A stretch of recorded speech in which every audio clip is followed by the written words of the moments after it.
Thank you. The town of Hindon respectfully acknowledges that it is located on the First Peoples traditional lands. We recognize this traditional territory to show respect and understanding to those who walk this land since time immemorial.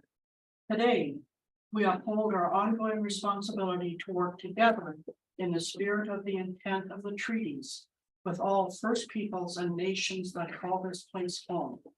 The town expresses gratitude for the opportunity to build a better community on these sacred lands for generations to come. Prior to starting our meeting, I'd like to read this statement. The town of Hindon is deeply saddened to learn news of the passing of Her Majesty Queen Elizabeth II, the United Kingdom's longest reigning monarch. She died on September 8th at the age of 96 years old. On behalf of the town of Hindon and town council, I extend our deepest condolences to Her Majesty's family, the citizens of the United Kingdom, and the Commonwealth. Queen Elizabeth II devoted her whole life to public service. She demonstrated an inspiring dedication to duty, and her leadership will be forever remembered with admiration and respect. Flags at all town of Hindon facilities will remain at half-mast until sunset on the day of the sovereign funeral. May the Queen rest in peace, and long live the King. And with that, I will call this meeting for September 13th to order. Council, any changes to the agenda? Councillor Taylor.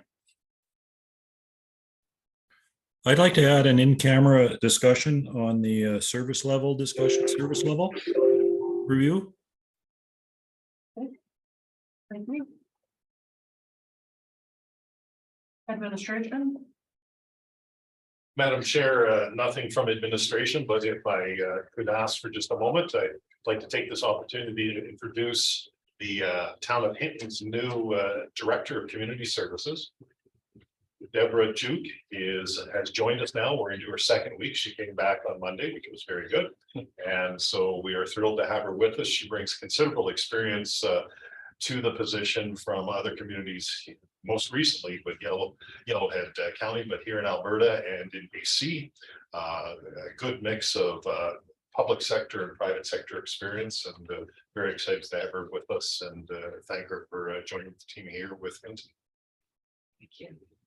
Thank you, Deb. Welcome. Welcome. Thank you. Welcome, you chose well. Okay, so nothing more from administration on the agenda. Nothing, Madam Chair. Okay. So we do have an amended agenda. May I have, yes, sir? I'd like to move that we adopt the committee of the whole agenda for as amended for September 13th, 2022. Okay, council. And we're going to vote on this. All those in favor? Counselor, Sorry. if I may speak to it, Yes, sir. I requested some additional information on regarding the requested closed session item, please. I'm sorry. I'd like some additional information on what the requested closed session item is about, please, again. Councillor Taylor. Would you like to give some information on the what you'd like to discuss in closed session? Basically, some clarification and possible refinement to the discussion that happened last week in closed session.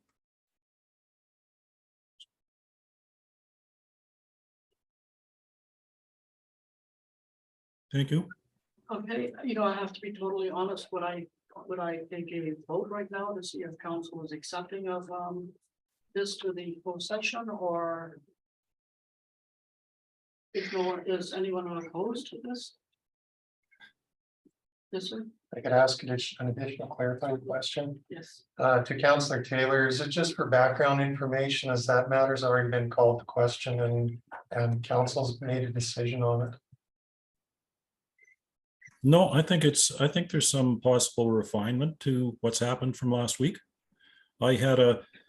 Joanne and I had a good meeting with Paul to get some background information. So I believe I know quite a bit about it. Councillor Ross. I guess I need clarifying too, because my understanding is we can discuss it, but unless it's brought to a motion to bring it back to the table, I mean, it's already been decided. You know, it's already been decided of council and the motion has been made. So I mean, unless the counselor wants to bring it back to the table, who was there, because unfortunately there was 3 members not there. I don't see how procedurally any refinements could be made. And maybe I misunderstood, maybe I'm not, maybe, but if I could have administration's input. CEO. Madam Chair, through you to members of the committee. I have not had a chance to discuss this matter with the committee member. However, if it is to revisit last week's discussion, I did clarify this, and this matter can come back to closed session, but it has to be moved by one of the 4 counselors in attendance and then voted on to return. If this is a broader discussion, this is something other than what was discussed last week, that of course can come forward. But if it's a rediscussion, or if it's a discussion about what happened last week, that has to come forward by one of the members who was in attendance. Okay, so you're saying for it to be discussed tonight in closed session, it has to be brought forward by one of the 4 or one of the 4 of the prevailing vote? One of the 4 that was in attendance last week, and I'm suggesting that's only if it's to discuss that particular item again. Of course, the service level review is a fairly broad, wide-ranging discussion, so I don't know what the request of Councillor Taylor is, but if it's a discussion about the matter that occurred last Tuesday, that has to come forward by one of the 4 members who was in attendance. Councillor Voss. So that's my question to Councillor Taylor. Is it in regards to the motion that came out of closed session on September 6th? The motion that came out of closed session, as I remember it, was to spend $890,000. Correct. It wasn't, the direction on what to spend that money on wasn't made public. So that's what I would be discussing in camera with a possible motion related to that. Councillor House. So if I may, Which that's, sounds totally fair to me. but if I may, that's again in regards to what we discussed on that day. So based on what IC O'Hanlon said, I mean, the council of that day passed it the way the motion was. So it would have to be one of us 4 that were present to bring it forward to discuss it further, is how I understand it. So based on that, I would not be in favor of accepting the agenda with the addition.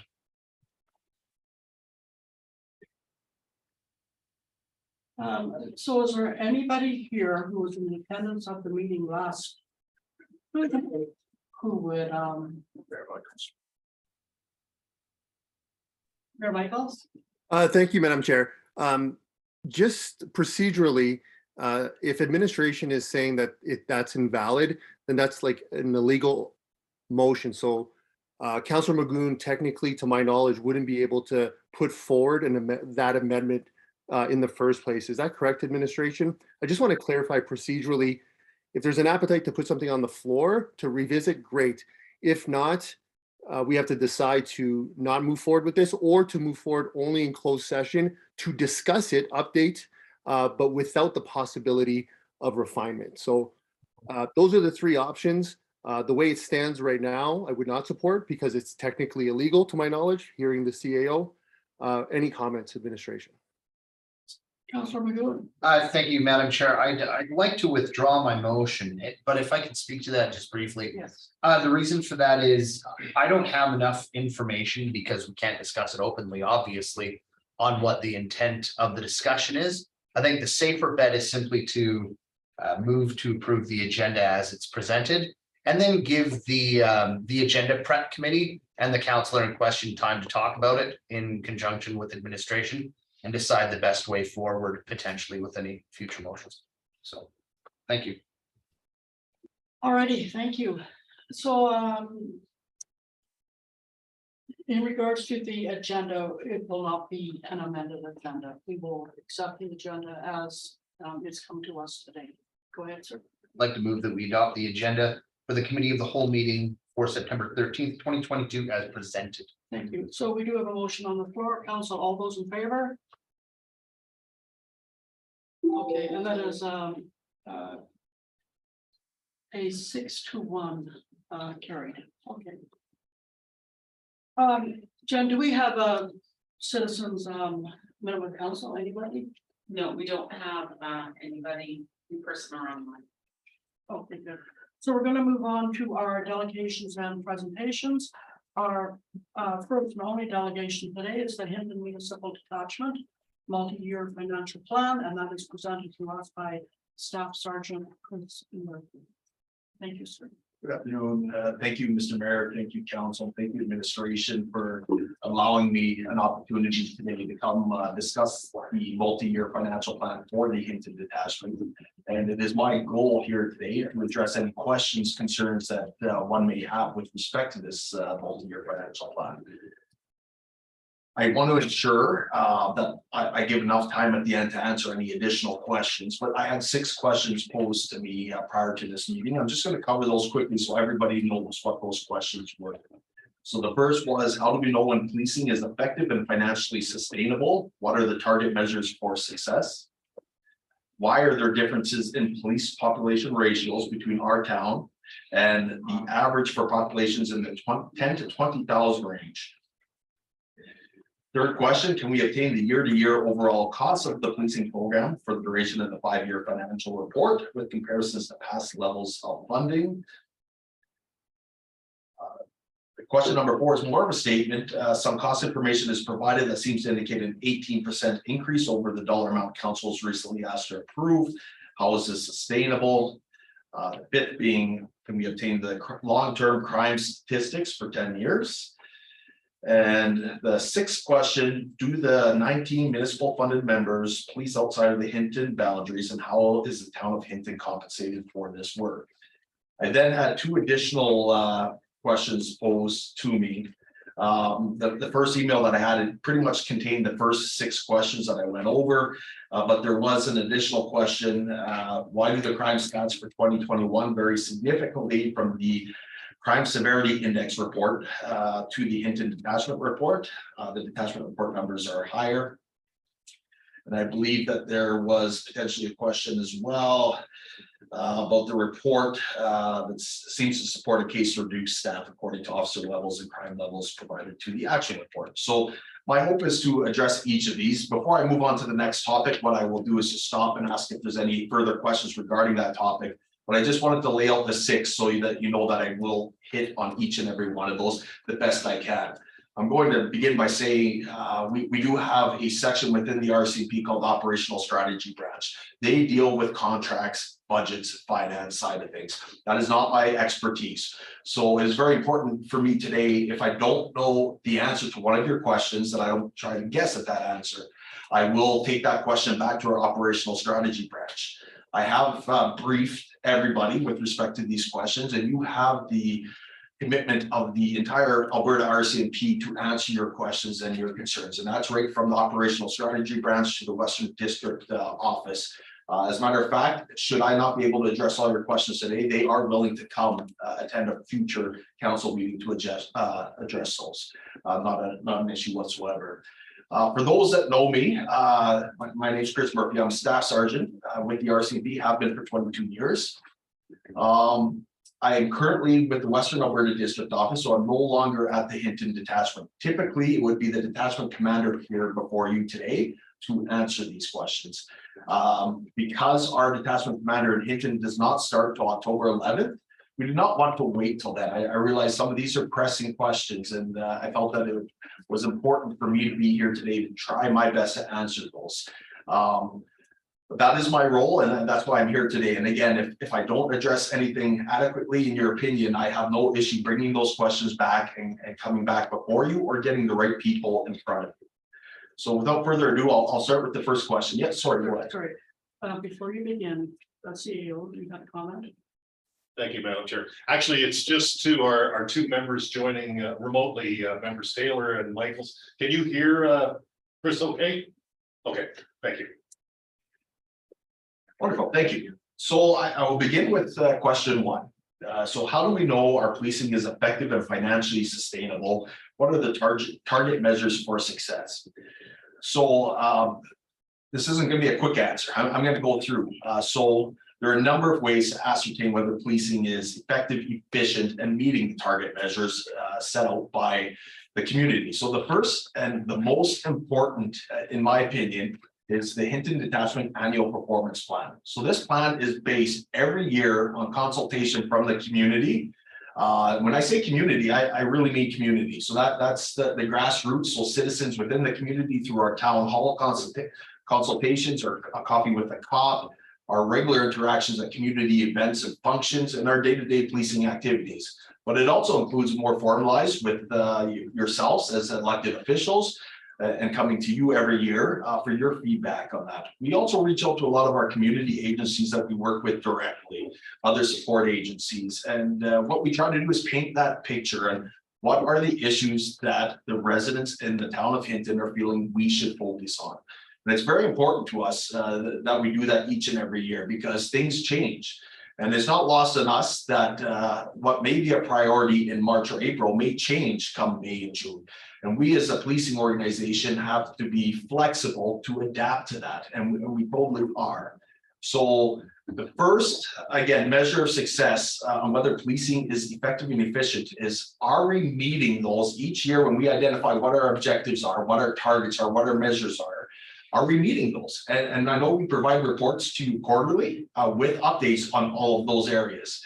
I know previous to COVID, there was a lot more in-person presentations. I think we lost that a little bit with the COVID. And so sometimes I feel that ink on paper doesn't paint the whole picture. So again, I really appreciate the opportunity to come sit here before you to maybe elaborate on a few points. So I don't want to spend a whole lot of time going over the Hinton Annual Performance Plan, but I can tell you what their objectives are, their targets and their measures. But again, that is indicated in the quarterly report that's forwarded.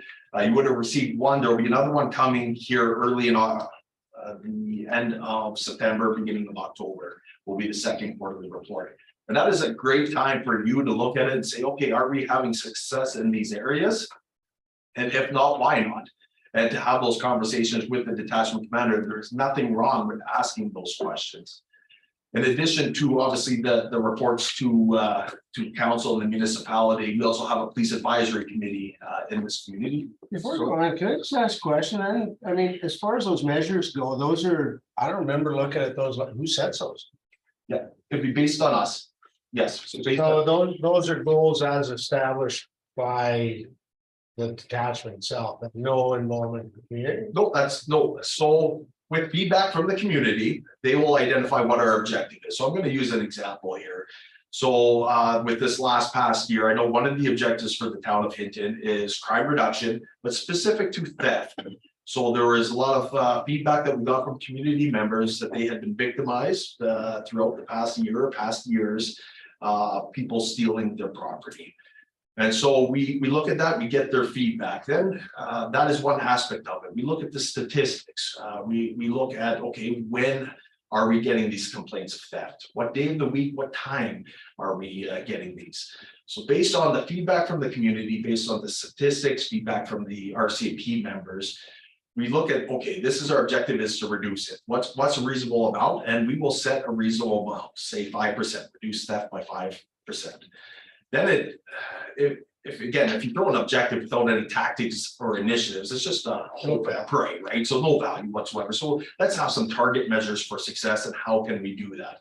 So I know from Hinton's and in the past being the commander, there's a number of ways to go about that. One is the enforcement side of things. So obviously hotspot patrols, for example, taking that data, continually annualizing it, and putting our resources in the right place at the right time. So looking, when are these offenses occurring and what can we do? Let's put some visibility, let's be proactive.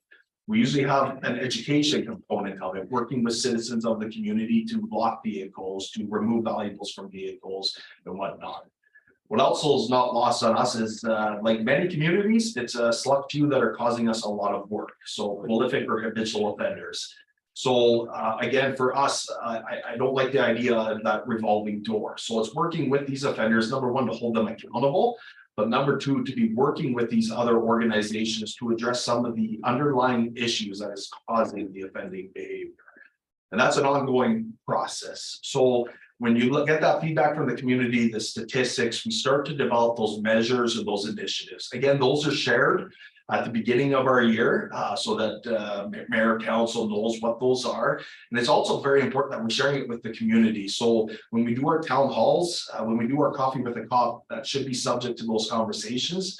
And I know from past town halls, that was the purpose. So the one that we do in February, March was to usually gather input for the next year. And the town hall that was conducted in October was to provide an update, give ourselves a report card. How are we doing? And sometimes, yeah, we're hitting it well, and other times we're not. And okay, why not? And what can we do? We have to be able to adjust and change tactics to try to meet those measures. And then I'll be honest, there's years where 1 year might not be enough. That may be another objective again the following year because it's still a priority of the community. But I'll go back to that. What is important to the community? And that's very difficult because anybody who's a victim of a crime, that crime is going to be important to them. So if they almost got hit crossing in a crosswalk, guess what? That's what's important to them, that we're out there doing some traffic enforcement. And we're watching that. Somebody who's been victimized of theft or a break and enter once, twice, 3 times, that's going to be their concern. And of course, we can't address everyone's individual specific concerns. It's again, collecting, okay, what are the biggest drivers in the community? What's causing us the most work? What's the biggest concern to the community? And really coming up with meaningful targets to address that. I mean, you put the target reduce crime. Well, what does that mean? By how much and how are you measuring that? How are you going to report back on that for sure? Thank you. So Chris, just one thing, Sure. council administration, our protocol is all questions and we'll go through the chair. Just a reminder. Thank you. Okay. So again, that's extremely important and will be important moving forward. It's important not just to hint about Alberta RCMP across. We want that community engagement, and that's what it's all about. And we have an onus to you as the elected officials to come back and report on that. And again, I encourage it. Like if there's questions, concerns, please don't reach out to the commander to have those questions with the commander, because again, quite often we'll have the answer, and if not, we'll be able to get you that answer for sure. So, I'm sorry, sir. Yep. So when will you be receiving questions? At the end of your each section or? So what I was going to do is address number one, and then when I'm done addressing it, I'll say I'm finished. And if there's any questions with respect to that one, I can answer those, or we can move on to the next one, if that's okay. Okay. So again, whether it's effective and financially sustainable. So when I go back to that effectiveness, I think communication is very important. It's very important that we're communicating this to the community in which we're policing, but it's also just as important to be communicating with our elected officials, administration.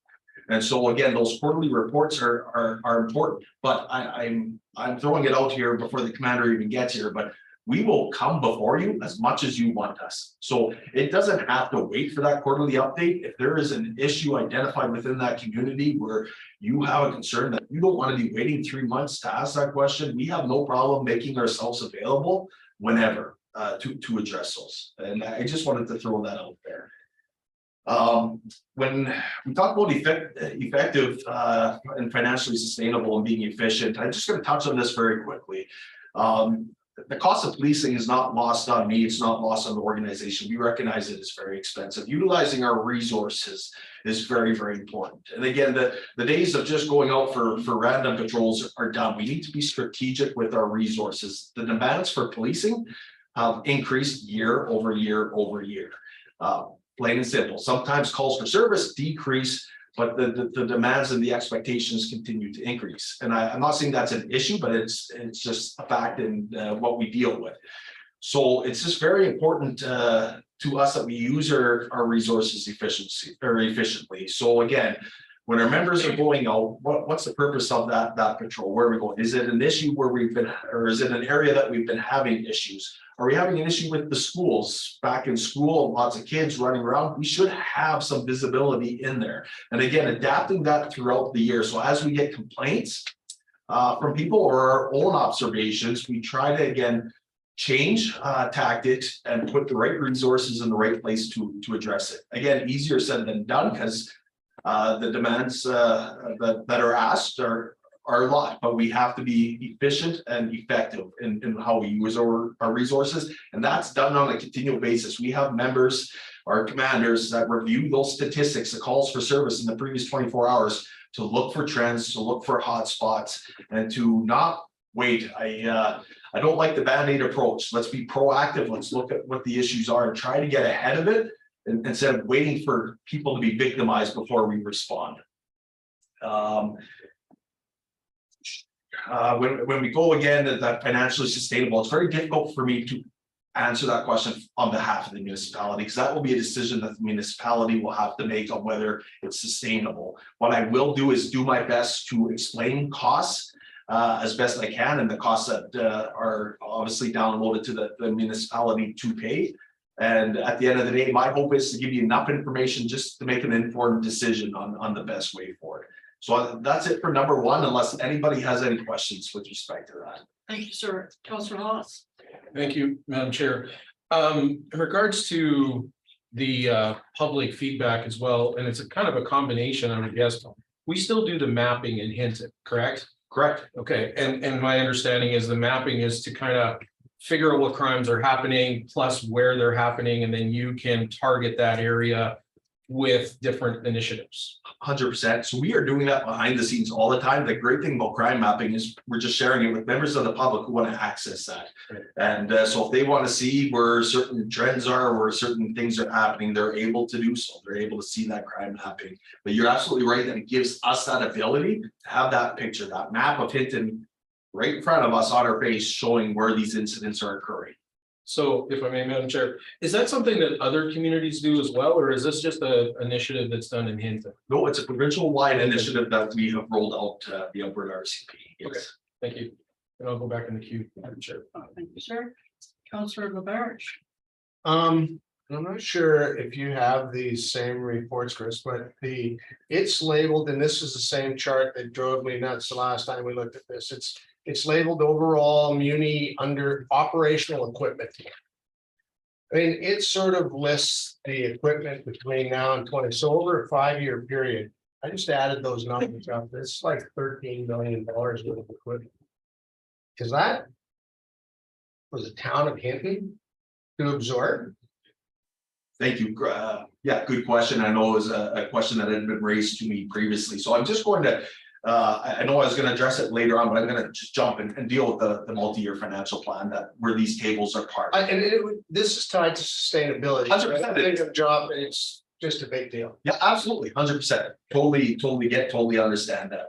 So the first thing I'd like to do is just kind of canvas, I guess, the knowledge. So prior to every year this coming out, and this just started recently, I believe last year was the first time, and it would have been when CEO Emily Olson was, yes, in that role. So previous to this document coming out and being finalized, the municipality is invited to attend this session that goes through and it breaks it down and explains it. I'm not sure if there was further discussions with administration council, and if not, I'll just spend a little bit more time maybe speaking about the multi-year financial plan. Was there any information shared based on that meeting that you know of? I wasn't even sure if this was from town of Hinton, this was representative. Something like if taxpayers are really being asked at this point to pick up $13.5 million worth of equipment purchase, I think that's important. 100%. Okay, I will spend a little bit more time if that's okay to go over this plan. So this document is very specific to the town of Hinton. When I say that, I will explain the cost a little bit, that it's not just for the town of Hinton, and hopefully alleviate some concerns there. So this multi-year financial plan is an obligation. We are obligated to provide this information to the municipality. And so over the course of the years, it's developed. And initially, it was like a 2 or 3 page document. This last one, I think, was 15 pages. So more information being provided.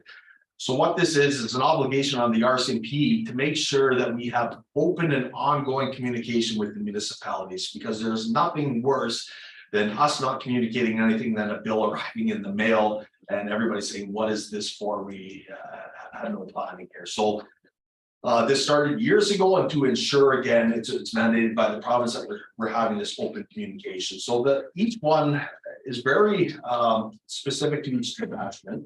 However, they follow the same process. So the first will kind of just give an introduction of the multi-year plan, and then it gives a little bit of background specific to the town of Hinton. The one thing with town of Hinton that's important to me to recognize is it's one of our municipalities in the province.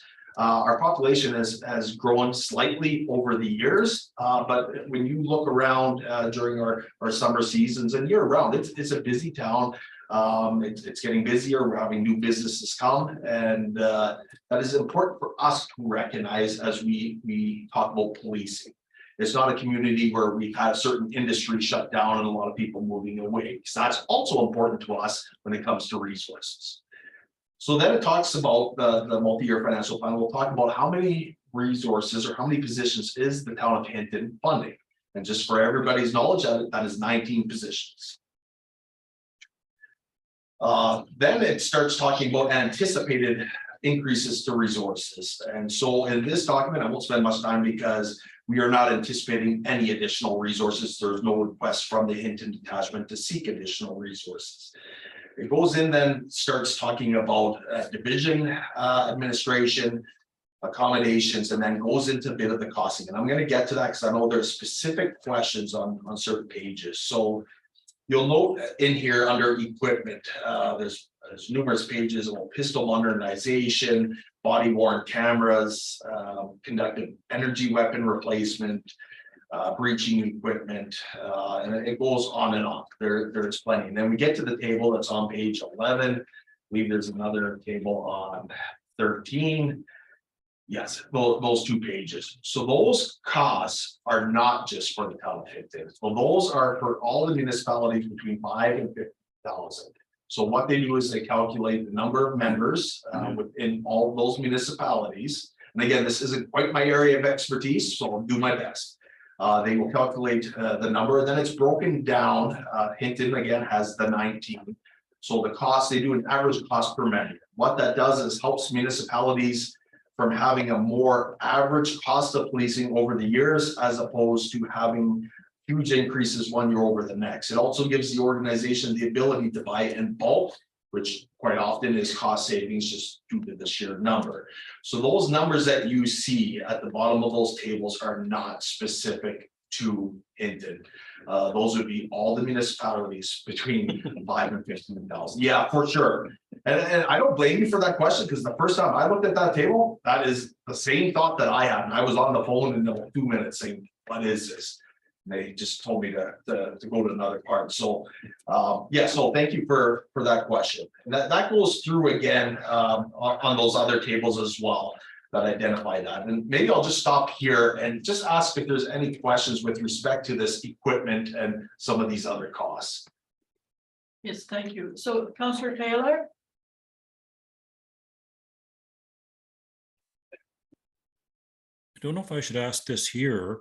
I had a question not related to the equipment, so maybe my question is related to the year-to-year percentage increases in the financial cost of policing. So, Councillor, if you don't mind, Stuart, I'll just go with Councillor Hawes, because your question related to what Staff Sergeant is speaking to right now. It was a combination of that and the other one I had too, so. Councillor, do you mind if we close off with Councillor Hawes, and I'll circle back to you? Thank you, sir. Councillor Hawes.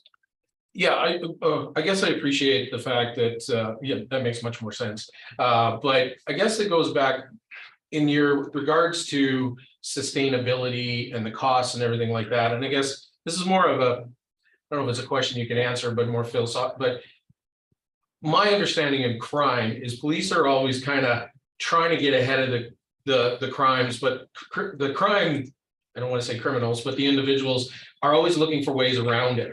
And you're always trying to stay one step ahead. So that sustainability is, I would say, a difficult thing to to answer because the growing abilities that the crimes, the people perpetrating those crimes are doing, you know, because they're looking at your maps and they're looking at your stuff too, and they're learning from that as much as you're learning from where they're doing it, and they're trying to. So I mean, that sustainability, it's one of those, I believe, one of those difficult measures, right? Is it's going to be expensive and it's going to grow as long as crime continues. It's going to evolve and we have to evolve with it. Is that safe to say?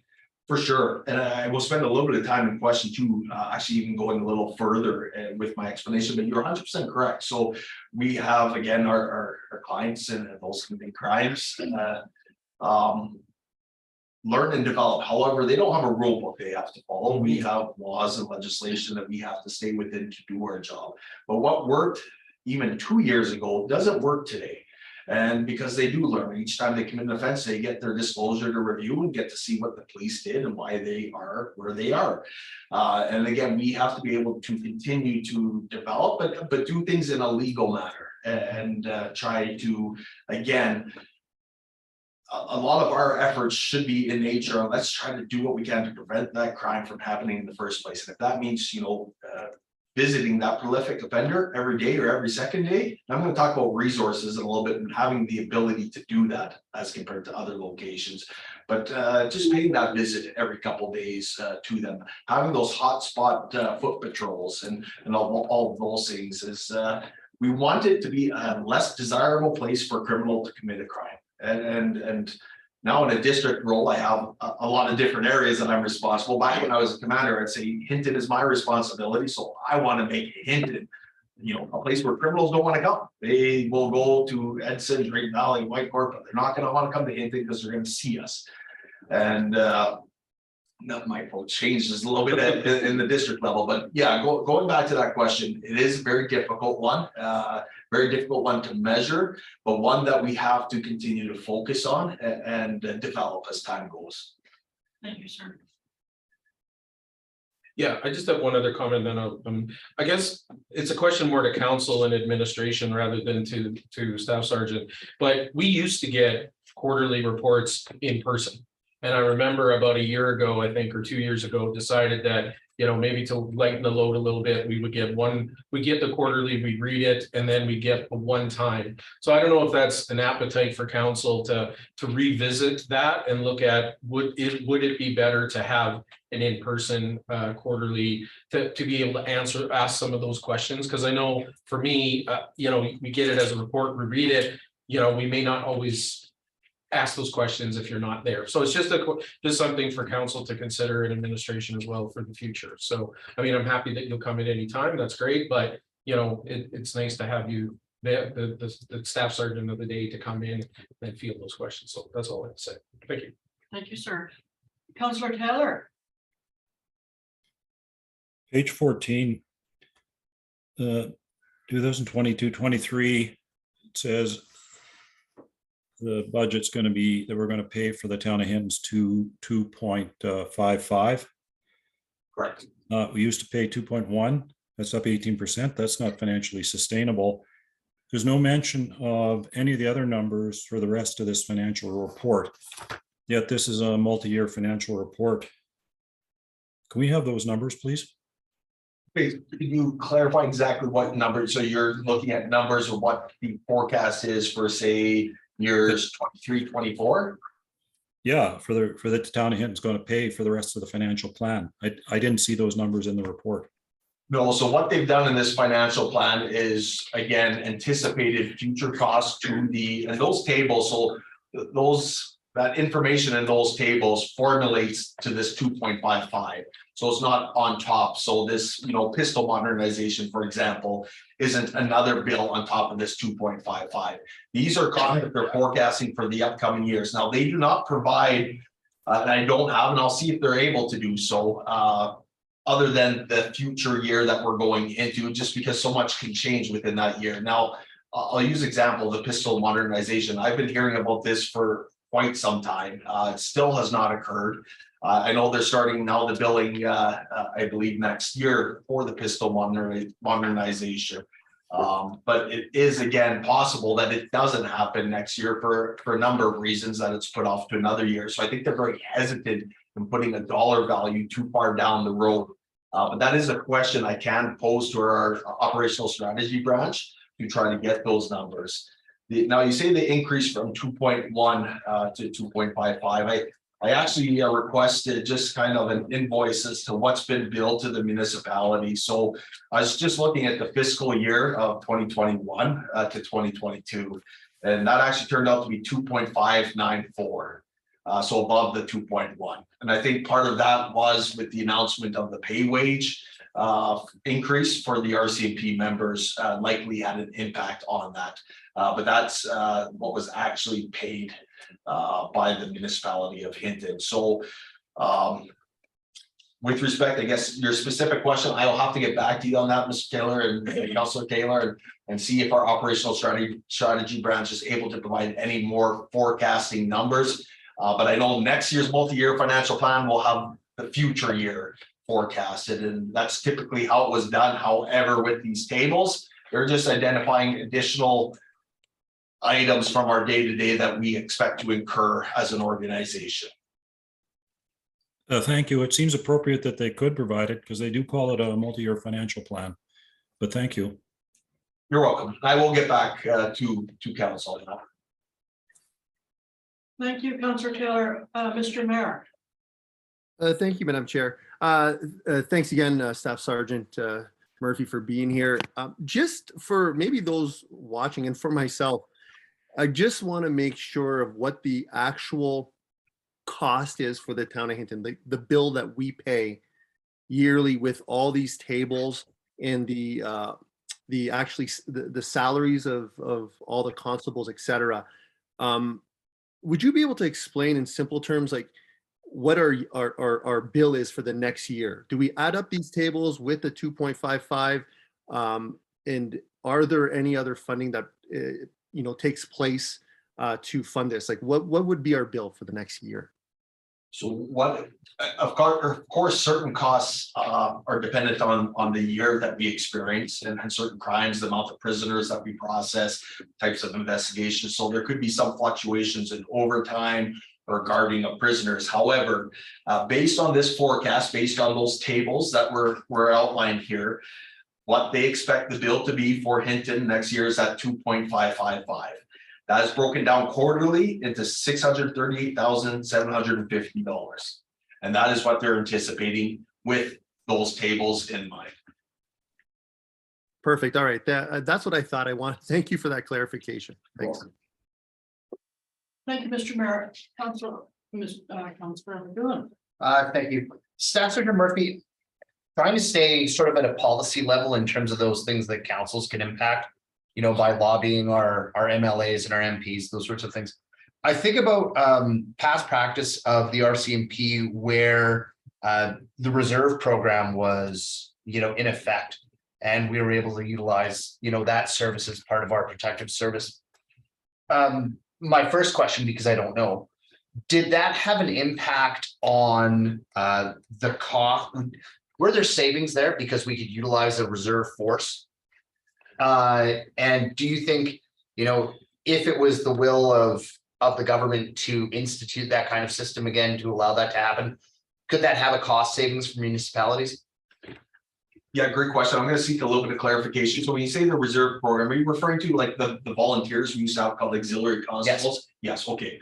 Because we actually do have a reserve program, but those are retired police officers that then come back on, and we can utilize them strategically in different locations if we're having staffing issues. But with respect to the auxiliary program, so yes, this was a program utilized by many rural RCMP detachments for many years. It was very beneficial. Quite often it was local people that knew the area, that knew the locations and the individuals, and it's just good to have that local knowledge. What's happened over the years is, yes, we still have the program, but it's not the same. So I don't know if anyone recalls, but we had an incident where an RCMP member was shot and killed in St. Albert, had an auxiliary constable with him at that time that was really in a lot of danger at that point in time. Based on occupational health and safety, there was decisions made that we can no longer utilize auxiliaries in that capacity. So now our program basically consists of, if we're doing like a trade fair, we can have volunteers come out to assist with the trade fair. But it's a very valid and a question, and it was a program that I supported. I saw the benefits of it for sure. But going back to, again, being strategic with our resources, I think we have to be. So as organizations, first responder organizations, we shouldn't be working in our silos. So traditionally, police and fire and EMS have worked hand in hand fairly closely, but we need to take that a step further. We need to be working very closely with parks, fish and wildlife, HELP, bridges, all these other community agencies that can help us fill the voids or address some of these underlying issues. Again, policing isn't the answer quite often. It's working with AHS, mental health, all those things, and trying to deal with those and being strategic. And again, I go back to a large scale incident or event. By having those partnerships and relationships, we're much better able to respond to the community as a group. And one example of that is the joint force operations that are conducted in and around Hinton on a regular basis, where you have numerous agencies coming together, working together, as opposed to working independently. And it has a huge benefit to the community and the residents. Thank you. Thank you, Councillor McGowan. Go ahead, sir. Thank you. I'm going to move to questions. 1 and 2 is likely going to take the longest, and the rest of the questions I don't think will take too long. But I do want to address a great question. So why is there different police population ratios between our town and the average populations in the 10 to 20,000 range? We seem to have more police than the average, and that is correct. So when I look down when I was here as a commander, again, we're always doing comparisons. So Hinton population, we float just above that 10,000 mark. So when we do statistical comparisons, we're in that 10 to 20,000 range, typically when they're comparing us to other detachments, other municipalities. When it comes to finances, however, it's 15,000 and less. So I want to differentiate between those two. So with respect to this, so yes, the town of Hinton, I'm going to confirm, funds 19 positions.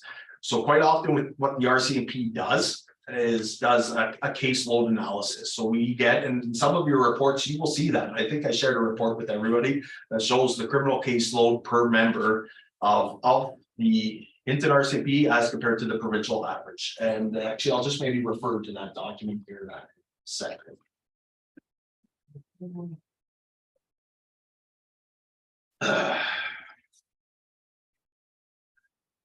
So for Hinton Municipal Detachment, I'm just going to go from 2017 to 2021. The criminal caseload per member in 2017 was 66.4, 2018 60.8, 2019 we had a bit of an increase, 71.2. 2020 was down to 53. Statistics for 2020 were down across the board in the country. 2021 we've had a bit of a bump up to 56.4. And so as we go through and start looking at some comparisons to provincial between, again, I'm gonna talk about, both under and over 10,000, because we're right on that threshold. So again, the criminal caseload per member, provincial average for populations under 10,000, 2017 was 92, 2018 97, 2019 100. 2020 get back down to 86, 2021 86 as well. When you go to 10 and 20,000 population, 2017 was 89, 2018 87, 2019 88, 2020 83, and 2020 80. So that's not lost on me. So I do recognize again that the criminal caseload per member for the Hinton members is a little bit less than the provincial average. What does that mean for Hinton? I think it's important for me to elaborate on this point right now. So the criminal caseload per member is one of the things that we look at when we do the workload analysis. We also will look at the crime severity index, which I'll talk about shortly. But with respect to this, we want, and the province wants, an ability for members to be both able to respond to the calls of the community, but also to be proactive. So when I see a lower caseload per member, the expectation of a commander would be our members should be more proactive into that community. They should have more time, less time behind a computer doing reports and more time doing the foot patrols, doing the community school visits, going to the community events, having the town halls, the coffee with the cop. All these other things, again, the patrols, visiting the prolific offenders daily, making sure that we have the resources to be able to do so. And it's a fine balance. So when you do a comparison to other detachments, that's fair. And I expect those questions. But I also know from now being in the district that other detachments respond to calls for service. That's what they have time to do for their members. They're responding to calls for service. That proactive window is very, very short. I'll talk a little bit about the change of policing. What happened in the early 2000s or even 5 years ago, it has changed so much when it comes to policing over the years. An impaired investigation when I first started would take 2 hours approximately to process. Now to do all the paperwork on an impaired driving complaint, you're looking at almost an entire shift. So again, it's the expectations of the court, it's the expectations of the public. We now have more technology. We have video cameras in our police stations and cell block. We have video cameras in our police cars. Again, we have to download that information. We have to vet that information. We have to compile that information. And what was expected by the courts, 20 years ago has changed to what's expected today, rightfully so. I mean, that's the reality that all police services are facing. And just being able to do so. So I do note, just from my previous involvement in the Hinton, that the Hinton members here are having the ability to be out there, whether it's foot patrols, whether it's hotspots, whether it's going to the schools, whether it's dealing with prolific offenders, they're able to do so. The crime severity index, let's just talk about that quickly right now, because that one caused me, I don't know if you remember Mayor Michaels, I think it was day 2 or 3. So anyway, Hinton made the top 10 of the most dangerous communities, and what that was is based on the crime severity index. So statistics, and this goes to one of the other questions was posed to me. I should not be basing my resources or my forecast just on the crime severity index, 100%. And I should just be basing it on statistics alone, because statistics, again, can change rapidly and can be, one can articulate it in a manner that can support it both ways. So I'll explain what I mean here. So with respect to the 2021 crime severity index, we had a huge increase. It fluctuated very high this past year. The reason for that, and it's in this document that was shared, is there was top 10.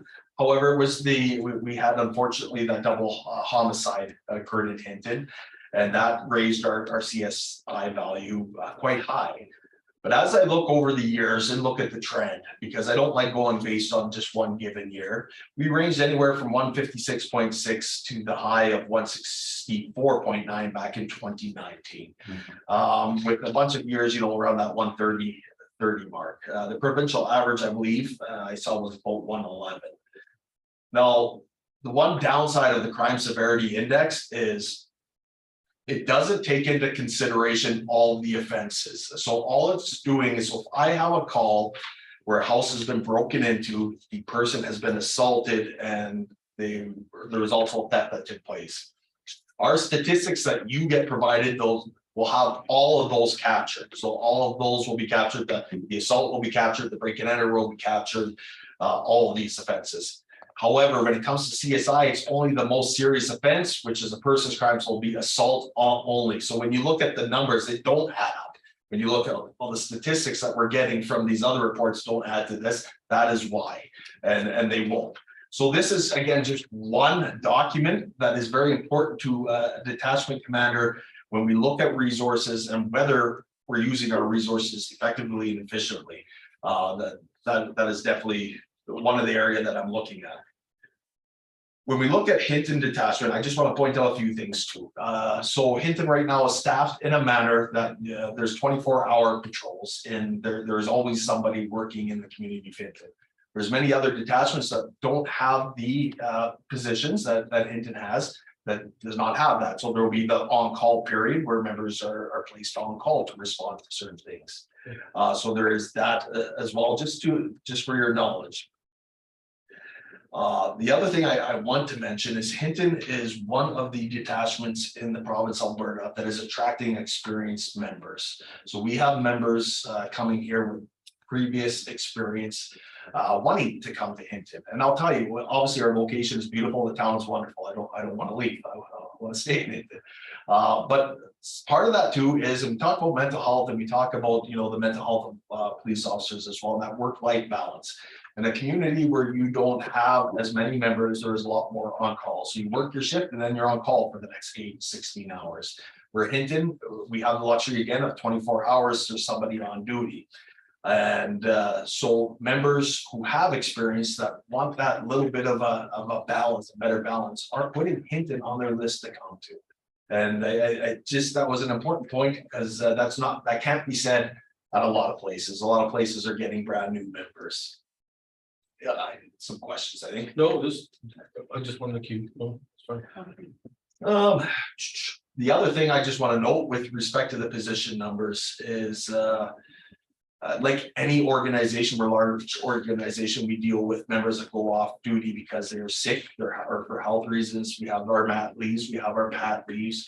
But by having, again, a sufficient number of positions, our service delivery is not impacted with these vacancies. So we are able to continue to operate.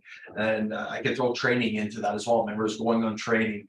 It's not going to impact whether we have a member available to go to that call, because we will here at Hinton. And so going back to the question, yes, you do have more, the town of Hinton is funding more positions. But the service delivery, I suppose, is also different in this community as it would be in another community. And maybe I'll just leave it at that and see if there's any questions with respect to that. Thank you, sir. Councilor Magoo. Thank you, Madam Chair. Yeah, I get Staff Sergeant. You know, one of the things that we've heard over the last year or two, you know, is the increasing concern from, I would say in this case, other communities about the inability to get call outs or calls for service in a timely fashion. That's one of their concerns. Is it accurate to make the assumption that these are especially the communities where we are going to see a higher caseload per member, simply because they are occupied, because they are busy, and that they aren't available for service at any one given time, or they're on call because they've been on service, these sorts of things? So I think it is very fair to say that the higher caseload per member, so the higher that number is, the less time that they would have to be proactive in their duties, because they're investigating and responding to that many more criminal code. And those are just criminal codes. So those are the municipal calls or the provincial calls, the mental health calls. These are criminal code calls. Thank you. Thank you, sir. Councilor Hawes, did you have? Yep. I guess it's just a comment and then actually a question that was brought up just earlier. I'm curious about, but first off, I think it's very valuable that you are here, because you do see the regional position and you see other detachments. We prior to, you saw Hinton, but now we're getting, and I think it's very valuable to hear the differences, especially with regards to the numbers, you know, and because we see 19, but knowing that other detachments have less and less time out there, knowing we're 24/7, I think that's very valuable. So I got, I guess, two questions. One, when an officer, as you said, an impaired used to be 2 hours, now is a whole shift.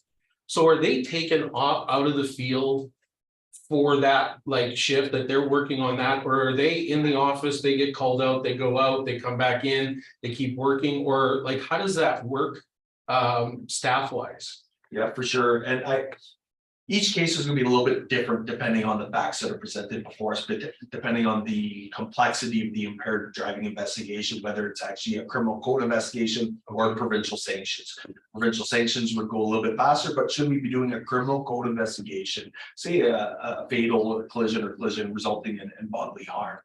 No, that it would be safe to say that member would be tied up for the rest of their shift. Okay. So they would be from that initial scene, doing the scene, but then they stay with the offender back to the detachment to continue the investigation of the detachment, which is breast samples.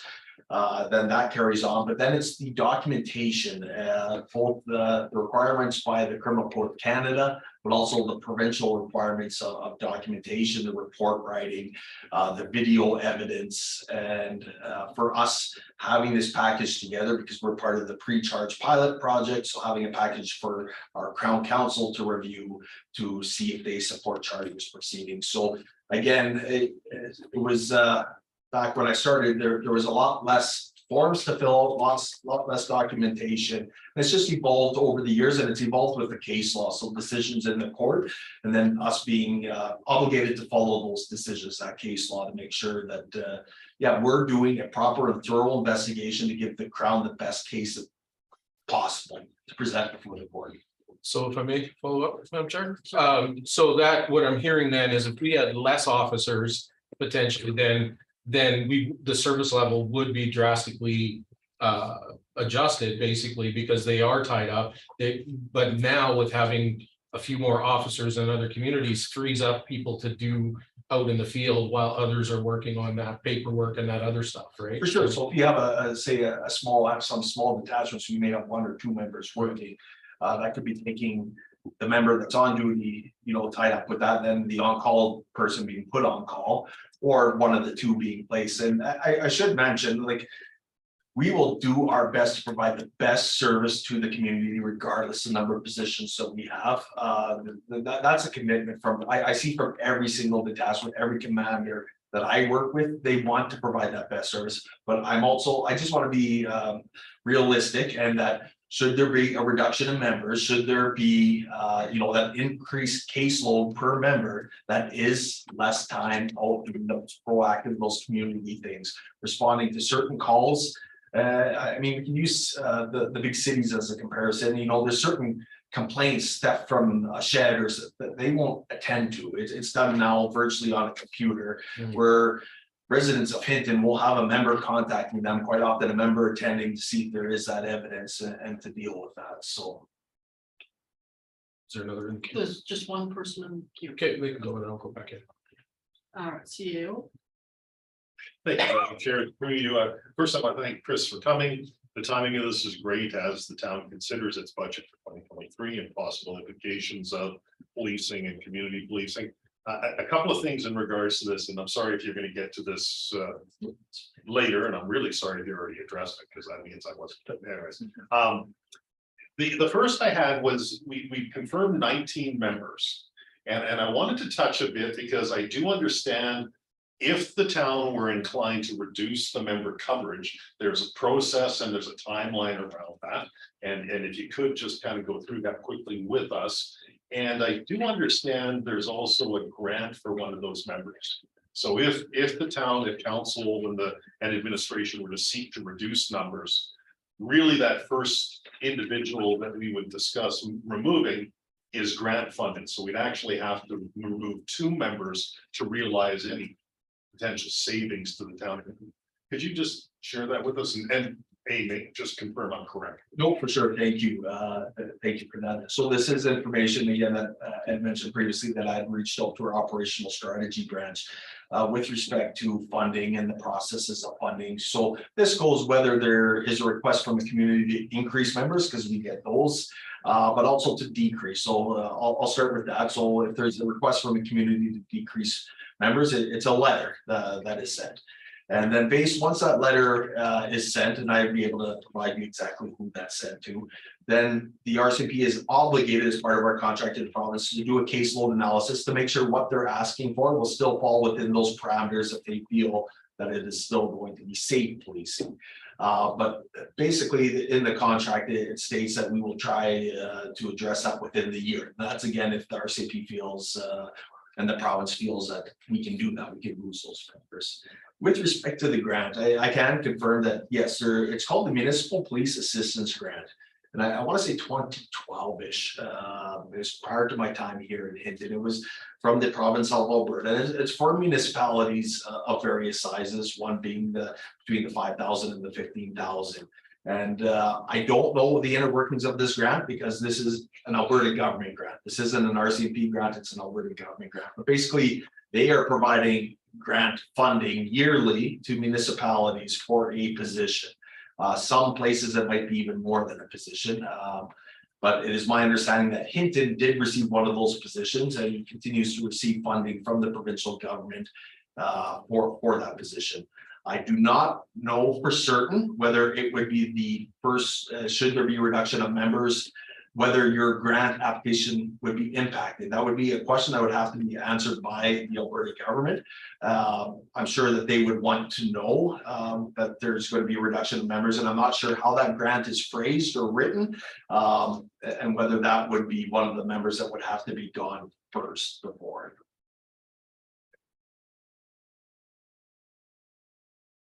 Thank you, Madam Chair, just a Yeah, moment. just your- And through you,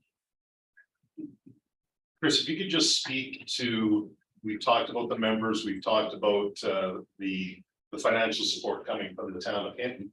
I do believe, and I don't know this for a fact, and I was wondering if you could just help us with this.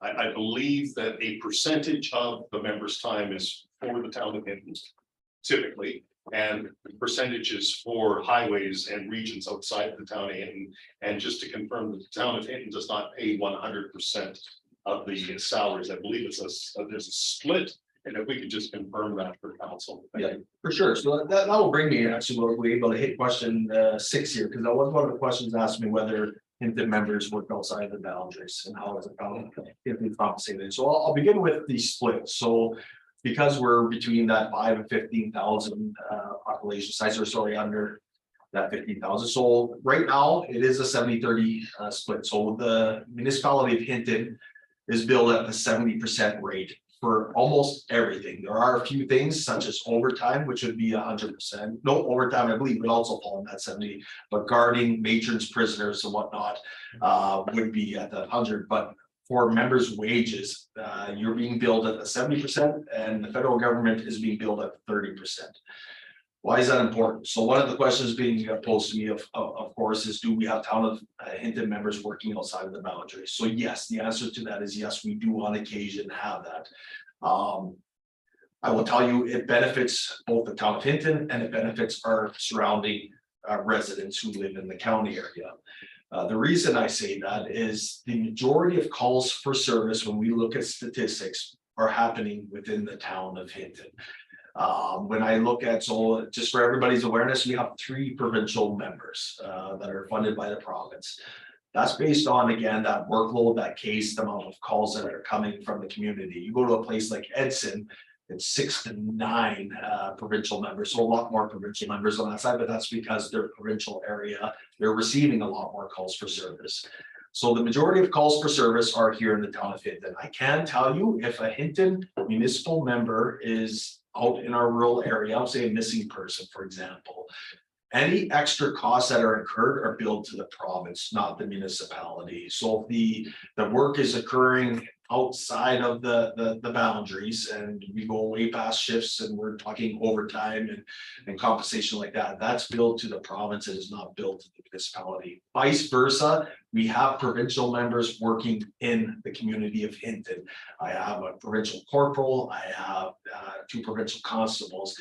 They spend a considerable amount of time right here within the community as well. And it allows us, again, to make sure that we're being strategic with our resources.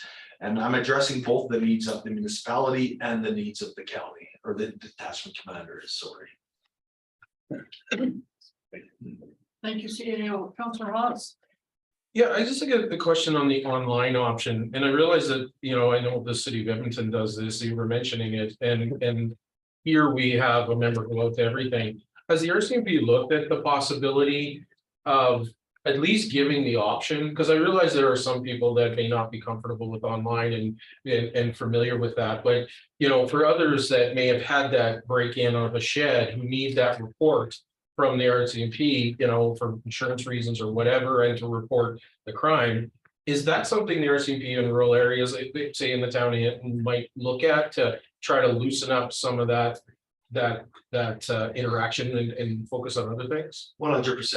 And so we're continually, again, we talk about the cost and being efficient, looking at things. I'm going to use, so yes, there are right now conversations being had with respect to, okay, how would this online reporting work? And there is certain online reporting already for the RCMP. Just we might follow up with it based, and I'll tell you why, because quite often it's not one shed or one house broken into. There's several, so it's connecting those dots and making sure we're able to connect those dots. But we also need to be efficient, and sometimes going to these and spending hours at each one isn't a good use of our time. So we use criminal record checks and collisions as just two examples. When there's no criminality to a collision whatsoever, the online reporting, the criminal record checks, being able to transition to that online as opposed to in the detachment, all these little things. But even going further than that on certain property crimes, the online reporting, and there are certain detachments that have the benefit of what's called a callback unit, where we have a unit within the organization that will call people back and just do some follow-up questions with them. And if, based on that conversation, if they feel, oh no, we should do a little bit more digging here, it'll go to that detachment further work and prodding. Otherwise, it's just reported statistics. They have the information for insurance, and we're still using that information in our analytical hotspot approach kind of thing, but it is freeing up members for sure. So if I may, that doesn't happen right now in Hinton? So it was for a period of time, but Okay. due to resourcing, it's been scaled back to certain communities. Okay. So the callback unit isn't necessarily working here all the time. But it is something that, again, will develop as we move into the future. Yeah. Thank you, Mr. Chair. Thank you, sir. I do have one quick question. Let's say a decision was made to reduce from 19 to, let's say, 16. And then we realized that was a mistake. How hard is it to get 3 more back into the community? So the process itself wouldn't be much harder. So it began again with that letter, with that request. But I will be very frank here. The RCMP, along with most North American police services right now, are having issues with recruiting. We're having a huge dilemma when it comes to having enough people applying to be a police officer. And again, it's not just an RCMP issue. Edmonton City, Calgary City, we're all competing against each other for these police officers. So even though there might be a request from a community, whether we will be able to fulfill that in 1 year, 2 years, 3 years, I couldn't give you that answer. It could be a process. I can tell you right now that we are seeing, yes, that reduction in the amount of people applying, which means less people graduating, which means less members to work with. Good, thank you so much. Councilor Taylor. I have a question, but I also have a follow-up from the last question, because everybody's throwing in follow-ups. There's another option to reducing police, isn't there? That's having if we wanted to reduce 3, we could just have 3 vacancies. And then that would be easy to reinstate them if we wanted. Is that correct?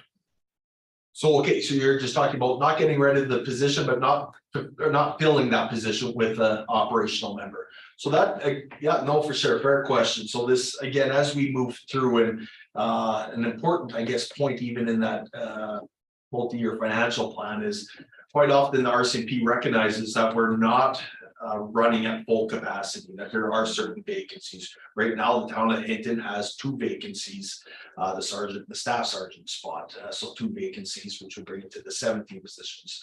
So you're not billed for those when we don't have somebody in those, but you are right, there is an ability for us to be flexible with positions and the staffing process when a person transfers out, maybe delaying a staffing action for a period of time.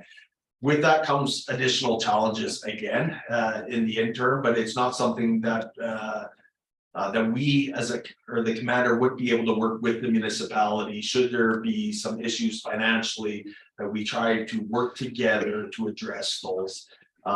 Again, at the end of the day, if we're running positions vacant, because I was in the staff sergeant spot here in Hinton when we ran 7 positions vacant for a period of time.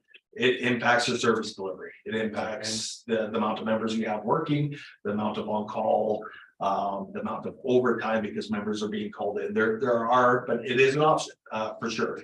There's just, again, the council would have to weigh the benefits and the disadvantages of that for sure. Yeah, my question now is that on the level of safe policing. Previous in your discussion, you indicated there's a certain standard called the level of safe policing for a community. And that if people were to add or reduce positions, it would be compared to that standard. So my question is, what's the level of safe policing, minimum level of safe policing for the town of Hinton? Yeah, thank you for that. And I figured that question would be coming. I will apologize by not having your answer here today. So that is a question I pose. So it's a decision that's made by our justice minister and the RCMP when they look at, and a lot of it will go back to those criminal caseload per member, the crime severity index of the community, and what that community is facing, and whether or not that reduction of X number of members would bump those members, that criminal caseload per member, the CSI to a point, more so the criminal caseload per member, to a point that we're far above what would be considered a provincial average and would be acceptable for the provincial average. So I don't have an exact number for you. I will pose that question to see if I can't get that answer, to see if there is. And if there isn't, maybe put some more dynamic or some more articulation around how that's decided. And again, it would be a decision on myself and be at a provincial level as to whether or not that would be supported. Yeah, because presumably we're over that level. Again, yes, looking at your criminal caseload per member, again, you're definitely the criminal caseload per member is lower than the provincial average for sure. Thank you. Thank you, Councillor Taylor. So before Staff Sergeant continues, you have another question, sir? Yeah, I guess it's a couple of follow-ups on the last two questions, but one, if we were to say have 3 vacancies, I don't know about the RCMP organization, but I'm familiar with other organizations that there's only a certain amount of time before all of a sudden somebody starts looking at, you got 3 positions you haven't been filling, and we're just going to pull them. Is that a practice the RCMP would do if we were to look at that type of look at that strategy? Because I know that other organizations that they're not going to hold positions just because we're not certain if we need them yet. Is that a practice? So I wouldn't say that we would tell you no, that you ran it vacant for X number of years, so we're not going to. But I will tell you, again, it goes back to the recruitment of new members, having enough members within the province. And we have to be strategic. So if you have a location that have been able to operate and provide a policing service at a reduced number, but there's another detachment that's just not been able to, they're likely to get that member prior to that member coming over to Hinton. And that's why I can't guarantee even if you run it vacant or positions are cut, how quickly that turnaround would happen. Because it's not like it was in the 90s or the early 2000s where we had no shortage of applicants to do this job. It's a challenge. So if I may, Madam Chair, it's quite a risk, in other words, potentially to the community. I guess one other question, if I may, Madam Chair, just to follow up. Okay. If I circle back, Yes, no, that's is fine. your question created to? Yeah. Yes. Well, I guess it's a comment because we keep going back to risk, and it really, for us, it's gonna come down to balance at the end of the day. I mean, you went through those numbers relatively quickly, but the math in my head said that criminal case is about 60% of the provincial average. So the balance is to try and figure out where that practically gets to. So I mean, there is a risk, sure. And I mean, I guess another on the CSI, I mean, if those double homicides that happened that brought that number up, if we had 10,000 police officers down, would have stopped that. I mean, that's just a fact.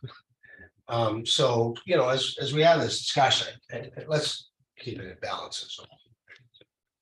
Thank you, sir. Councillor Haas. Do you mind if I just? Oh, respond to the- I realize it wasn't a question, just comments, but thank you for those comments, and I won't question your math. I'm sure your experience with math is much better. So you are right. I don't know if it's the 60% or not. I would actually have to sit down and do those calculations and whatnot. And you're right about having X number of police officers may not prevent certain crimes, even if we had a police officer in the corner of every block. I completely recognize that, but I do want to point out just due to my experience, I have 22 years, worked in numerous places. Coming to a place like Hinton in the district office, being able to do comparisons of other detachments. I look at Hinton and look at the calls for service and the complaints.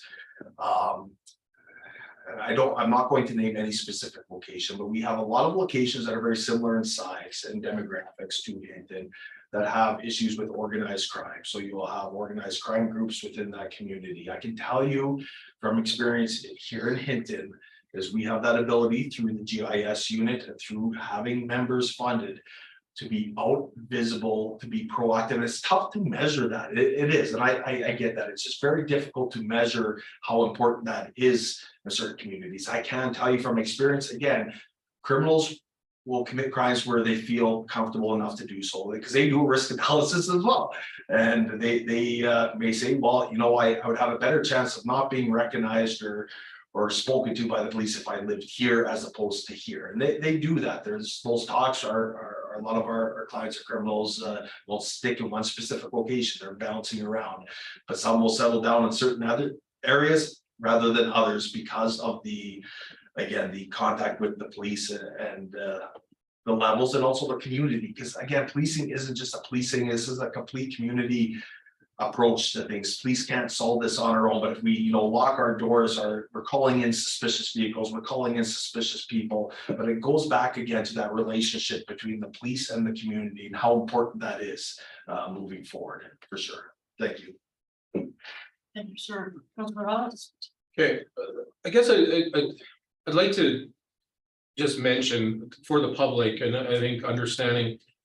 I mean, it may sound like to the public we're thinking of reducing, and I wanted to make it clear there is no motion of council to reduce any members of RCMP in our community. However, this conversation is warranted. I mean, let's face it, RCMP with the, to the cost of the municipality with the increase in wages and things, this is a conversation we've never had as in depth, and having this person here. But I want to make it clear that there is no motion of council whatsoever to reduce any members. I appreciate the questions, the answers for myself, that it's definitely clarity for me on some things, which premises my I guess question response, but that safer communities number.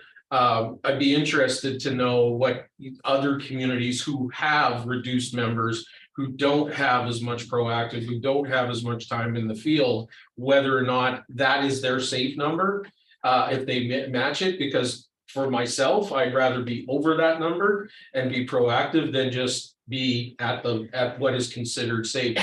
I don't know about what the consideration is, but a community member might not feel that it's as safe at, say, 15 members instead of 19 members. That's all. That's where I'm thinking, because when I hear that other communities are struggling with members wise and recruitment, it makes me wonder then, for the safety of our community. So any comment on that? Yeah, no, it's definitely a valid point. And one I don't want to belabor it. I know I've said it a few times, but it basically comes down to what level of policing service does the community Hinton want, the town of Hinton want?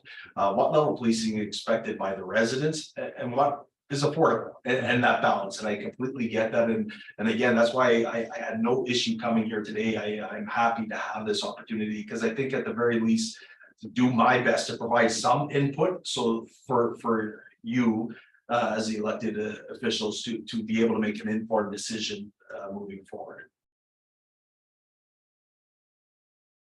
Sure. Yes. Thank you, sir. Councilor Taylor. Yeah, quickly. Providing that balance also goes like, okay, we can be risk adverse or we can accept risk. And if we're risk adverse, let's add another 20 officers.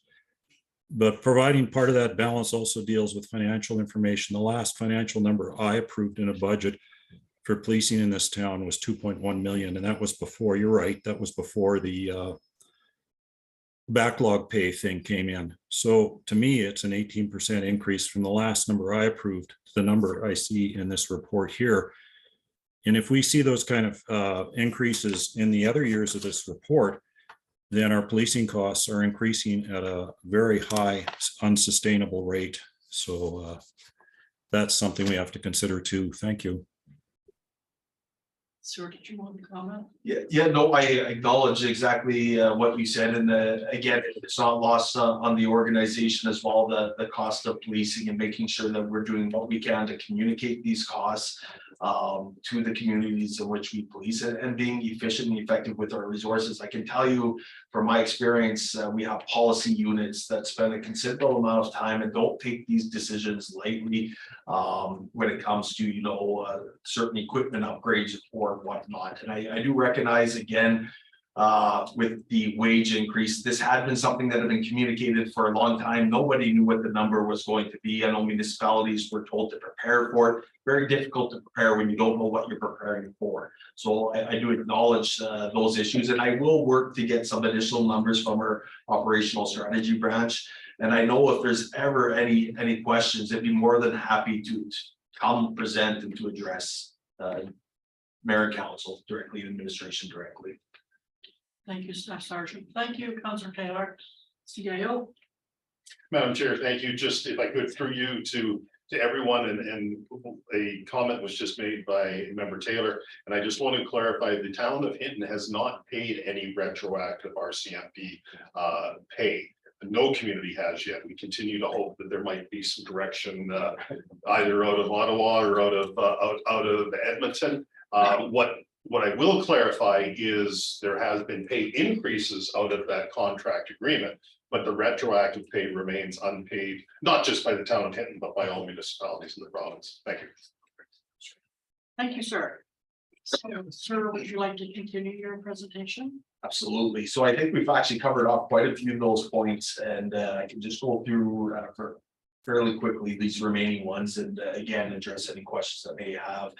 So the next was the overall policing cost. I think we've covered that in the multi-year financial plan, but also again, the update of the invoice on what you actually paid in 2021.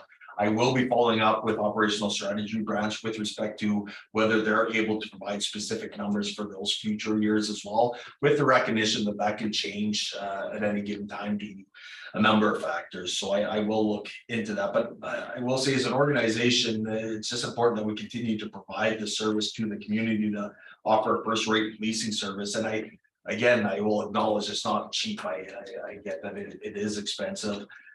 We are bound by Elevating Inquiry Acts, occupational health and safety, and just the very nature of policing has changed dramatically as to when I first started.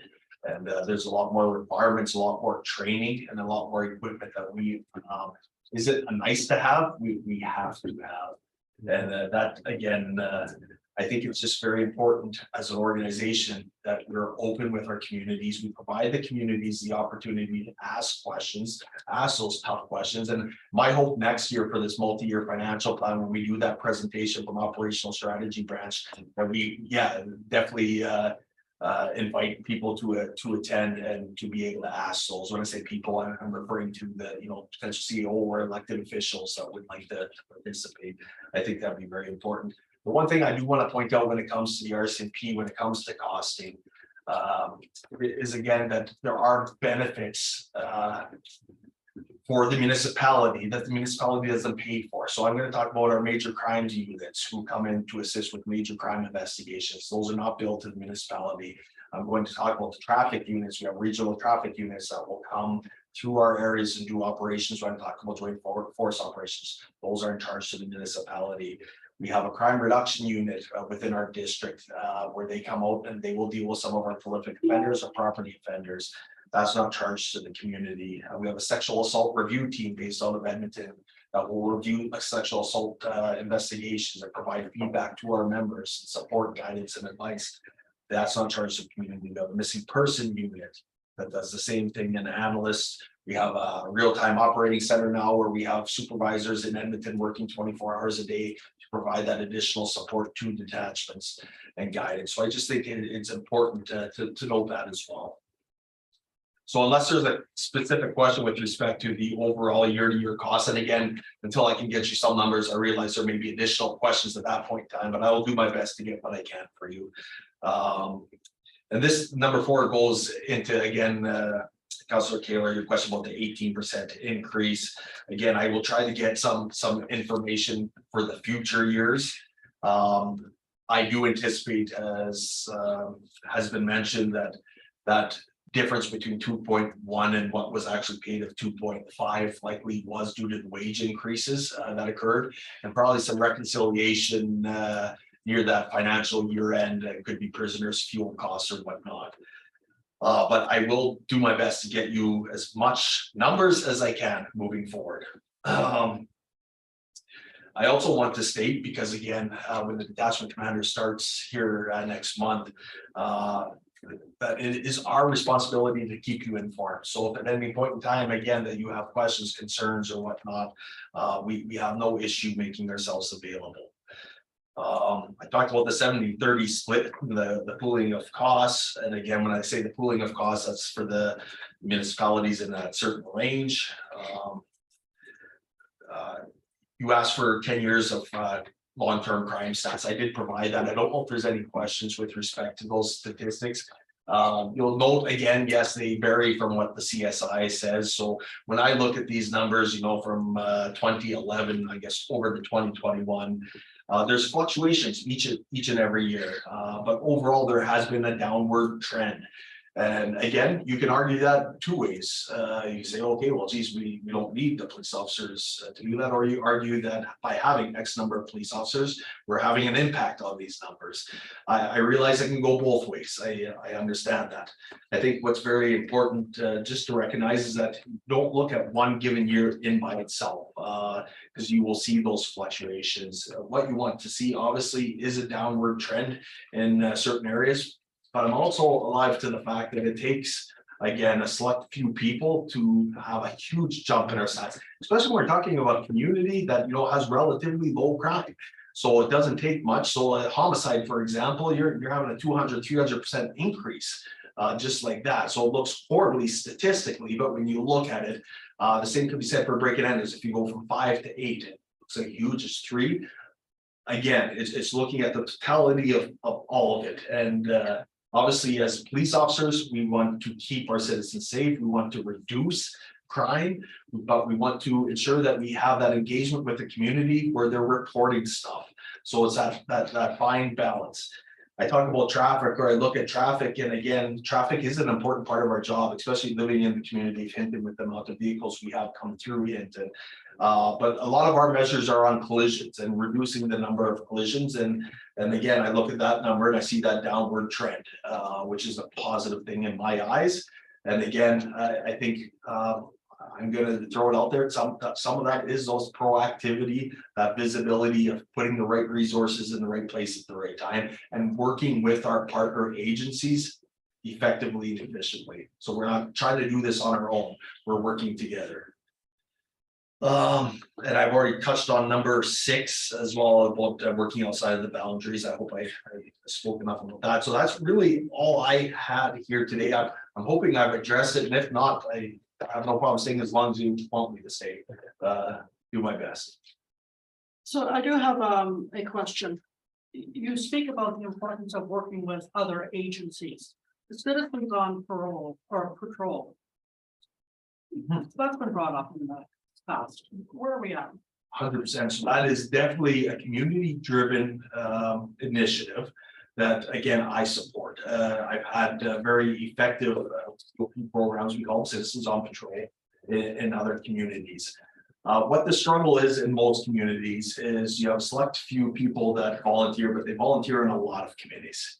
And so in order for Citizens on Patrol to be effective, we need a board and we need volunteers from the community. So we as an organization can definitely support it and work hand in hand, but we can't be the driving force behind it.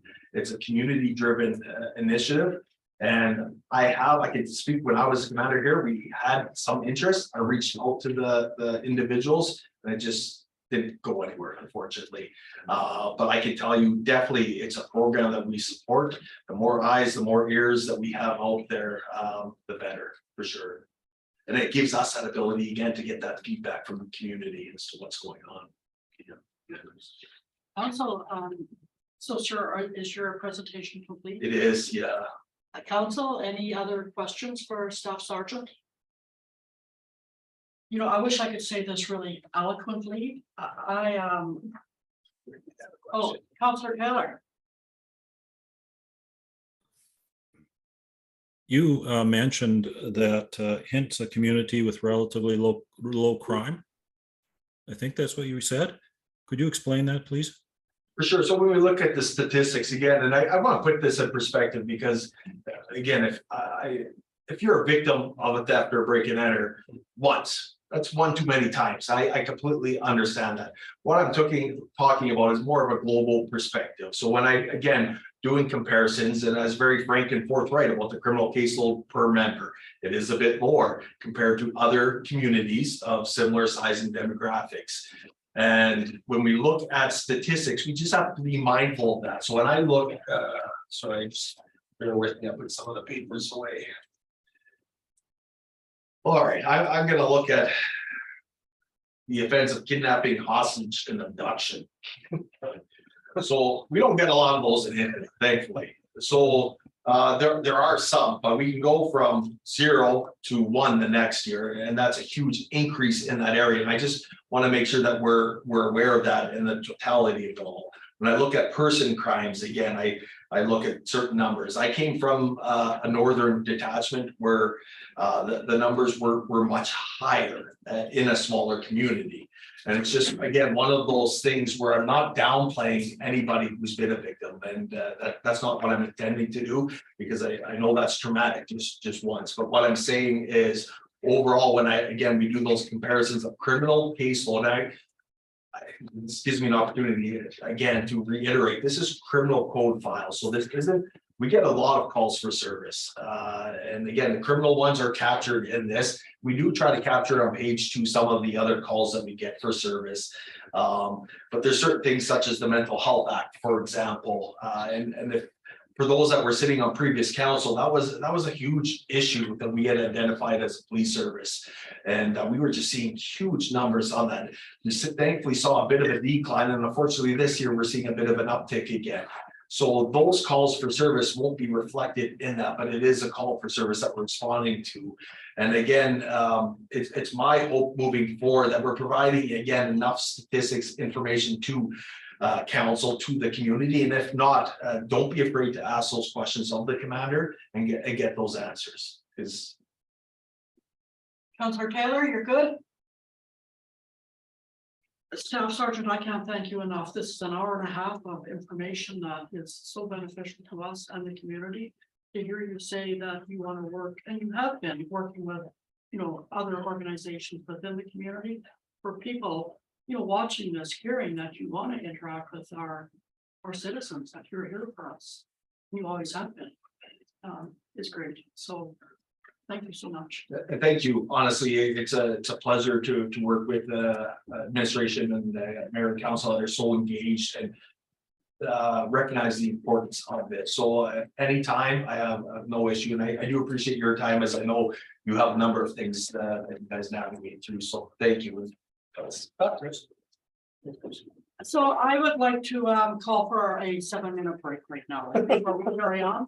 I'm gonna get to the bottom of why it's 7 minutes. I'm gonna- We're going to resume our committee of the whole meeting right now. We'll start with reports from administration, CAO. Madam Chair, if it would be acceptable to the committee, I would like to propose moving 5.2 to the top of the agenda of reports of administration. I think will allow us to better consider 5.2 and 5.1 and it would allow Heather then to leave as well and not have to. I can't leave, but Oh, thank you. okay. I think regardless, it would help us, I believe, in the targeting spending increases if we deal with the operating business cases first. Okay, so operating first and targeting would be. If we could flip 5.2 and 5.1, I believe it would be better. I'm sorry, I didn't catch that earlier. Okay, any concerns with that, council? We're good? All right, so we're gonna start with operating business cases of council. It's pages 28 to 34. Administration. Madam Chair, thank you. I'm gonna hand this off to Heather, and Heather, you may need to get, I don't know, maybe we'll ask you to speak and we'll see if the microphone is picking you up adequately. Shall I just move? Yes, yeah. Musical chairs of the name.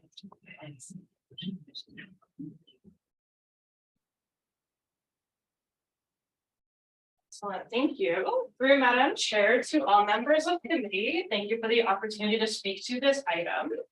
So this item is before committee this afternoon as a follow-up to the budget orientation delivered by the Director of Corporate Services on the September 6th regular meeting. During the 2022 budget cycle, operational business cases or OBCs were introduced to the organization. Furthermore, members of council had the opportunity to submit OBCs for deliberation by council.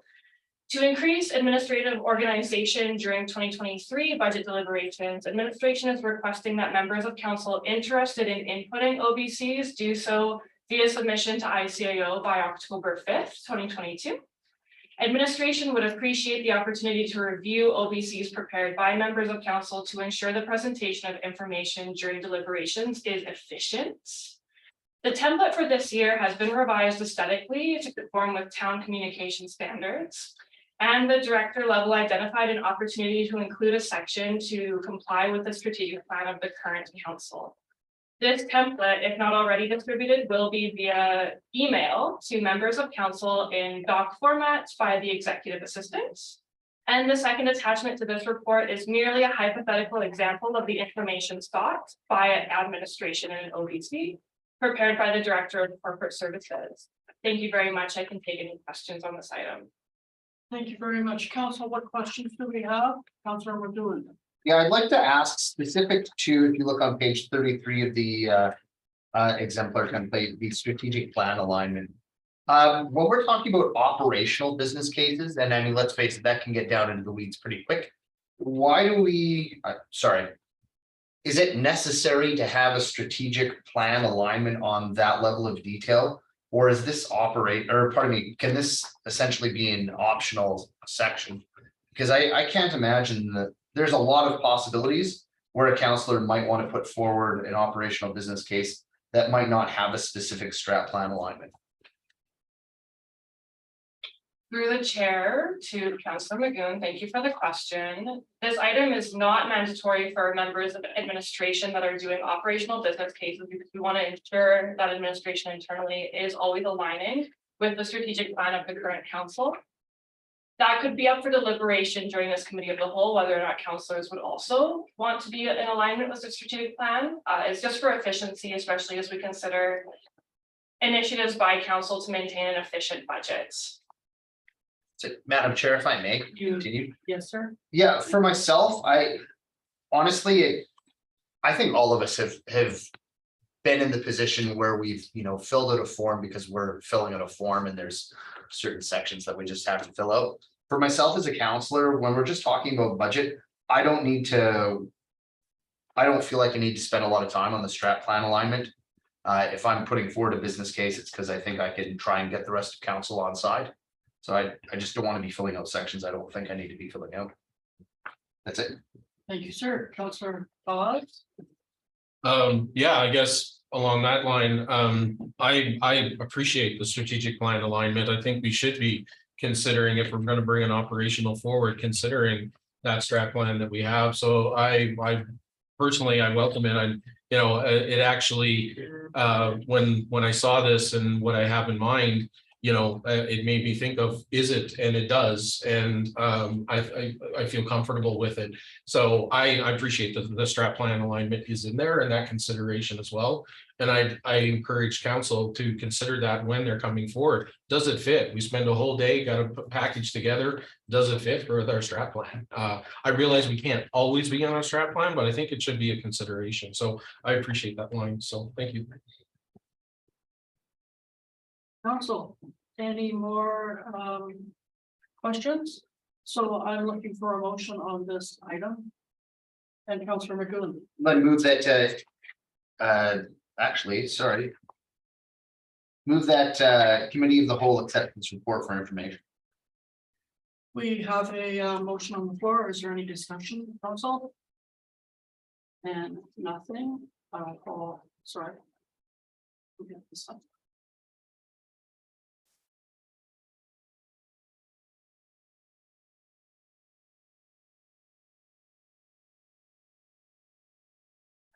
So call the question, the committee accept this report for information. All those in favor? And thank you, and that's carried. Moving on. I'm sorry. Councilor Hawes. Just one question, now that we've accepted this information, you mentioned you'll be sending it out to us, and when do you foresee that being sent out? Thank you through the chair to Councillor Hawes. Now that this has been accepted for information, the template will be distributed to members of council via email by the executive assistant. I would proceed, we get it out to you immediately. Okay, thank you. And council, any other questions or comments on this before we move on? And seeing none, we will move on to targeting spending increase, 2023 budget, and that is pages 25 to 27. Thank you, Madam Chair, through you to all of the members of the committee. During the June 14th committee of the whole meeting, motion MD 2593 was adopted or passed. The council had a discussion at the June 28th, 2022 committee of the whole meeting regarding targeted spending increases for the 2023 budget process. The return of the discussion committee was delayed by myself while the initial stages of the 2023 budget process were initiated. And with the arrival and onboarding of the town's new director of corporate services, which is now completed, the development of the 2023 budget is now underway, and it's appropriate and certainly necessary to seek the committee's input on these matters at this time.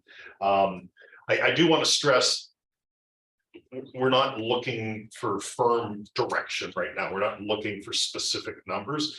This is more of a philosophical discussion, open to input and a bit of to and fro with the committee if you're willing. And I identified some things that we'd be looking for in terms of possible philosophical discussion.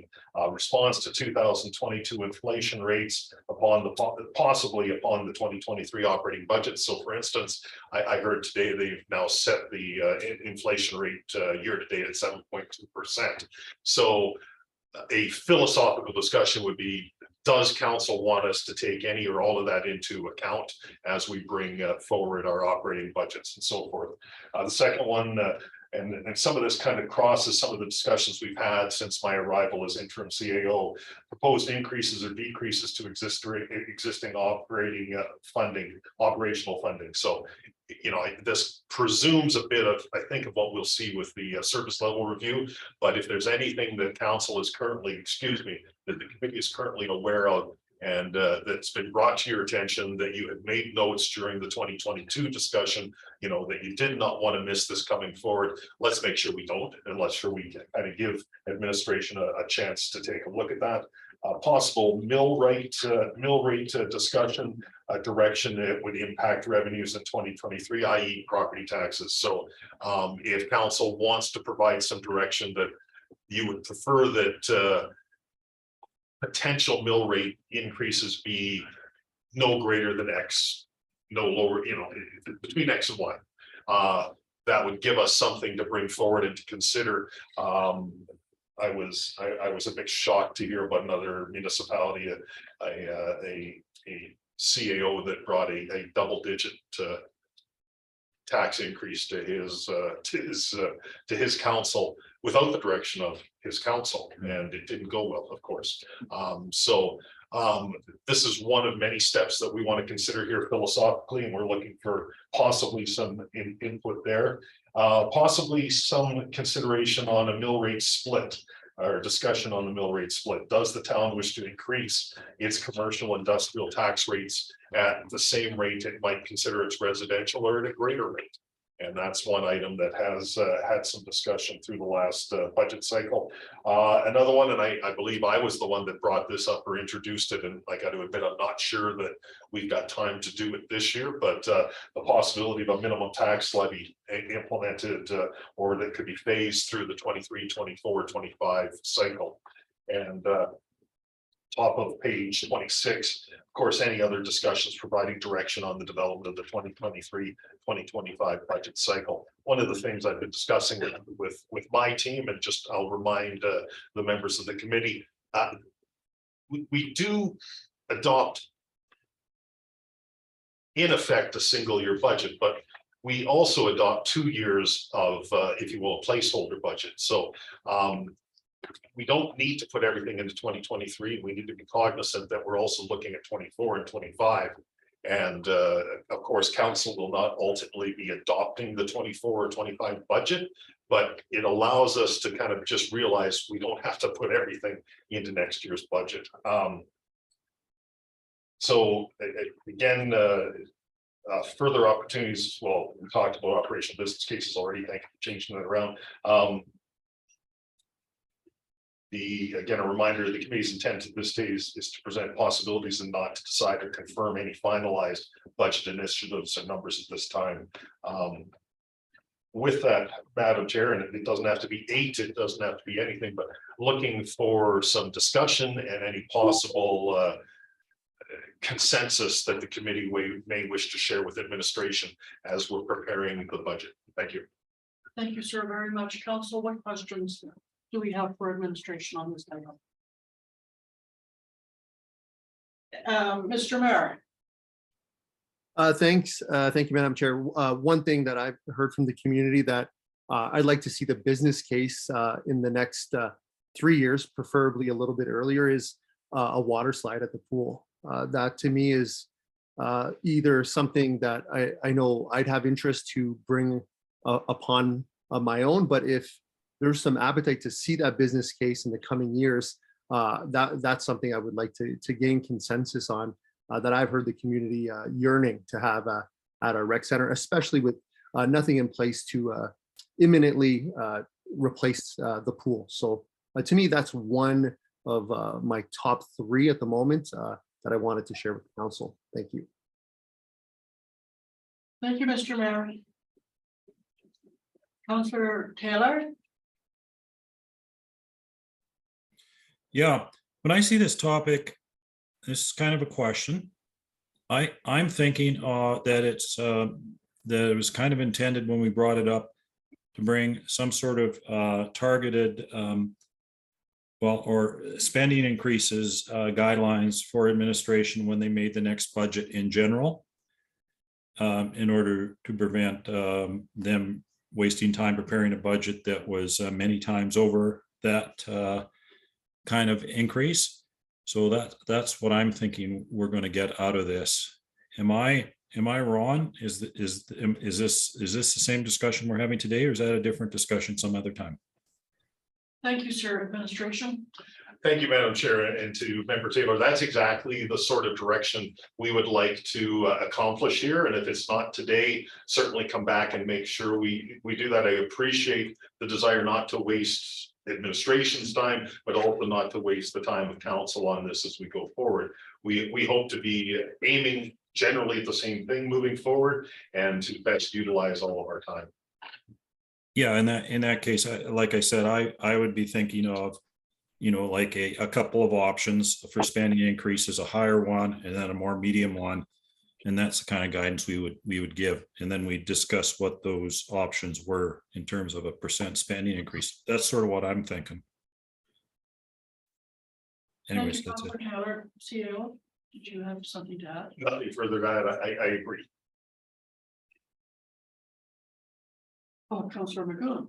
Thank you, Madam Chair. Yeah, and I guess just to build off of that, so just to dig down a little bit more specifically, would administration feel that the conversation for the beginning work on this budget would be successful if council came out of today and said, you know what, our starting place for you might be anywhere between 4 to 6%. Does that give you enough information to walk away and start that high level budgeting process with to come back to us? Or am I off key here? Madam Chair, if I could, to Member McGowan, I think that something, and without putting words in your mouth, but I'll use the 4 to 6. I like 4 to 6 because it's a range and we're early on in the budget process. And I prefer that to 4.3% because that gets pretty prescriptive. But so I do appreciate. I do appreciate the mayor's comment on the slide. So I mean, again, if there's anything that either has been missed or not reiterated year after, just anything that you're hearing from residents or you yourself, you penciled it into the margin of last year's budget binder, and you just said, when we come back next year, we got to do this. I can't guarantee it, of course, at this time, but at least we can bring it. We've got time to investigate it, research it, and bring whatever that might be back to council through the initial budget process. Thank you. Councillor Laberge. Another, I guess, comment that I would make is I would really like to see us talk about spending increases, not tax increases, because I've seen in the past, when tax increased 3% and the utility rates are up and so spending's up by 7 or 8%. I think really what our job is here is to say at the end of the day, how much money is coming out of the pocket of taxpayers. And that comes in a bunch of different ways. So I hope that we can have this discussion go forward on spending increases and not, taxation is one way to pay for it. There's a bunch of different ways to pay for it. And I think that last year through this process, we got all hung up on a 2.5% tax increase. I'd like to know what spending increase is. Thank you, sir. And I guess just as a follow-up, that 4 to 6% would be my expectation for an overall spending increase. Thank you, sir.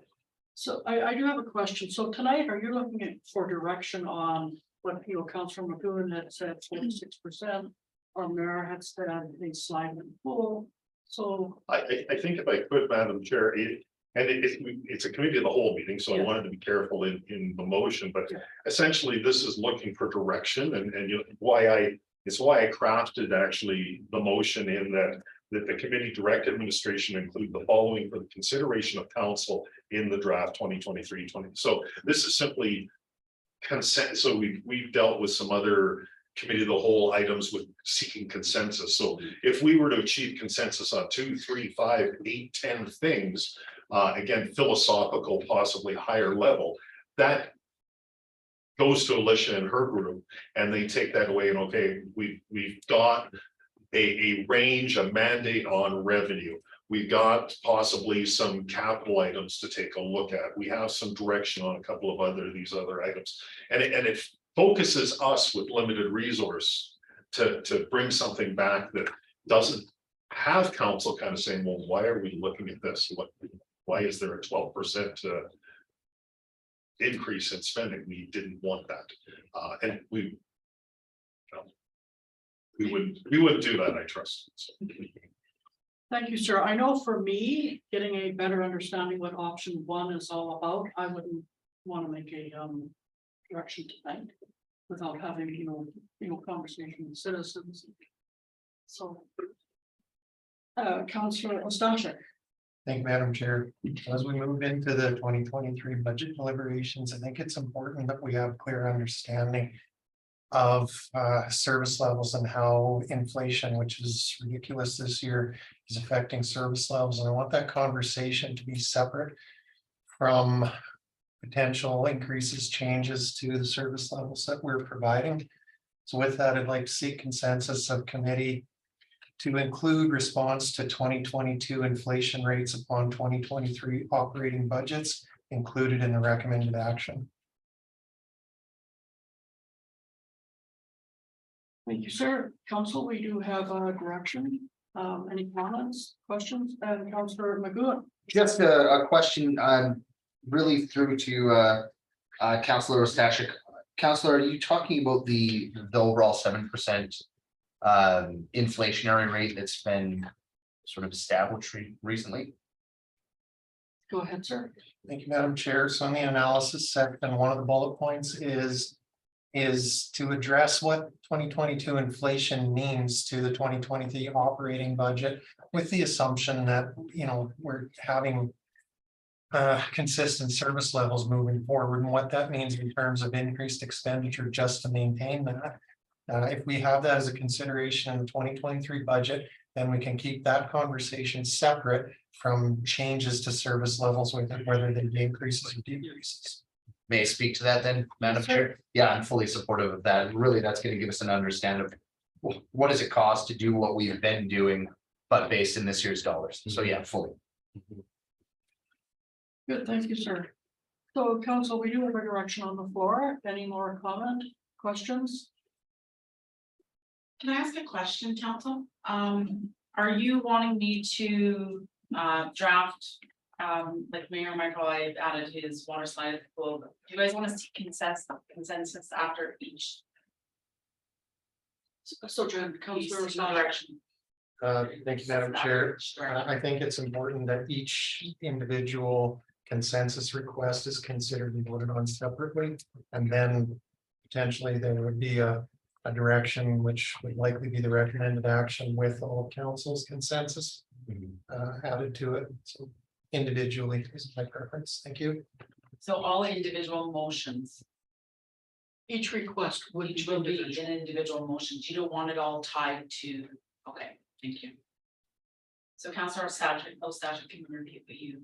If I may, Madam Chair, yeah, my request was to seek consensus from council on particular bullet point to add it to the recommended action. Yes. If you want the exact wording, Which one was it on? Sorry, which bullet point, like on the report? under the analysis section, it's bullet point 1. Response to 2022 inflation rates.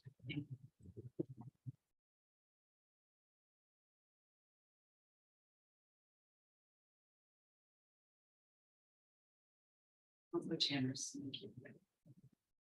I'll just clean this up here. And Councilor Taylor has his hand up. Madam Chair. First, Jen, do you have a good understanding of what Councilor Stashik has? Yes, but I'm gonna go back to Mayor Michael's first request about, he was seeking consensus to the water slide at the pool. Right, So do you guys want to vote on that and then we'll go on to the next and the next and the next? I don't believe. Point of clarification. Go ahead, Mr. Chairman. I did not put forward a consensus. Yeah, there was no motion made. No, his comment was to seek consensus. That's what I'm asking. What do you guys want me to? No, That'd be a no. thank you. And Councilor McGowan, your comment on 4 to 6%, that was not a direction. that- No, again, clarification, no, Councilor Ostashik is the only one with a A direction. direction on the floor. Okay, good. And Councilor Taylor, Yeah, I just want to understand this before I vote on it. Councilor Ostashkik. So you're saying that one of the options administration prepares is keeping service levels constant. What is it going to cost for next year? And that might include an inflation adjustment? Councilor Stashik. If I may, Madam Chair, I left my consensus request vague. I want to give administration the freedom to be able to respond to council just so that council has a clear understanding of how much the potential tax increase is going to be just to maintain the service levels that we had in 2022 because of inflation that we realized in 2022. So I'm not saying anything more detailed than that, nothing about implementing a mandatory inflationary increase, anything like that. It's more just supporting information so we understand what's due to inflation and what's due to changes. Okay, good. You're good, Madam Councilor Chair. Taylor? Okay, thank you. So Jen, that direction by Councilor Stashik?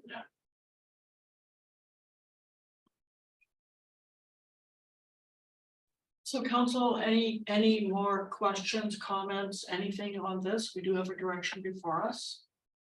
From Councilor Stashik. Yeah, if I may, it's just to add the beginning part to seek consensus of the committee.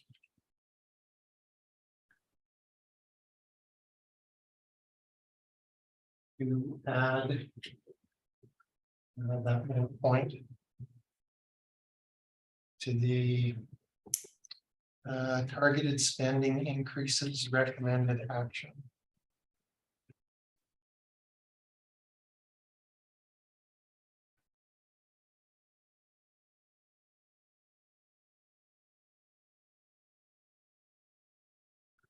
Thank you, Madam Chair.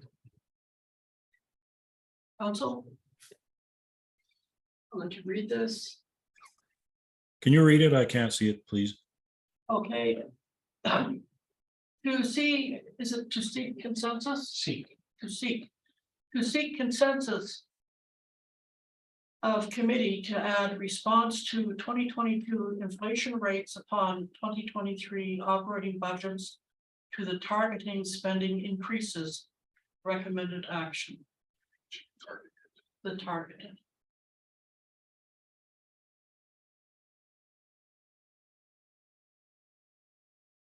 Counselor, did you want to hear that one more time?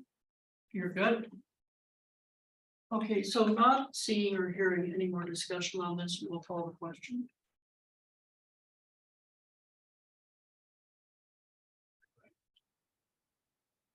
I think it's been, yeah. Okay. So council, all those in favor? Seeing none opposed, it's carried. Okay, any more discussion, conversation on this report? And Councilor Magoo? Just a question to administration. Edmund, when I went over this, it struck me as fairly high level, again, as a starting place for administration to look at those budgets. What level of depth do you want council to go into at this meeting that would be constructive? Not too deep, if I, excuse me, Madam Chair, through you to Member Magoo, not too deep. And that's kind of why I switched up and had the operating business cases come forward, because depth and detail and more specific direction, I think each of the members can take that OBC form and get into that level of detail.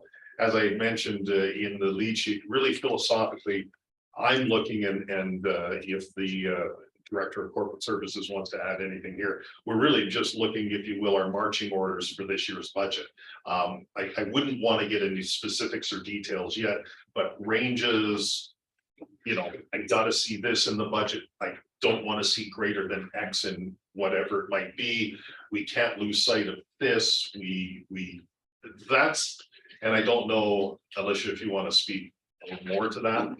I wouldn't want to get more detailed than that, because quite frankly, we're just not ready for that level of detail. Through the chair to members of the committee. Really, this intention of this, from my perspective, was just to ensure that what I bring forward is exactly what committee and council was looking for.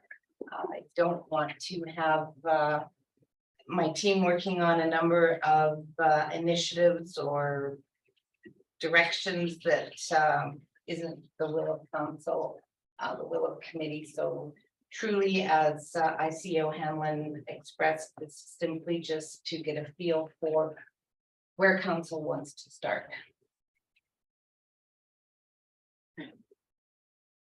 Thank you. So if there's nothing more on this, we will go to the next report would be municipal.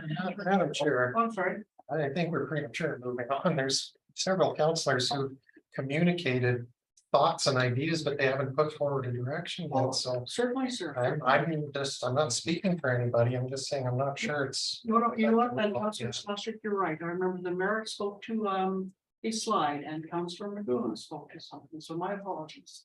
Councilor, Mr. Mayor.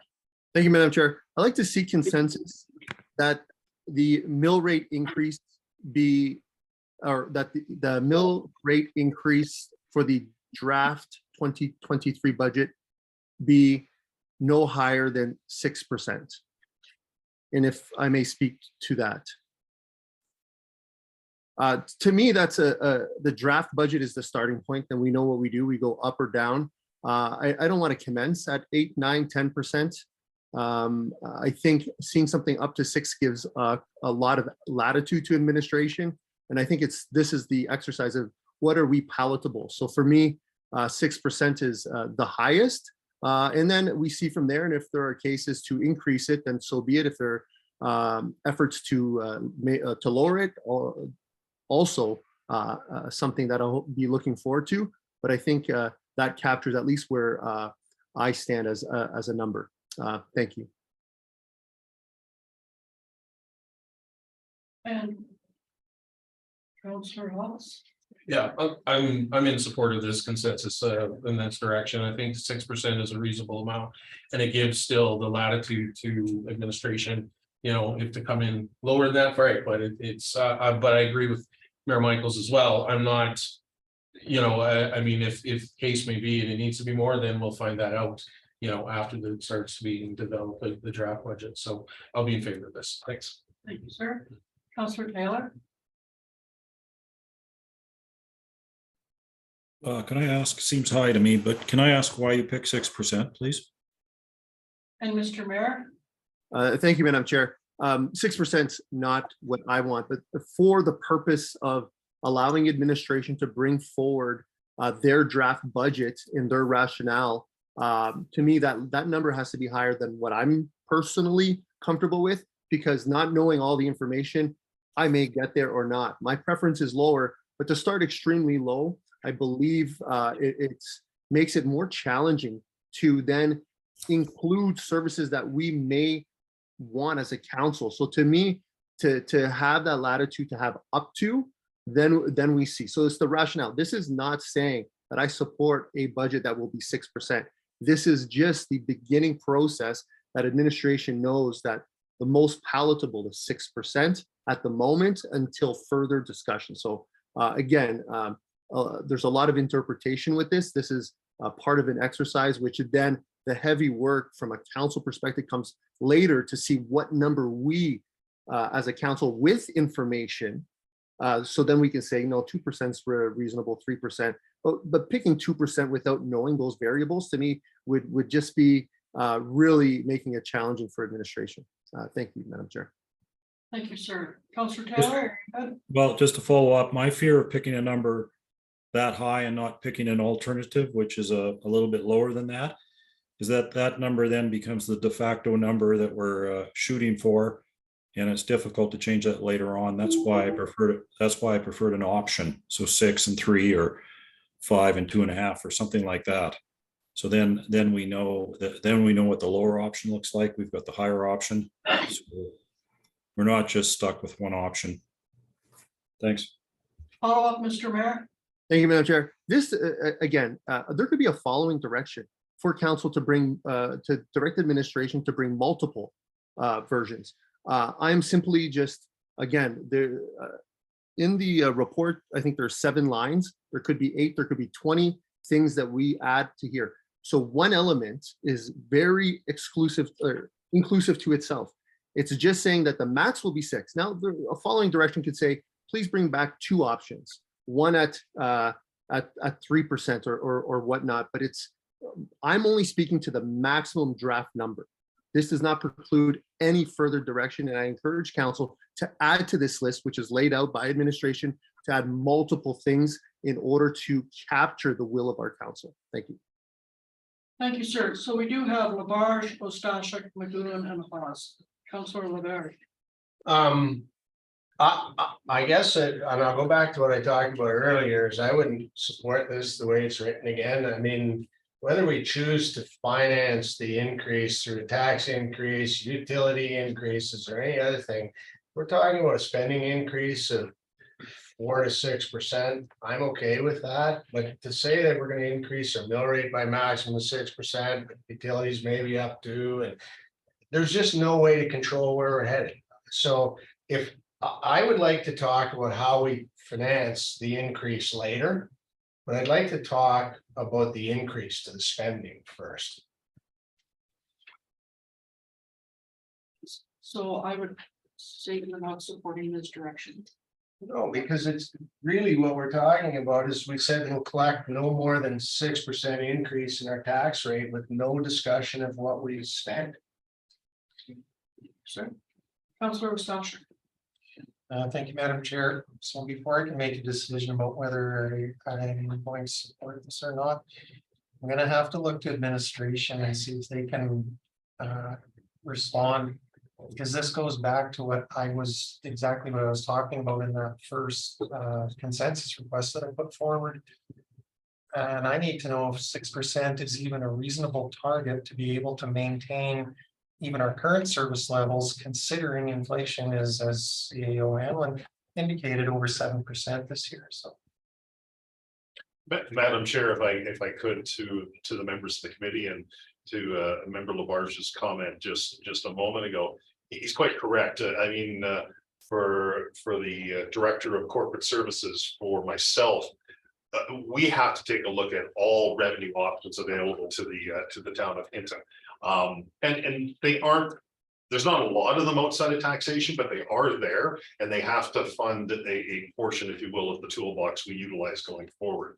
To the comment on a maximum, on a theoretical proposed maximum of 6%, and I won't speak for Alicia, and quite honestly, I won't be around when you're grappling with this, but for myself in this position, I would always be prepared in coming into that discussion with my council, knowing what I could give council. If council said, I know we told you 6%, but it's just not going to work right now. I would know what I had, if you will, prioritized and ready to move if necessary at the direction of council. I don't know if Alicia wants to speak to that or not, but that would, for me, strategically, it'd be foolish not to have that available and to share with my council. I appreciate, for me, I hear 6%, but if I can, sir, I'm not fixated on 6%. I'm going, okay, that's a range. The upper end of my range is 6%. And let's now take a look with the other things we might populate here today, and we might hear in the operating business cases and go, oh my goodness, we're at 13%. Okay, what are we going to do? What are we going to delay? What are we going to take out? What are we going to move? How are we going to fund this? Okay, possibly we can't fund it. What do we need to now change and take out of this budget in order to meet that direction? Because I would not want this group to bring something at 13%, because that's clearly not the direction of council. I don't know if that helps or not, but for me, and I don't know if Alicia would like to share kind of philosophically some of her approach on this, but for me, that's really critical. Through the chair to members of committee, it's important information for me to have, as it will definitely guide my presentation of, so expenses looked at separately from, as you say, the financing of it. We can certainly make those so that presentation reads that way, to give committee and council faith that spending is this amount and it's going to be financed in this way. So those are important things for me to know. Thank you. Councillor Stoshik, does that satisfy you? No, it does not. Madam Chair, if I could follow up, please. Yes. Now, I specifically need to know, I'm specifically asking if a 6% tax increase is enough to maintain our current service levels without having to dip into reserves or without having to defer capital projects so that they don't have to be funded through taxation. That's what my question is. So if administration is able to answer that, I would appreciate it. Thank you, sir. Madam Chair, through you to the members, I can't today. I appreciate the clarification of the question, and I do understand it. In my mind, it's separate from the. It's a separate question to this one, but I appreciate that if 6% binds the inflation discussion, how does council then deal with that at a later date? So we have a consensus item already that is going to require some work by administration to bring that back, either in conjunction with the budget or even in advance of the budget. So it's maybe hard to reconcile the two. I don't know if that's helping with the answer, but we would need to give some consideration on what are the inflationary pressures, and I don't want to suggest that it's not as bad as all of that, but I was talking to a colleague of mine who was suggesting, well, this is 7.2%, that's going to translate to a 7 or 2% or 7 or 8% mill rate increase. And I said, well, no, it's not. Your number one, any municipality's number one budget item, single budget item is salary. So you've got agreements, you've got union agreements, you've got non-unionized agreements that maybe are contemplating 1 or 2% increases, not 6 or 7 or 8%. So just because inflation might be at 7.2% doesn't mean we need 7.2% to achieve that. Now, unfortunately, we do know there's very many inputs to Winston and to his corner of the organization that are going to be that we know are affected by the inflationary pressures: diesel, gas, oil, steel, going out to contract, major capital work next year. Yeah, it's hard to reconcile the two. Sorry, it's gonna be I do appreciate having some direction on the appetite for expenditure. And I think maybe as part of this budget process, that administratively, we have to be prepared to come to council and indicate, here's what the implications on the prevailing inflation rates seem to be having on the 2023 operating budget. Good for now, Madam Chair. Thank you. Okay, thank you. So administration, if you're not able to give an answer tonight, how quickly would you be able to provide an answer? Madam Chair, if I may, Yes, sir. I'm not requesting an answer. I'm fine. Thank you. All right, thank you. Councilor McGowan. Thank you, Madam Chair. I'm, in a way, I'm gonna defend the mayor's consensus request, but not right now. Just in having a look at our past budget, for this past budget, we collected 18,060,000 and change in taxation.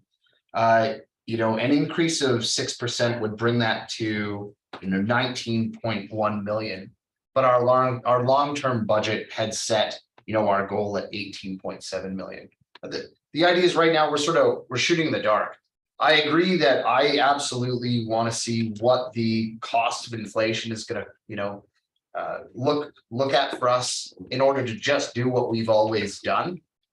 At a point down the road, I would support the mayor's direction, but not yet, because I need to know what the full scope of the inflationary weight is on our budget overall. And then absolutely, I think the mayor's on the right track, because we're going to have to generate those funds somehow, but we have no idea what that total cost is. And to defend the mayor's consensus again at a later point, I will note that he said up to 6%. So that range is there. He didn't say at 6%. I've been a counselor since 2012. At no point have we ever set a target number for administration to start at and then ever gone above that. We've always worked our way down, always.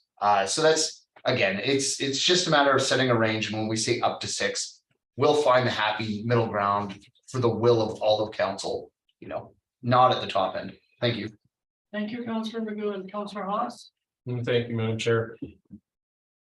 I hear what everybody is saying and I appreciate it, and I agree with. However, I still think that I'm gonna support the consensus, because based on what ICO Hanlon mentioned, and granted, he's not going to be here, but I'm confident in our permanent CEO that at least if we give the marching orders, we want to know what it's going to spend and inflation and into how it's going to impact 2023. At least, and it may not, 6% may not reach it, but at least it gives a target for administration. And I wouldn't support going lower than that, because in the past we've gone lower and then it does handcuff administration and makes it more difficult. So I'm comfortable with 6, and comfortable that if 6 is not feasible with inflation and everything and spending, that administration would come to us sooner rather than later, share that with us, and then we can have a conversation as council to, if 6% is not it, then what is the next number potentially? But at least it gives us starting point for administration, and that's where I'm at.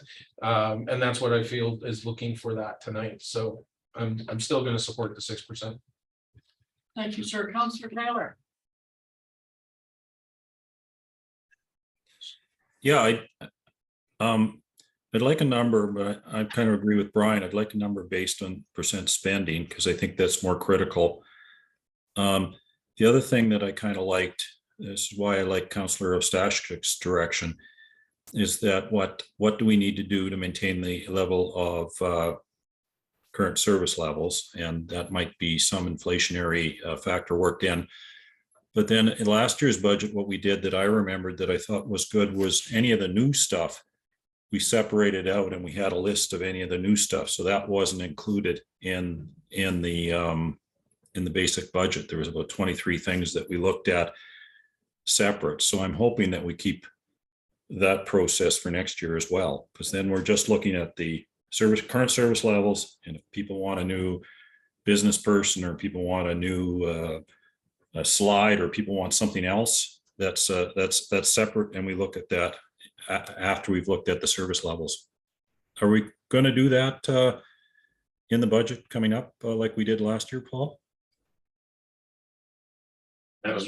Madam Chair, through you to the members of the committee, I'd look to Alicia. That would be typical with my practice in other communities where we are bringing essentially, I'm going to say a base budget back that outlines returning service levels and how we maintain those and the costs of maintaining those, possible increases in service levels at the direction or request of administration or at the direction of council, and new initiatives, both operating and capital. And they are typically, for ease, we typically will put those new operating initiatives hopefully fairly accurately costed and capital in separate spreadsheets that would allow us, if, well, no, we don't want to do that, or the cost or whatever it might be, that allow us to rather accurately remove that and see the implication on our expenditures and our revenues. Is that fair? I am sorry, and I do apologize. It's hard for me answering this question when I'm not going to be the guy around, but I think Alicia that would be fairly typical. Through the chair to members of committee, yes, definitely, we're spending a lot of time focusing on presentation so that it is very followable and we can see our starting point and moving forward, or potentially it could be the end result and then pull out backwards, but either way, we are focusing on that an awful lot in our steps as we're planning this, because we want to make it a process that's good for both administration and committee. Okay, Councillor Keller is good with that. Councillor McGowan. Thank you, Madam Chair. I want to start by saying thanks to Councillor Taylor and administration for that. Because again, I think that's transparent. It's going to show our citizens what the cost of keeping the lights on is, right? And really, that's what it boils down to, is a starting point. For administration, can you please clarify, because this really does impact how I would support the consensus request on the floor. Would administration rather the latitude to be free from that up to 6% rate at this point in the budget? Or does that help you move out of this meeting and be constructive? Because honestly, it can't be political at this point yet, because we're not in regular council on the final budget. What helps you do your job easier to get a budget before council? Administration. Through the chair to members of committee, in answer, it's both. I 100% agree with the comments that I've heard on expenditures, and I understand that more time and consideration needs to go into that presentation piece so that committee members feeling comfortable with it. I also appreciate knowing the 6%, simply because if we come in significantly higher and no one was thinking in that direction, we've started out in a bad spot already. So I appreciate hearing both, and we'll work with that information. Madam Chair, could I speak to that then? You certainly may. Then speaking to the direction on the floor, I will support the up to 6%. Because it does provide a range to administration, and they've indicated that it will, you know, in the same way, it won't hinder them. It gives an idea of where council's at, and I'll support it. Thank you, sir. Mr. Mayor, I have not forgotten you. You're up next. Thank you, Madam Chair. Thank you, Councilor McGowan, for asking that. I was gonna ask that exact question of, my understanding was this was the time to do it. If this was coming back and then we would revisit it before the draft, then I could support not having that information. But I urge council to not, to at least this is my perspective, not pin whether it's spending. I will support a following consensus for spending also. But what I didn't want was, let's say we do a spending limit, 6%, 4%, 3%, but then the mill rate comes at 16%. We've been through that. That does not exclude a draft budget coming to us at 16%, and something that at least myself and many other people spoke, we didn't want to start there. So to me, I want to support both. They're all individual. I want to see no higher than 6, or whatever that number is. We can discuss as a council, not for other reasons, but maybe that number is 10, 9, 8, and then also set other parameters, which, like I said, the actual spending costs, increased spending costs. Let's speak about that next. But to me, unless we are comfortable not putting a number, and that number could be 15, 16, 17% coming back.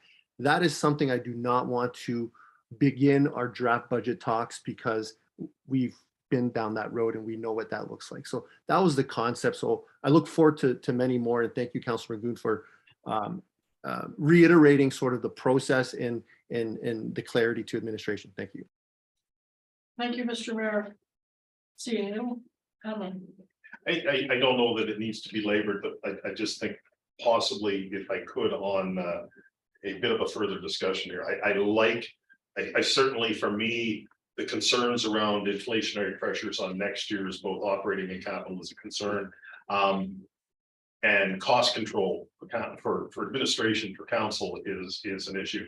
I simply was going to say, and it would not be intentional, but through the service level review, through the OBCs, through the feedback from my team on what they're looking to do next year or in the following years, capital projects and so forth, funding for capital projects, when we start to all roll this together, including the wishes of council and the wishes of the community in the background, so to speak, and forgive me, Mr. Mayor, but I will use the 6%.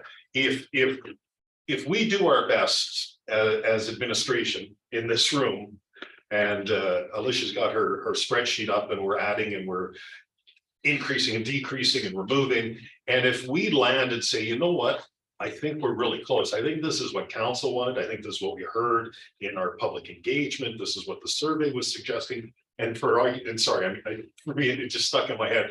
But you know what? It's the mill rate is at 7.2%. We'll get it to 6%. And I would fully expect through the discussions with council, hey, Jordan, I thought we had talked about this, or I thought we did, but it put us over the 6%. And what you're seeing right now is how we get to 6%. If you wanted to add these things, this is where it would put us over and above 6%. But we wanted to respect the direction of council when you gave us our marching orders. And so it's not as if we wouldn't have a clue. We would know. We would know that it put us from 6 to 6.3 or whatever it might be. And we would have that information, and certainly if requested by council, we could provide it. Now, council might say, you hit 6%, looks great, don't appear to be missing anything, great, then what doesn't make it to that 2023 budget gets considered in 24 or 25 or 26 in subsequent years. And that is a bit of how we administratively have to work to better serve you and the residents, is to take a look at that 3-year window. Thank you, sir. So I just have to say, I will support this consensus or direction that's on the floor. We need a starting point, and Mr. Mayor has given us that. Councilor Ostashik. Thank you, Madam Chair. So I'm going to be supporting the consensus request as well. But with a bit of a proviso, though. I appreciate what I see O'Hanlon has said about implications on the budget and implications on future budgets. So the only thing that I would ask if that that 6% is achieved by administration, that the presentation is really clear on how it was achieved. If it wasn't feasible just to achieve through taxation, if there is an impact to contribution to reserves, for example, I would want to know what that is. And if the intent is it's only for the 1 year, because inflation was an anomaly, and next year we can get back to our regular contributions. And I think that's a responsible action, but that's information that I would need to know to be able to approve the budget in total if that 6% is achieved. Thank you. Councilor LaBerge. I want to attack this one more time, because it's impossible for the mill rate increase to be more than the spending increase. But it's easy that spending's more than the mill rate increase. Remember what happened last year at budget time? In the previous year, we collected, I don't know, almost $600,000 more than was budgeted because of changes, and that was just plowed into spending. And our tax increase was 2.5%, but it's because we collected more than we expected to in the previous year, and it was simply built into spending. So if we're not talking about spending, I'm not quite sure how we can control spending. And again, mill rates are how we finance our spending. I don't understand how we can not be talking about a year-to-year comparison of what we spend. It's just, to me, I don't know. Any other thing just doesn't make sense to me. Thank you, sir.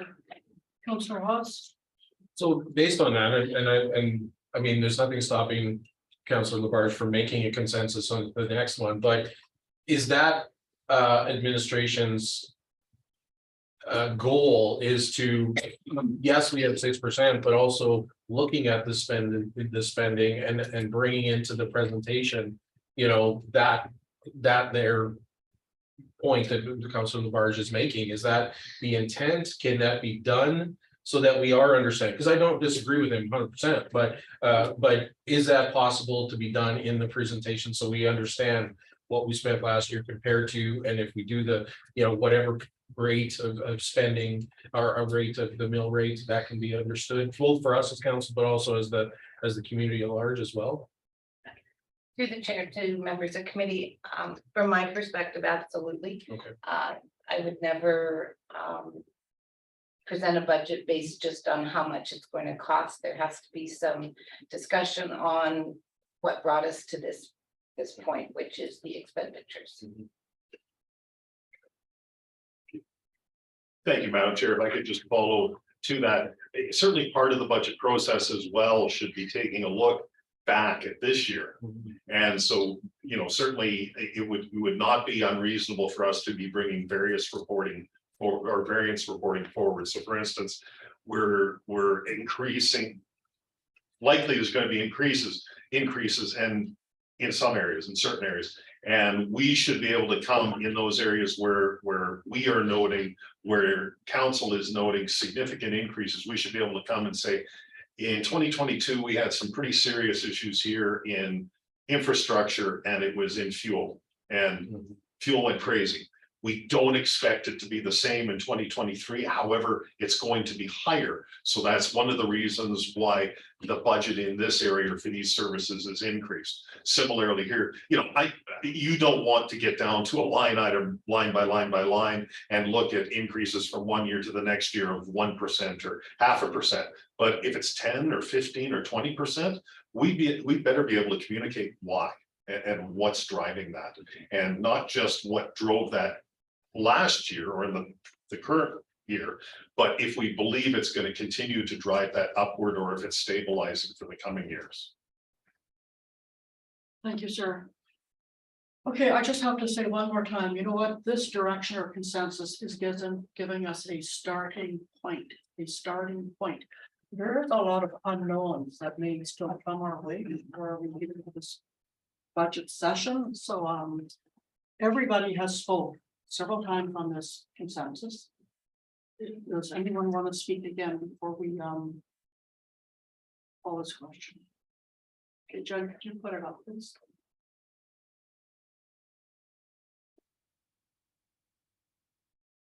So council, I will call question to seek consensus that the mill rate increase for the 2023 budget is no higher than 6%. All those in favor? And those opposed? And that is 5-10-2.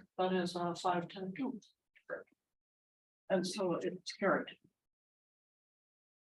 Council, any more discussion on this before we move on to our next report? And seeing and hearing none, the next thing that we will discuss is I'm sorry. Oh, Councillor Taylor.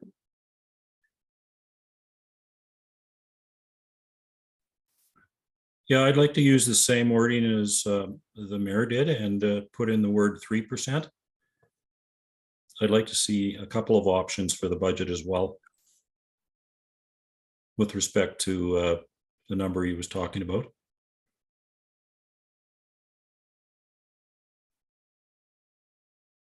Thank you, Councillor Taylor. So it's the same consensus or direction that the mayor has said of, it's at 3% will be in there.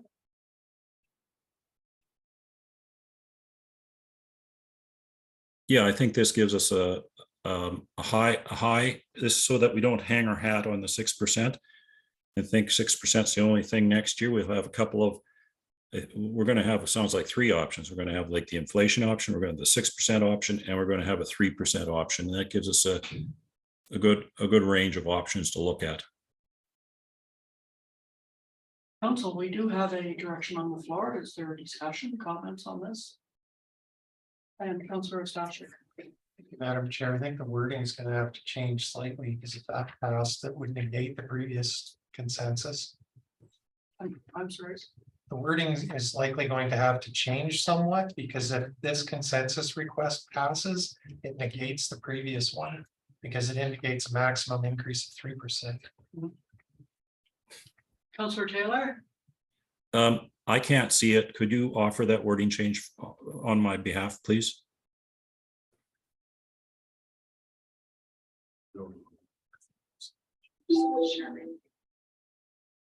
To seek consensus that a mill rating, I can't see it. Sorry.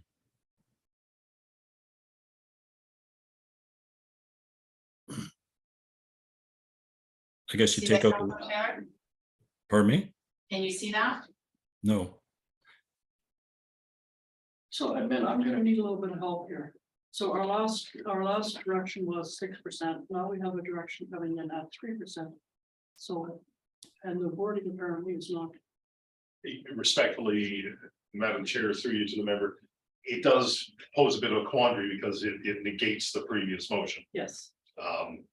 It would have been better almost to have gone with the range that we talked about earlier. Unfortunately, now we've got a consensus on the table. I do have the mayor's. Thank you, Madam Chair. I think what Councillor Taylor is saying, he originally said that it would be an option. So meaning we are now seeking consensus to see 2 drafts. And we vote on that. And if council or the will of the committee wants to have 2 drafts, one of up to 6 and one of no more than 6, that's the concept. So then Councillor Taylor then ended his statement saying it would be the same wording, and Councillor Stashik was correct. So to me, it would be that Councillor Taylor is seeking consensus of a draft budget of no more than that, to include an option for a draft budget of 3%. So the word option should be in his direction. And then we're voting on having that, which would still make the one that previously passed still at the latitude of administration to bring something up to 6. So Councillor Taylor, a friendly amendment to reword, including adding an option. I appreciate that. Thank you very much. Councillor McGowan. If I could get administration's opinion on the following, if I could be so bold. The previous consensus request had indicated up to 6%. I guess in my opinion is that this is really just a matter of reporting. If 3% is within that range of 0 up to 6. So is it not possible to simply have the understanding of administration that they will highlight what 3% looks like within that range? Madam Chair, through you to the members of the committee, that is certainly something we could do. It's going to be available to us in the spreadsheet format where pretty much we can move numbers around, we can increase, decrease, remove numbers. And so we could do that. I'm just trying to think about how to word it. You are correct. It's the first one was up to 6%. But right, so sorry, Madam Chair, may I? Yeah, and so it does, it indicates up to 6%. It's up to administration how to present that up to 6%. And so in presenting that report, in hearing the will of council, there's a general request to see what that also looks like at 3%, which is within that range. Can that report not just highlight, here's what 3% looks like, here's what 6% looks like? And I don't think we would even need to capture the will of council to do that. It's simply a reporting tool. We could do that. Thank you, sir. I just have to ask this question. So is that a click of the button or is that a double the work for administration? It's it's not, it's in my opinion, it's not double the work because as we pull it together and as we do our analysis and as we bring things forward, we are going to approach a number. And then we may pass that number. And we're going to reach a point where we possibly pass numbers and we have to reduce spending, increase revenues, or remove projects. And so whether it's 3 or 6%, we can certainly, with those as targets, I honestly, I would not want more than that, but with those as targets, particularly as we also consider the impact of inflation on this year, I think that's lots of work for easy for the guy not doing it, but you know, that's lots of work for finance to consider bringing forward. But to answer the question, I don't believe it's double. Okay, thank you, Councillor LaBerge. I actually like the intent of the pushback a little bit, but I don't think at this point I would support it specifically. And I think we talked an awful lot about service levels and we spent a ton of money sort of figuring out what they are. And back to Councilor Stashik's point is we don't even know what that base budget is going to look at. I'm happy to climb into the trenches at some point to start to do this. But upfront to say in a 7.2% environment, give me 1% budget, see if you can do that. I mean, I'm not sure where we get to with that until we've had, because if we're going to spend all that money to figure out what service levels are and we're going to use them or look at them or think about them, or just we're going to say we need 3%. I mean, until I personally have a look at what that is, and really, I think what Councilor Stashik's talking about is benchmarking where we're at today, given the spending increases. I don't see the validity in the exercise, frankly. And we're gonna have disagreements later, believe me.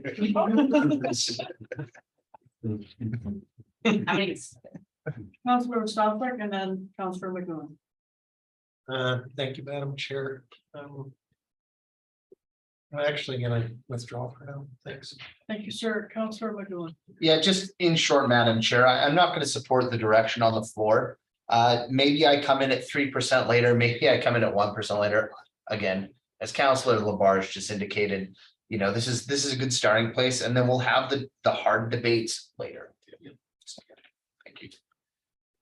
Okay, Councillor, we do have a direction on the floor before us. Any more discussion, comments? Jen, could you put that up, please? So I will call to question to seek consensus that the mill rate increase for the 2023 budget is no higher than 3% as an option. And we will vote on that right now. So all those in favor? And all those opposed?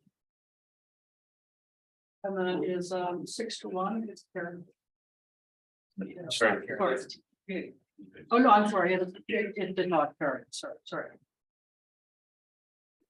Okay, and so any more discussion on this report item? And Mr. Mayor. Thank you, Madam Chair. I just wanted to ask administration on a clarifying question from Councillor LaBerge. I was under the understanding that an expenditure increase of, let's say, 6% can still lead to higher than a mill rate of 6% because of transfers to reserves and things of that nature. That was my rationale. So hearing that, I didn't comment after that, his last comment. Can administration speak? Can an expenditure max at 6% still require through transfers to reserves and loading them up a potential tax increase higher than 6%? I can think of a situation, but Then go ahead. I also can, but Yeah. it's your report, so I don't know if it's down. yeah, it's sir, through the chair to the members here. It's possible. If you're in a situation where your assessment drops year over year, and you wish to maintain service levels, or you want to maintain the tax collection, you'd have to potentially, depending on the assessment drop, you would have to increase your mill rate to maintain the revenue collection. That hasn't been the case for the town of Hinton. Most years you see assessment growth, in which case, if you maintain the same percentage increase, you're actually increasing your revenue because you're basing your mill rate on increased assessment. You can certainly have more revenue. So to use that 6% number just as an example, you could certainly have greater revenue growth than 6% if you include transfers from reserves, other revenue sources. We talked earlier about franchise fees, other revenues. So if you suddenly really we're solely committed again to ATE and traffic enforcement and those revenue generating streams, you can increase your revenues more than, say, a 6% mill rate increase. That's possible as well. There are other revenue sources. A municipality's primary revenue sources is residential and non-residential taxation.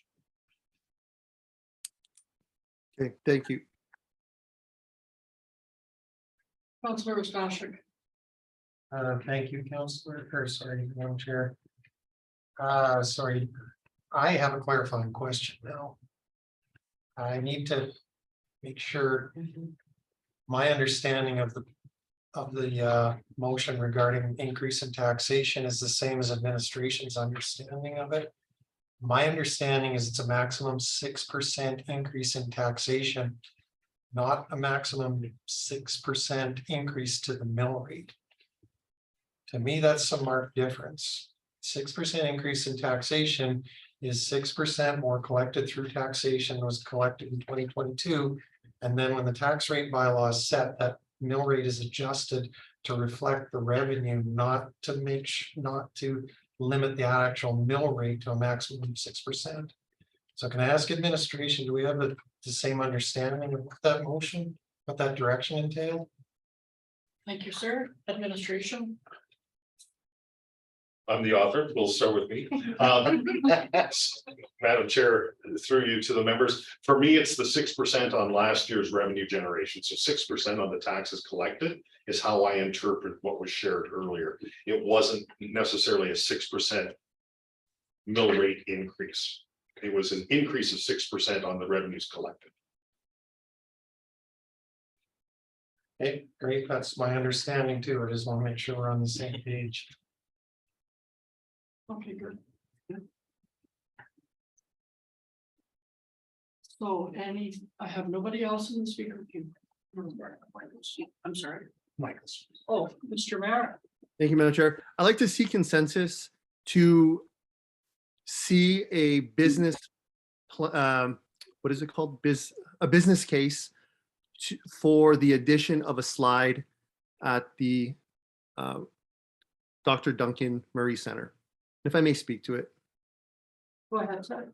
I think this is a good opportunity to see the business case like we see others. This is not one that I want to leave up in the air. I want to show the community, well, okay, it's going to cost a lot of money. It's not worth it. We can deliberate, have that conversation an amount of time, but I just don't want to go through another budget cycle where we don't consider it. To me, I don't see a new pool in the next many years, or at least like 5 years, 6 years. There's nothing in place yet to build something. So to me, that's an amenity that many families have said that they want to see, and I want to see the case to see if it makes sense or not. And if it doesn't, so be it. And if it does, I look forward to supporting that. So thank you. Thank you, Mr. Merritt. So we do have a direction or consensus on the floor. Comments, questions from council? And Councilor Estes. Madam Chair, so earlier tonight, we got the operational business cases of council presentations, with understanding that what Mayor Michaels is suggesting is likely classified as a capital project, not operational. Is there an opportunity for council to bring forward other potential capital projects that they may have heard from the community that the community wants to see? Thank you, sir. Madam Chair, through you to the members of the committee, absolutely. And in essence, that's why I wanted to have the OBC discussion prior to this one. So the slide would be a capital expenditure. And there can be other capital expenditures considered as we move forward in the budget process. Follow up, Madam Chair. Yes, sir. So would there be a separate form that's gonna be circulated to council for capital projects? Or would it? Because to me, it wouldn't fall under the operational business cases. Madam Chair, if I believe I've got a response from Ms. Wick. Thank you, SEO Hanlon through to committee. Just to save everybody some time, Ms. McEachran is already preparing derived from the survey that's recently gone out with respect to other options for the pool and in viewing the feedback, we've already identified perhaps the need to bring that information to council so that they may have an understanding of what it may cost with some other options for bolstering what we offer in our facility. So that's already happening. Thank you. Thank you, Mr. Mayor. Thank you. Madam Chair, to my question, I didn't get a response. So I was asking specifically if there's going to be an initiative for council to be able to contribute capital project ideas. and I thought we had said yes. Why ask that? Because the operational business cases to me doesn't cover capital projects. If I may. Or did it? We do have an additional form for capital project plan. It was not finalized by the time for this meeting, but that will be circulated as well. Okay, thank you for that. Mr. Mayor, Thank you, Madam Chair. Perhaps I read this. The reason I put forward that is on page 15, the recommended action says to put capital budget, like the capital budgets. That's what I thought the intent. If the intent is not to do capital, then it's just an omission from the report that's incorrect. That page 15 says capital budget. So if there's a specific time, I agree with Councillor Stashik. I don't want to like waste our time if we will deal with this at another time. But if there won't be an explicit time for us as a council to give some consideration, then I'd like for this to stand. So I don't know if I've got a clear answer. Perhaps Councillor Stashik got his, but or not. Are we going to have an opportunity explicitly at a committee of the whole meeting have this or fill out something in order to then seek consensus within the next 3 months? Madam Chair, if I could, there will be a specific opportunity to fill out this form very similar to the operational business cases that will then be considered by administration and brought forward. I would suggest that if the consensus of committee is to bring this capital item forward tonight, I anticipated some capital discussion. As I said, if there's particular items that have floated around the organization for a number of years and just never really got the care and attention or the consideration that the committee wants, I would encourage it to be a consensus item on here that we don't lose track of, whether it's the slide or something else. okay. So, Mr. Mayor, are you good in knowing that there is going to be, or there is a capital form? So if I may, with hearing that, I'd like to see if there's consensus. I don't want to leave this. Things could change in a month or two, and rightfully so. Administration has that latitude to pick and choose. I want this one to be one that comes no matter what. So since I'm still somewhat unclear on what the process will be at a future meeting to seek consensus, I think we'll have an opportunity to hand something to administration, but not the opportunity to maybe seek consensus with that somewhat uncertain information. I'll let this stand at this time. Thank you. Okay, thank you very much. Councillor Stashik, are you good with the, okay. So, council, we do have a direction on the floor. Any more discussion, comments on this? Okay, and seeing none, I will call to question. To seek consensus to submit and OBC and WAN, oh, sorry, thank you. Yes, sir. Sorry, if I may jump in here, this would not represent an OBC. This is a business case because it's capital. So maybe we could take out O and make it a business case. If I may, while I have the full council and committee, the capital request that will come from council will need support from administration, so we can put a dollar value attached to it and a specific year. Because if you look at that, typically we would bring something forward, but it's great if council can, but you wouldn't have, respectfully said, the understanding of what a slide costs. Right, so I'm trying to make sure that it's an effective BC that we brought forward. So I just wanted to allow for time that you can have that interaction. In this case, you'll probably will talk to community services about a slide. If you talk about building a bridge, you probably will come to me for that. So I just want to allow you adequate time so you can have adequate opportunity to substantiate your request. Thank you, Madam. Okay, thank you. So, Mr. Mayor, are you hearing what, Thank you, Madam Chair. I just want to leave it the way it is. I want administration to have the latitude. This is going, as Councillor Stashik said in the beginning of this action item, that it'll come to the draft 2023 to 2025 operating and capital budget. So administration will then know that this is one that council wants. If they want to put it in 2024, that's fine. Then at least it'll be stated there.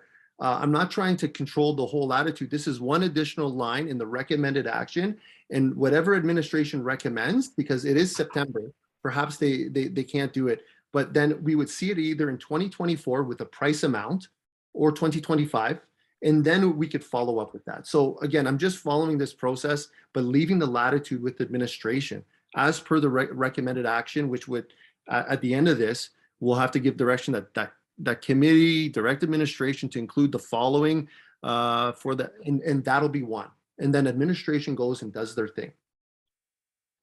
I don't know, maybe I'm not communicating that clear. I'm not saying it's exactly for 2023. It'll just be an addition of the other two. Thank you. okay, thank you, Mr. Mayor. Councillor Taylor. Yeah, just a question for the mayor. I'm in favor of this coming forward as a business case where we discuss it once we have the details in more detail. That's what we're doing here. So depending on the cost and how to put it in and that sort of thing, it's not, yes, we're going to have this. It's just bring the business case so we can have a follow-up discussion. That's all you're trying to do here, correct? Madam Chair? Go ahead, sir. Absolutely. The business case is the wording, no decision, and we will see it after. Thank you, sir. Jen, could I see the motion again or the direction? Okay, so anything else, council? Okay, I'll call to questions. Sorry, Madam Chair. Yeah. As Mr. Russo indicated, it's not an OBC, it's a business case. It's not an operating, it's capital. So it can't be OBC, it has to be BC. So I would need the mayor or someone to amend this direction. And point of privilege, the language for this item is a capital project profile rather than an operational business case.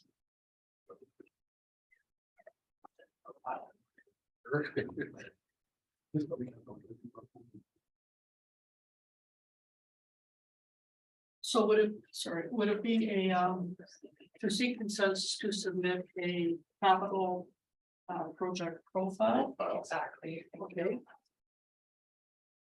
So I don't know if I as chair can make that change. It would need to be. Mayor might certainly have to. I'm okay with that change. Thank you. So John, if you take out the OBC operating business case and put in capital project profile.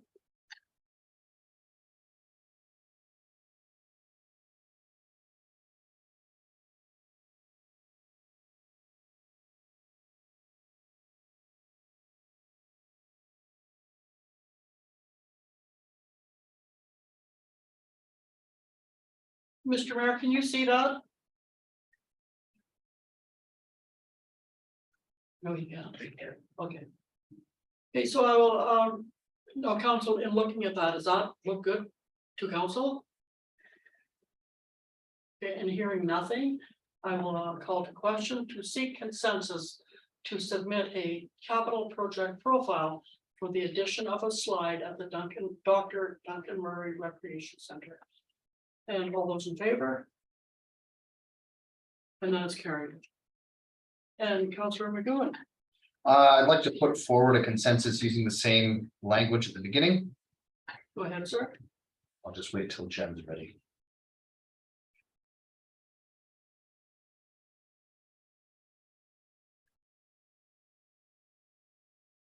Jen, it'll be the same capital project profile. Go ahead. To include the resurfacing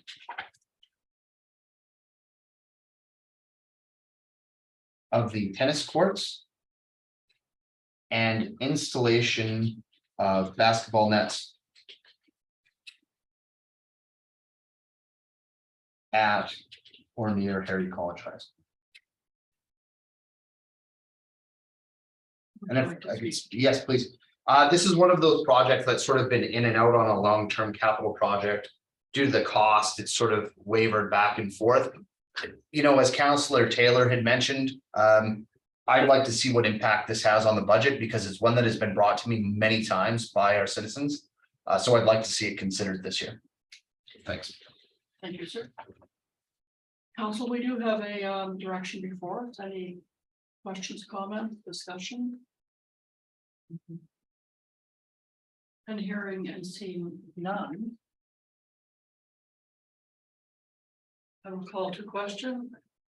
To seek consensus to submit a capital project profile to include the resurfacing of the tennis courts and installation of basketball nets at or near Harry College High School. All those in favor? And that is carried.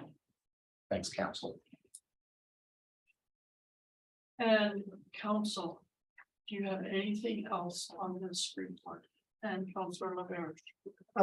I guess it's probably not a huge thing, but there were a couple of times in the past year. One was the fireworks for Halloween, and the other one was the funding of the Autumn Festival. So there were things that in the previous year had been funded, and then, you know, we went, well, is there no funding for that? And the answer was no. And so what I would like to seek consensus that all previously funded community activities are to be included in the budget to be reviewed for later. I want to make sure that the funding for the Autumn Festival is there for review. I want to make sure that the funding for the fireworks is there. So just previously funded community events are included in this budget. Thank you, sir. Could you be a bit more specific, because that could be quite a broad. Well, I guess what I'm thinking is the starting point for the budget go forward should include those public events that we funded last year. And not like be up to a counselor to remember, did you include the $1,000 for this or that? There are a lot of moving parts there, and I guess my opening position on this would be that we would fund those events that we funded last year as the opening position in the budget. We can take those out if we want. But for counselors to have to remember whether there's $1,000 or $500 included for an event is not fair. My thought. Oh, go ahead. That's okay. Madam Chair, if I could, to the members and certainly any of the staff that have been here longer than me, I do believe in previous years the council had a somewhat discretionary fund for community events. And that was scaled back over the years to almost nothing, which led to some of this discussion, sir. And it isn't unusual. Most municipalities, council will have a discretionary fund so people can come, they can seek the support of council for a community event of some sort. And to your point, sir, you know that there's money in a particular, with a motion of council, you can fund this. So that is something we could take a look at if you wish and reestablish. I bring it up because clearly there must have been some reason in the past why that was reduced or eliminated. Thank you, sir. Point of clarification, if I may, Yes. Madam Chair, through to member Laberge, there is a contingency with the point you raised regarding the civic partnership inventory. We'll be going over in closed session. So we can address this topic regarding the funding allocated by council to different community events at that point in time, which will provide further context to your concern. Madam Chair, it's really the civic agencies, though. I'm talking about the autumn festival, the fireworks, the community stuff. Not civic, and there were a couple of instances in the last year. When, the question was asked, well, don't we have money for that? We did that last year, and while it wasn't included in the budget, so all I'm saying. Is those community events, not civic agencies, that's completely different and much bigger consideration. I think what we're talking about here is a few $1,000s. Just if it's in the budget, then councilors don't have to remember about $500 or $1,000. That's. If I may, Madam Chair, and thank you through to Councilor Laberge. Traditionally, the community events, there have been a number of signature events. Some of those have disappeared, like Arts on Fire, and in some instances, funding, because that initiative didn't get off the ground for that year, was reallocated to things that we hadn't previously done, like the Autumn Festival. So our budgets this year through the line item detail will demonstrate for you which events are being included in our budget. And then if you want to throw extra ones in there, because I would only budget for those that have, like you're saying, previously been sort of a signature. Okay, that's all I'm asking. Yep, thank you. Okay, so you have made a direction though. Mhm. Yeah. Okay. Councilor Ross, No, but all right, so I just have to speak right now. I like what you're saying, and I think it's very important. And then for us to vote on it is showing support, for these activities to continue. It's just, I don't know what all these activities would be. The mud run, that's something that used to happen, does it still happen? Is that something you would want on this list? I don't know if it was funded last year or No. not, but those are additions. Councilor Stashik. Madam Chair, I need some additional information before I could decide if I would support this or not. Are we talking about town of Hinton events, or are we talking about privately organized events that are funded in whole or in part by the town of Hinton?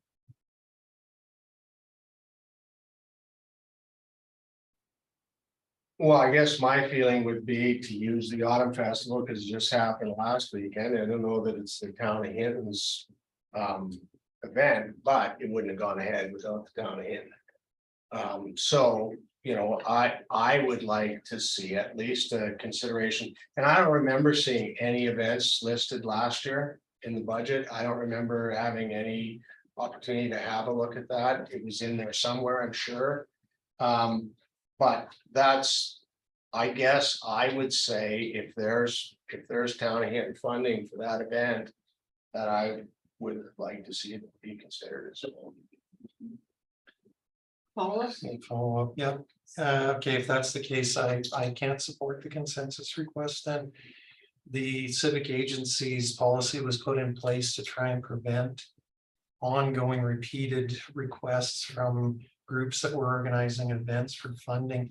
So to me, it's either a one-off request that if council wants to establish a contingency fund to fund those kinds of requests, then we can consider that, but that's a one-off request. If it's ongoing year to year, then to me, they need to seek civic agency status and then they get their annual ongoing fund.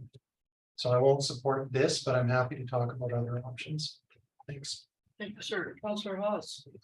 yeah, I took myself out of queue, but I think I was of the same mind of ICO Hanlon, at one point in time, and I'm not in agreement, but it was $100,000 in our contingency fund.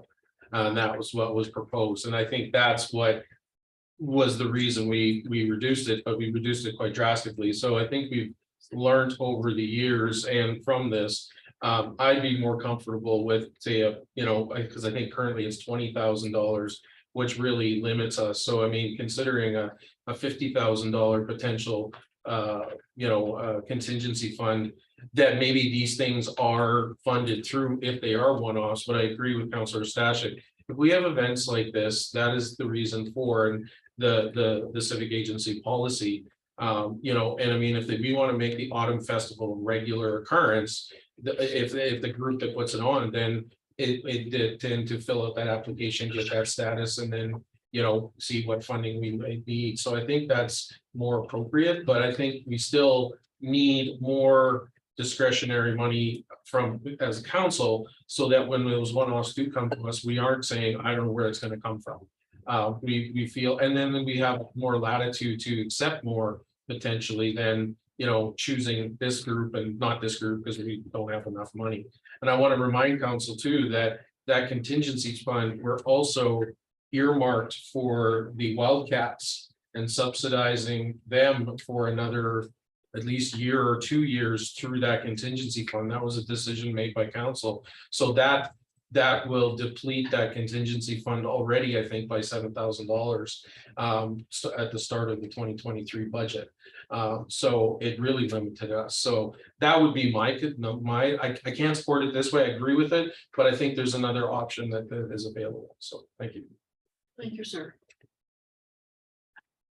So council, we do have a direction on the floor. Is there any more? And Mr. Mayor? Thank you, Madam Chair. I just want to confirm, I think I heard Miss Mark say, but the Autumn Festival technically would be eligible to be a civic agency? Or is it possible for them to be? Through Madam Chair to CEO, thank you for the question. I am not familiar with the structure of this individual group that puts on the Autumn Festival.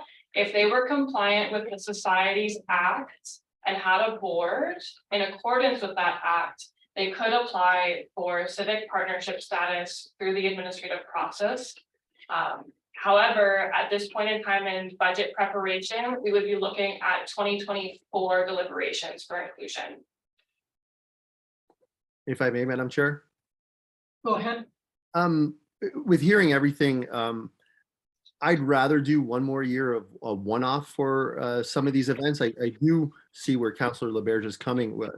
I think our current administration have made great efforts to make find monies and make it work. And perhaps we look at our contingency next year, but I'd like to flesh out and I believe it seems that they would fall potentially under a civic agency. So for that reason, I'll go another year supporting that if by chance they're not eligible, we can one off and then kind of go from there. Thank you. No, I'm out. Thank you, Madam Chair. Yeah, I'm going to support the direction on the floor.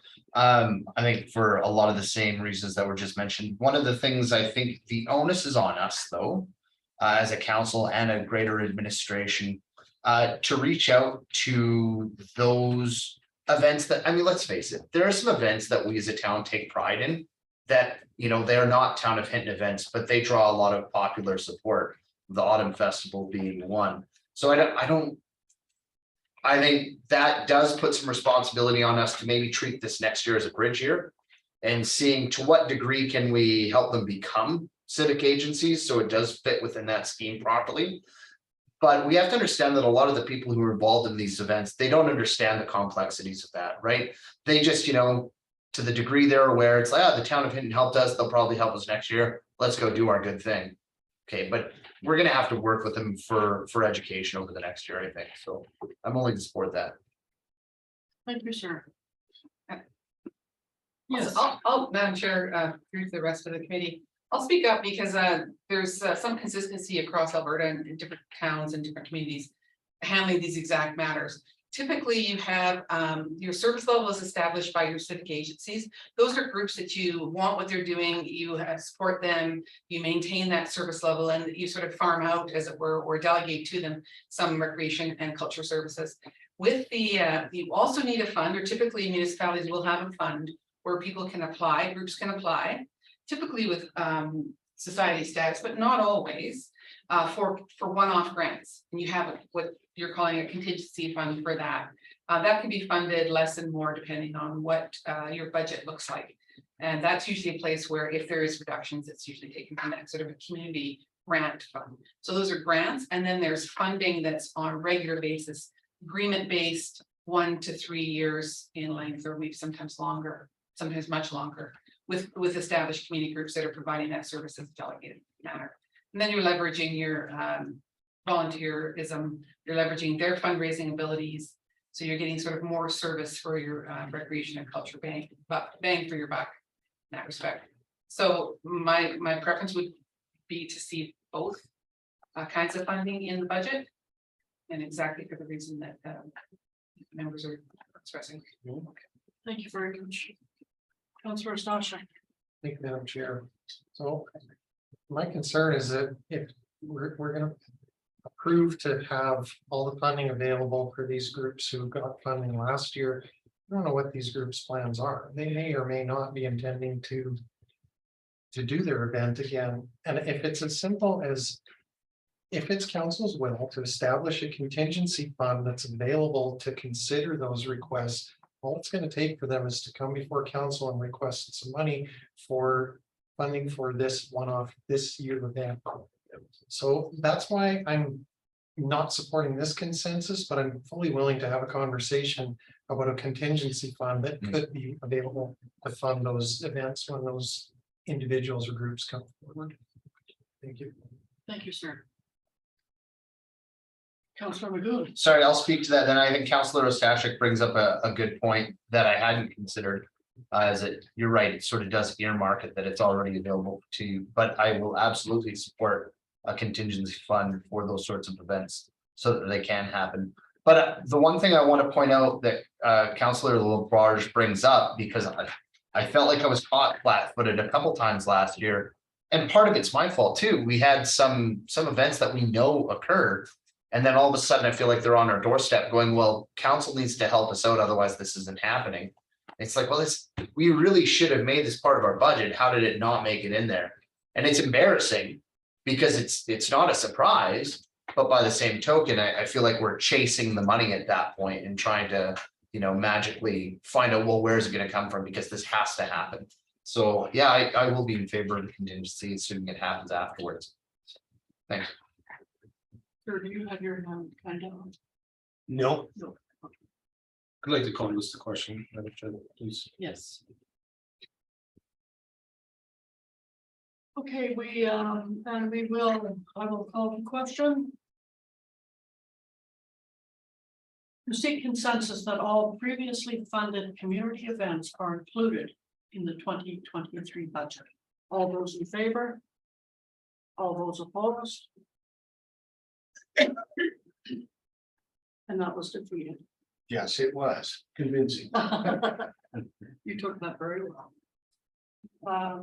Councillor Haas. Yeah, I'd like to see consensus that we include a no more than $50,000 into a council contingency fund for the 2023 budget or 2023 to 2025 budget, please. Would you like to speak? I would, please. It's for these matters alone. I mean, and because it doesn't just earmark it for, it's other things that might come to us as a council. And I'm just going to reiterate the fact that I think we tried the 20,000, and unfortunately, I think we felt like we were chasing the money because we didn't have a lot in that fund. So I think this is a reasonable compromise from 100,000 to at least 50. And then it gives the opportunity to okay some of these events and more that might come to us as a consideration for council. And again, I want to stress that there is already money earmarked out of that account. So, we want to make sure we have enough in that contingency fund for those one-offs. And then if we want to bridge the potential to have the conversation with some of these groups, if they fit for the civic agency for the future, great, but at least this way we've got the money available for that and others as well. So I hope that others agree. So thank you. Thank you, sir. Councillor McGowan. I understand if administration doesn't have this number, this is very off the cuff. Do we have any idea what the cost of those one-off events that we supported last year were in total? Again, understanding that very well might not be. Yeah, if I could, Madam Chair, I'll have to get back to the committee, to council with that number. Because I think it was funded on, it wasn't just out of, there was other, There's multiple. there was Madam Chair, mattresses and closets and all, no. can I speak to that, Madam Chair? Yes. Just quickly, I'll support it, understanding that through the budgetary process, that number could go up or down. That's a fair starting point. Thank you. Thank you, sir. Councillor House. Yeah, and that's why I said up to, I mean, it doesn't have to be that, I just don't want it more than 50,000. But it's up to, and giving the administration latitude that to consider what has been the past. And then what we might, prefer see, so that's why I made the motion. Okay, I'm up next. One of my concerns is with the community grant. If we have a contingency fund and community grant, that paperwork, can be pretty invasive for something to fill out. So I would hate to think we're not gonna go with the community grant. We're just gonna scoot over to the contingency fund. So are we gonna have some criteria there for who can apply for that? Councillor Rob. Well, I don't know, I can't speak to the criteria, but I mean, it is a decision of council from that. And if the council, has a ask and if in the past, it's always been, have you considered the community grant program? And then have that conversation with the administration. So it's still council's decision whether or not they fund it. If there's other opportunities, then it's on us to then help them investigate that or put administration to it. So I mean, there's nothing stopping them now from doing that. It's just not, maybe there isn't the money there. So, but that's my thought on that. It's still, the buck stops with us. So. Thank you so much. Council, we do have a direction on the floor. Any more comments, discussion on this before I call the question? And Jen? I'm just having issues. Mayor Michaels is having issues logging back into this meeting. Heather, can you open the meeting for the meeting invite to Mayor Michael? Sure. My internet is freezing over here. 7-minute break while he connects. I could really use that. So council, we're gonna take a, well, you know what, typically we don't take breaks when there's a, is there much direction on the floor? Or is that just in main chambers? Admin, Typically, you would want to wait to, if at all possible. Personal break. There you go. If I may, Madam Chair. Councillor Hans. I mean, Mayor Michaels isn't here to vote on it. This is extenuating circumstance because he was part of the meeting. He's been kicked off. So I don't see any reason why we couldn't take a break, wait till he gets back on, so we include him in the vote. That's the point I was gonna make. too. Okay, Sure. Okay, we're gonna take a 7-minute break.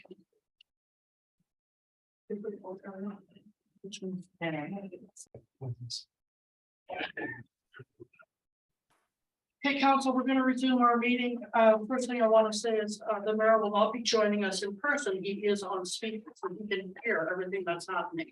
When we take a vote, I will ask for council to vote first. And then we will ask him, our mayor, for his vote. Okay, everybody understand that? All right, so we will, we do have a direction on the floor. Now, is there any more discussion on this, council? I had a question, or I had a comment. Go ahead, sir. Can you hear me now? Yes, I can. Thanks. Yeah, I have difficulty supporting this, because I kind of feel like I'm approving it blindly, the number. I don't know precisely what it includes.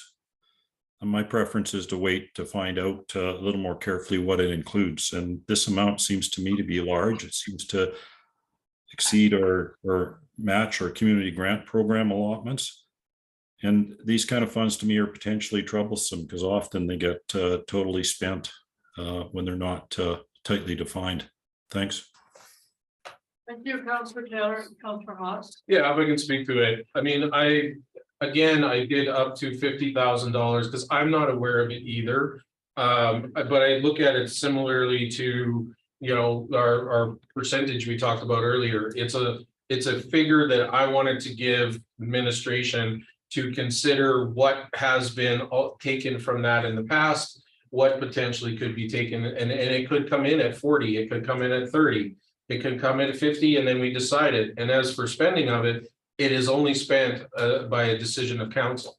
So, you know, to be, you know, we control that account. Nobody can just reach in, administration can't just take from it without a motion from council to do so. That's my understanding. Is that not correct, administration? Sir, that is correct. It's like a reserve. It will require, well, it's not a reserve. No, but it's, But yeah. it is discretionary that can only be spent by motion of council. So, And if I could, just with a comment very briefly, there's a comment about controls.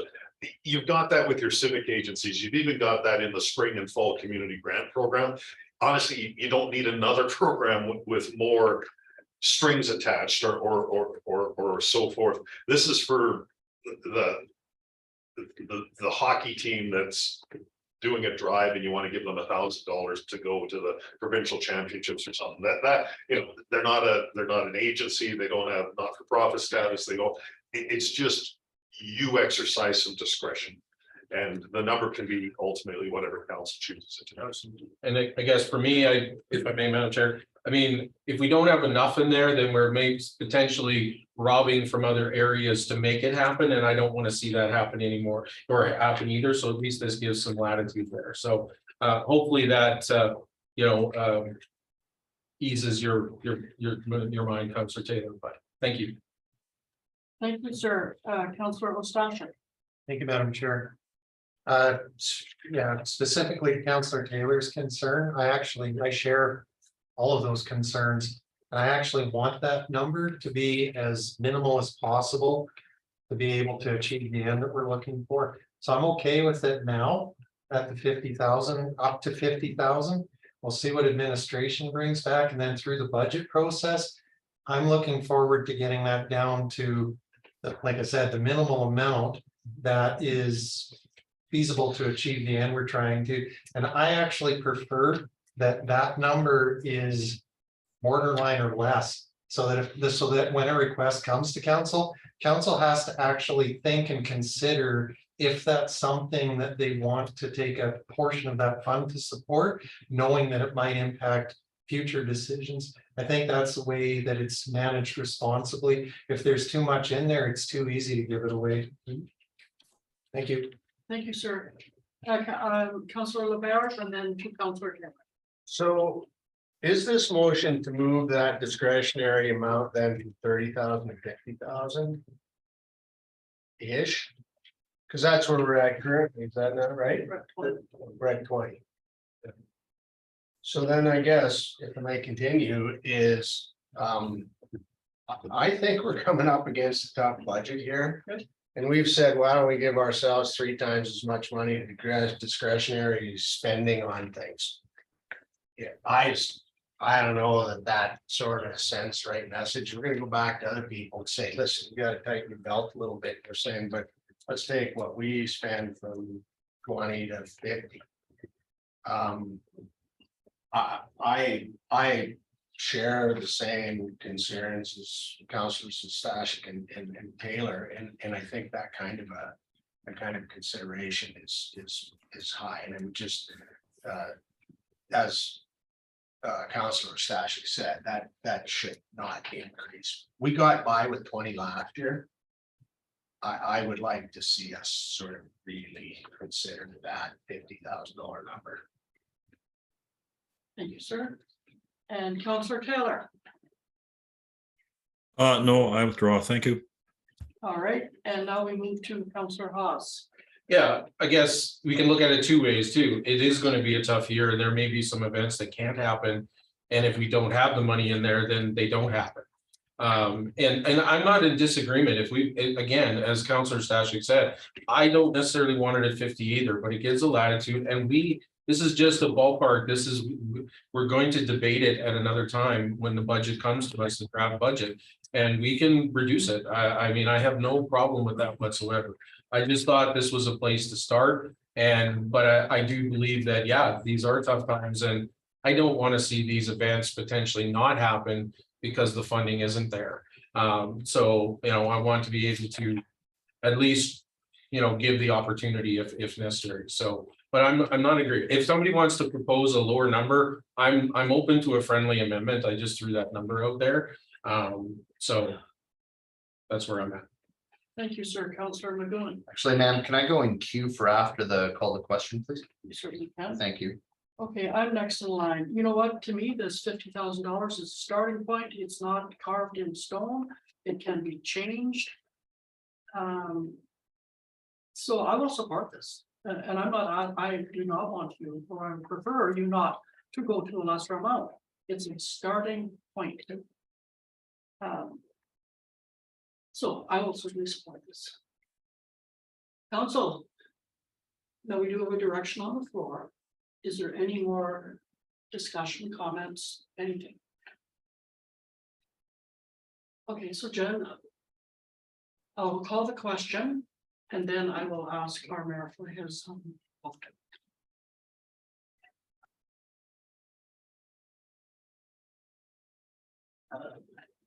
To seek consensus to include no more than 50,000 in the council contingency fund in the 2023 budget. All those in favor? And those opposed? Mr. Mayor, your vote? Yay.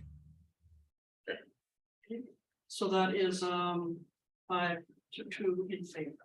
So that is carried. Is there any? Yes, sir. Thank you, ma'am. Yeah, I'd just like to bring council and administration's attention to the fact that it is 7:53. We have two options ahead of us. We can vote to extend and sort of sally forth. I guess I'm just looking really quickly to understand if the remaining business on the table is essential or if it's worth the financial implications of extending the meeting. Well, I'd like to say it's not just the 2 remaining items, we also have a closed session before us. Sorry, did I say two? I thought you said 2. Oh, my apologies. I meant certainly more than two. Councilor Haas.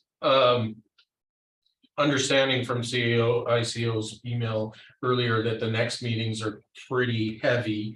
And I foresee the next couple of items not really very much involved in conversation. That's me personally, but I would feel comfortable extending at this point because of the future. Thank you, sir. So are you saying you would like to extend? Yeah. You're making that motion? I'd like to first weigh in of others at this point as we do in time. CAO, I have you, Councilor Taylor. Madam Chair, it's crucial for administration that today's meeting continue. I apologize, it's gone as long as it has, but there are items in the closed session that must be dealt with. Okay. Thank you, sir. Councilor Taylor. I don't mind extending the meeting to finish the discussion. And if the town manager says there's vital items in the closed session to discuss, I don't mind talking about those. But talking about the other reports from administration after 4 hours, I don't believe we basically make effective decisions after 4 hours in this room. So I wouldn't want to see those items discussed unless they're vital or important. Thank you. Thank you, sir. Councilor McGowan. Well, I guess with respect to Councilor Taylor, if we're going to vote to extend, that's an immediate financial impact and you might as well take care of your all of your business at that point. I think I'd feel pretty guilty to vote to extend and then only deal with one issue and then close the doors. Thank you, sir. Councilor Hawk. I'd like to move that we extend the meeting to include all that's on the agenda. Please. The rest that's on the agenda. So council, we do have a motion on the floor. All those in favor? Mr. Mayor? Yay. Okay, so that's carried. Councilor Taylor is against. I'm sorry, and Councilor Taylor is opposed. Yeah.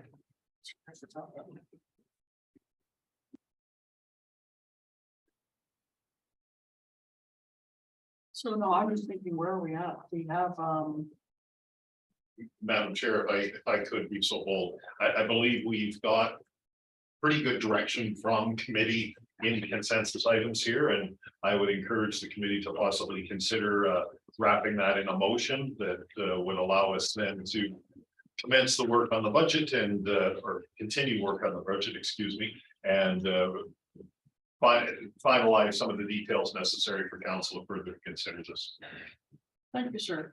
Councillor Haas, I'd like to move that the committee direct administration to include the following, which is all of those that we have just discussed for the consideration of council in the draft 2023 to 2025 operating and capital budgets.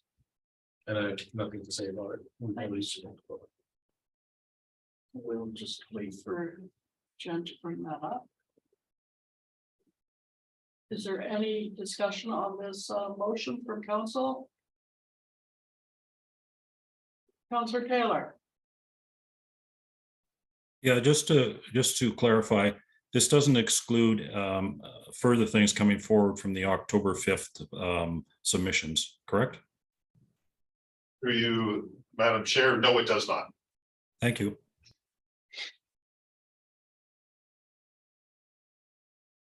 so council, before I call to question, any other discussion, comments?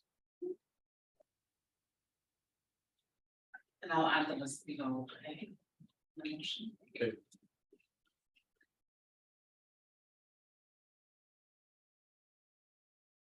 Has everybody read that? You're good? Okay, that the committee direct administration to include the following list below for the consideration of council in the draft 2023-2024 operating and capital budgets. All those in favor? Mr. Mayor, Okay, and that is carried. So before we move on, is there anything else on this item? And I'm seeing and hearing nothing. Okay, so we're moving on to, I believe it is 5.3 municipal insurance internship program. Correct? Madam Chair, that's correct. It's on page 35 of the agenda package. I will do my best to be very quick with this matter. The town of Hinton has had incredible success with the internship program over the years, and there you go. It is a great program. It offers wonderful opportunities in the planning, the administrative, and the financial programs. This is a request from administration to move with a municipal intern in the financial area very quickly. The Alberta Community Partnership Grant that it funds $60,000 of the entire amount. The taxation portion from the town of Hinton is $33,775. This is prescribed, so they pretty much tell us what we're going to pay and what the costs are. The total amount is $93,775. We believe this is a terrific addition to our corporate services and finance area. They provide wonderful energy, knowledge, and lack of experience, and we provide the experience. And it's usually, in my experience with the internship program, a tremendous opportunity. And it is timely, as the deadline is October 3rd, and we do require the recommended action, the motion that reads that council accept the municipal intern program application for information. That provides the necessary direction that we can proceed with the application to the province. Thank you, sir, very much. Council, any questions of administration on this report? Then we have Councillor Hawes and then Councillor Taylor. I'd like to move the council accept the municipal intern program application for information, and if I could speak to it. For all the reasons that ICO Hanlon, I feel this is quite a success. We've had some very good people and currently right now, extremely valuable to our organization. Kind of one of those jack of all trades, learning at the same time. So I want to see that program continue. It's a shared cost, and hopefully it's also a potential for keeping that person on board and then another person in Hinton. So let's hope it did. Thank you. Thank you, sir. Counselor Taylor. Yeah, I agree with Councillor Hawes as well. My only question is a simple one. This will cost us 34,000. The hands-on working benefit we're going to get from that is going to far exceed that amount in terms of work we're going to get out of the position. Is that That's a question or a Yeah, comment? yeah, there's a question mark at the end. Madam Chair, again, absolutely. It will be a terrific, it'll be a terrific investment in the finance area and a terrific support as they apply their skills and they learn. We gain a tremendous benefit as well. Thank you. So council, we do have a direction on the floor. Any other comments, questions? Prior to the reading? I'm seeing none. I will call the question. The council accepts the municipal interim program application for information. All those in favor? Mr. Mayor? Yay. And that is carried. Madam Chair, Yes, sir. I believe that direction should have said that committee recommend. Thank you.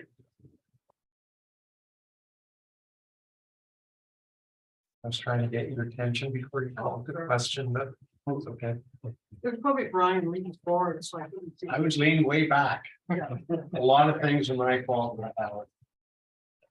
So Councillor Stashik, are you saying that the wording was not correct? If the wording was that council accept the municipal intern program, it should be the committee accept. Yes, okay. So do we have to do a review on that or just have Jen change the? So it should have said, committee, not. Okay. The report did refer to council. Yeah. So, that's, we'll change You- the committee. Yeah, okay, so we'll change it. It'll be changed in the minutes as well. Okay. Okay. All right, so anything else on this report before we move on? Mr. Mayor, anything? No. Thank you. So we're gonna move on to the next report is 5.4 municipal communications strategy 2022 to 2026 administration. Thank you, Madam Chair. I want to thank Fuchsia Dragon for joining us. And Fuchsia will take us through. She's the communications coordinator. And she's going to take us through this wonderful new strategy. And so please. So in the communications department, we write a new strategy every 2 to 4 years, planning out what our goals are for the next 4 years and how we're going to achieve those goals. To create this municipal communication strategy 2022 to 2026, we reflected on previous strategies. We saw where the goals we've achieved, things that we can still improve on. We conducted an internal and external communication survey, and then constructed this plan in alignment with the council strategic plan. And there's a copy of it in the agenda today. I'm here to have any questions. Thank you very much. So council, what questions do we have about on this? Councillor Haas. Yeah, no questions. I just am so impressed with the report actually and the amount of detail that's involved in this. Past, this just shows the dedication we have to communications now, and it's essential. And it's so laid out so well, and the goals are set well, the strategies are set well, taking from what we've done and building upon that. So I just want to, thank Mr. Dragon and the administration for putting this together. I'm really, we've heard great comments about the improvement in communication over the last 6 months. And I concur with that, agree with that wholeheartedly. And this just shows that we're on the way up in more communication. So I really appreciate that. So thank you. Thank you, sir. And Councillor Taylor. Yeah, thanks. I have 2 questions, but a second can wait. Page 45, it looks like the communications assistant works on grant support. So I know that in the past, there's been issues with the grant and whether or not we apply for money. And I don't know if there's issues for what our success rate is for when we apply for money. So I guess the two-part question is, are we keeping up? This probably isn't when I see grant support, that's the person that helps write the stuff. So that's the person who could maybe tell us how successful we are with the grants that we do apply for. The other part of the question is, are we keeping up with all the grants and not missing any major grants, granting opportunities? How are we doing on both those fronts, the success in getting grants and keeping up with the grant opportunities? Probably you could only answer the second part of that question. Paul could answer the first. Thank you, Councillor Taylor. Madam Chair, I'm actually going to ask Ms. Wade to give us an update on what Alexa does for us. Sure, thank you, CAO Hanlon through to committee and Councillor Taylor. So Miss Wade is our assistant, communications assistant, and with respect to grants, her job is to assist the remainder of administration in drafting their grants and also tracking them. So currently she does have a grant tracker demonstrating all of the grants we've applied on this year and whether those were successful, total dollar amounts, things like that. I know she was intending to bring a report on that closer to the end of the year. However, she is away right now, so I don't have the number handy, but we could access her files and provide that to CAO Hanlon to provide to committee should they wish. Yeah, I for one would be very interested in how successful we are on our grants and are we keeping up with the current grant opportunities based on past experience? But Thank you, sir. So both those questions, do we need Alexa's input to answer both those questions? Thank you, Councillor Rice, through the remainder of the committee. She does have a tracker. It's not in a format right now that could be presented. And with her being away, it will take a couple of weeks, potentially a month until she returns. But if you need that information sooner, we can access it. All right, thank you very much. Councillor Taylor, are you good? Yeah, I'm fine. I just don't know if I'd like to get an update on where we stand. It doesn't have to be immediate, but I guess I'd like to seek consensus that we get an update on the grant program. You know, I don't want to put a date on it. That's important to me. Okay, thank you. So that's a consensus motion type thing. So I don't know if it's just it's late in the day, but do we have a motion already to accept this report? We don't. We do not. So, Councillor Taylor, would you like to come up with a direction? Yeah, I'd like to see consensus that we get an update from administration on the grant. I don't know how to word it exactly. The grant process, our ability to get grants. If somebody can help me with that. Maybe I'm not clear enough. If I could suggest grant program, so. An update on the grant program is perfect, I think. Thank you. And I don't need if you can give me a date, I'm in no, I just sometime, you know, in the next few months. Yeah, I think it would be very beneficial to add a date to that motion. Madam Chair, I would administratively and particularly with the circumstances of this employee, I would ask that that we look at the first committee meeting of December.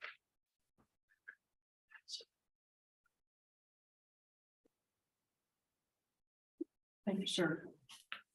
Councilor Ross. Yeah, I guess I need some clarification on this because, the reason I'm asking is because Mayor Michaels and I attended a webinar on grants. And grants are just a constant change. It's to be able to have a report. I mean, because in quarterly reports, we get updates in our quarterly reports of successful grants and how much we're getting from it. And I'm wondering how accurate a report might be. Because they do change so quickly. I mean, we just got a email about another one that we got a week to get it or 2 weeks to get it in, and it just popped up. And you know, and there's these number of different sites that they shared with us where, and Miss Wade was part of that webinar, that she has regularly looks at that and supports administration on it. So I guess I guess I'm not sure if administration would be even able to provide a report that is successful in us totally understanding it. That's all. I'm not saying we can't have, you know, some kind of update on it from time to time. What have we applied for? But my understanding, a lot of times we get that already, especially the successful ones. So I'm not sure if I can support this at this time, knowing it's such a moving target. So. Thank you, sir. Councillor Taylor. Yeah, maybe my hearing's not good, but I thought I heard administration tell me that they have a tracking system. And that tracking system would tell us what we're successful and what we're not successful on. So I think I'm not talking about a 20-page report. I think a 2-page report giving us some of that information and giving us some comfort that the type of grants that we've applied on for infrastructure and other departments, that we've kept on track with the major grants that are out there. I think it would be an easy thing to do personally. Thank you, Councillor Taylor. I'll speak right now. I will support your motion. I would like to know how successful we are. So you have my vote. So council, we do have a direction before us. Is there any other discussion, debate, questions? So, okay, thank you, Jen. So I will have a question. But committee direct administration to provide the updated grant program. Private statistics, stats, something like that. Information. Can I take a shot at it? Sure. I would suggest the committee direct administration to prepare a report regarding the town's grant program. In my mind, I think it's a very simple summary report. What have we applied for in 2022? What have we been successful for? And we've had a tremendous amount of success in the grant program in our FCSS areas and in infrastructure. And I think it's one of those things we try to celebrate. And I think this is an opportunity for us to just continue celebrating that. Thank you.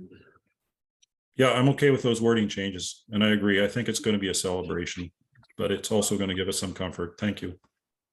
Thank you, Councillor Taylor. So the committee direct administration to prepare a report regarding the town's grant program prior to the first meeting of December, the first committee meeting. Oh, sorry, at the first meeting, at the first committee of the whole meeting in December. I've been on my to the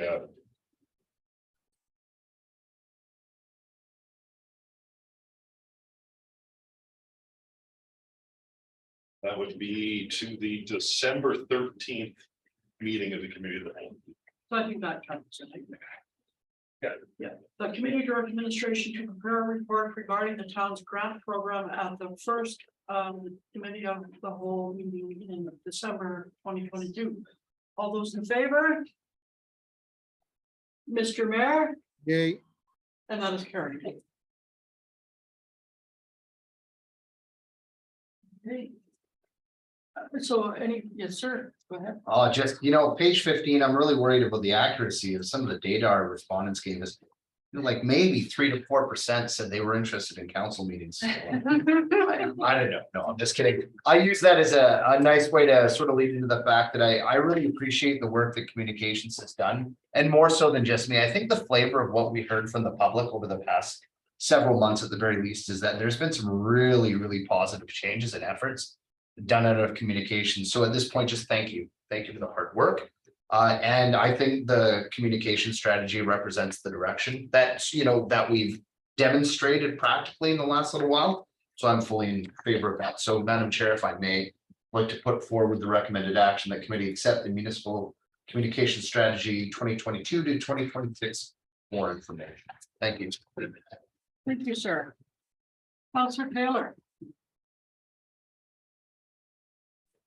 Yeah. Yes, to administration, my question is, the public seems to get, according to the information in the report, the majority of their information through social media.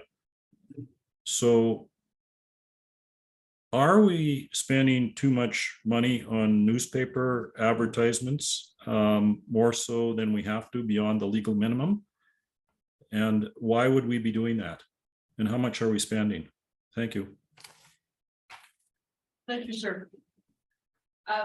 Through you to the rest of the committee. It was indicated in the survey that while people prefer to receive their information digitally, the printed newspaper is actually where they find their information.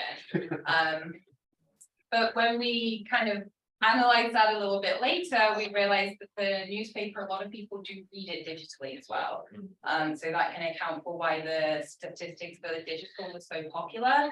But people do still find the value in print, or we still find the value in print advertising because people do find that as an important source of information. And how much are we spending on it? I can tell you off the top of my head, we have a contract with the Hinton Voice. We have a set half page in the newspaper every week that we can scale up or scale back. Scale up if we choose to do so. I could find that number, but I don't have it to hand right now. Yeah, I'd appreciate that number because I mean, I got a communication strategy and I got no financial information with this strategy, which I thought was a bit odd. But that is a number that I would appreciate hearing about if I could, please.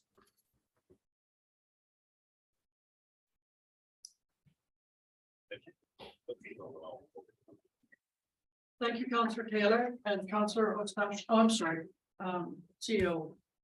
Thank you. Just to follow up on Ms. Dragon's comment. We do have a contract. It's actually quite reasonable, and I will say, Council or Member Taylor, I will get the information to you. I understand that if we were to not have the contract and simply come when we need advertising, they're going to charge us a lot. And we still have to advertise. We have to advertise development permit decisions. There's other things that we must advertise. And so I think we'll be able to confirm that it's positive for the community, but we will get council that information. So you're fine with that, Counselor Taylor? Thank you, sir. Counselor Stashik. No, that's fine. Thank you, Madam Chair. You're good. Okay, I do have one quick question. I have talked to people who aren't on Facebook. They don't get the newspaper, so they don't know what's happening. And an example would be the application form to the community for the Hinton youth. So how do we take care of those people who do not buy the paper, they're not on Facebook? What should I tell? I mean, the different avenues that we have for communicating to the public are social media, the newspaper, we have our website, and then we have the Civic Sense, so our newsletters that we send out through the website as well.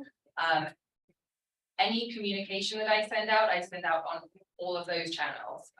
So it's difficult because I'm sure that there must be another way to communicate in a different way, but I feel like we are covering our bases quite well with these different channels that we have.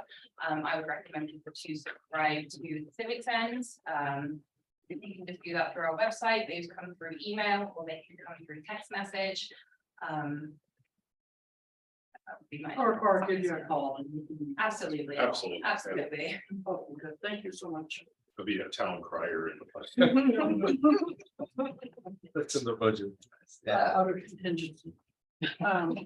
If I, to your question, the voice is free digitally. So all they gotta do is phone the voice and they get an email every week. So if they're getting emails from Civic, they can get an email of the paper as well. So there's no more cost to monthly cost to it at all, so, just for information, for the public. I think I'll just recommend the thing.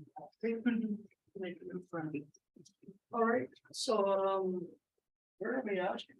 There's a motion Yeah. on the floor, Councilor Taylor. So, Is there not? I believe it was, I thought it was voted on. No, we haven't. Yeah, voted yet. Oh, I'm sorry. There's a motion on the floor. yeah, and now we have Councilor Taylor. Go ahead, sir. Yeah, I had another question. This strategy mentions the work order system. And I don't know that much about it, but I have heard some comments from the public that it's onerous for the public. Can you comment on the work order system that we have and how it's working, please? Thank you, CEO Hanlon, through to Councillor Taylor and the remainder of the committee. So there are a number of functions on the website. The most common that council is aware of is hint and listens, which is where someone can go in and ask a question or pose a concern. We also have under the same tab a request a service. And what that does, they fill out the form. However, it does mandate that they provide a phone number and email, which a lot of people, they prefer to put something in that may be a little bit more anonymous, and that makes it challenging for us to follow up. However, by providing the email, what happens is as soon as, let's say they would like a bench repaired, that item goes into the work order system that they can submit through the website and is generated at infrastructure services for our workers over to there to put them into the queue to get completed. From there, once that ticket number is given out, the individual who submitted the request receives updates as to when that's going to be completed, if it's delayed, you know, if it is delayed, why is it delayed? And then ultimately they get a notification advising them that the work is complete. So with respect to it being onerous, we actually do have a recorded version of us demonstrating how to use that function via the Beaver Boardwalk committee meeting. So we can likely generate another version of that and have Fuchsia send it out to our systems so that more people are aware of which buttons to click.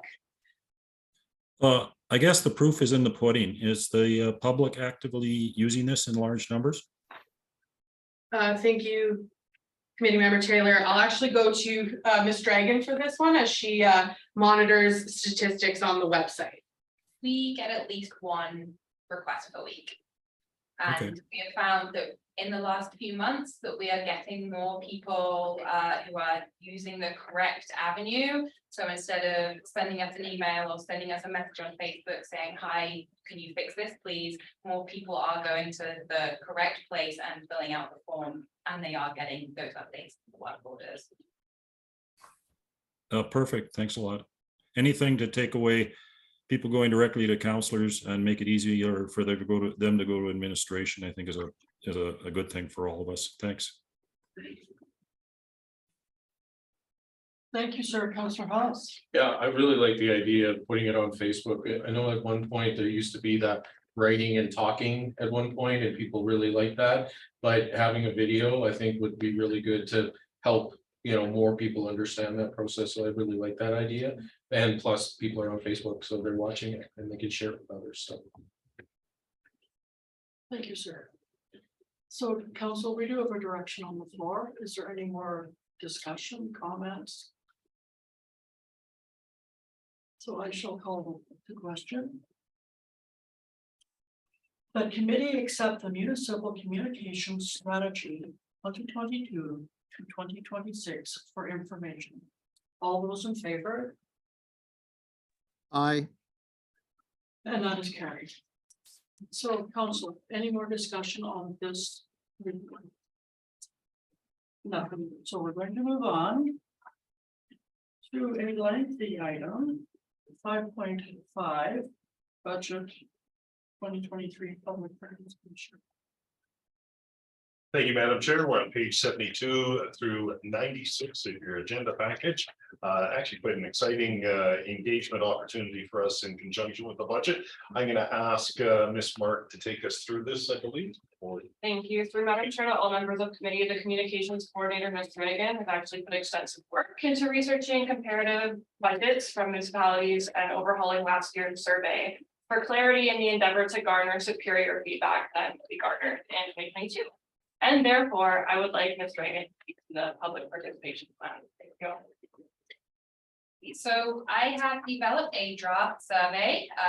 This has been created using last year's survey. I researched comparative municipalities. So this is what we have come up with. We would like to run the survey for 4 weeks to give plenty of time for the public to participate. There are going to be a number of ways that we will advertise the survey. We'll send it out on our channel, so voice advertisements on our website, on our social media. And then for in-person surveying, our idea was that we would put iPads at the front desks of all of our buildings and train the administrative staff there who just guide people to take the survey.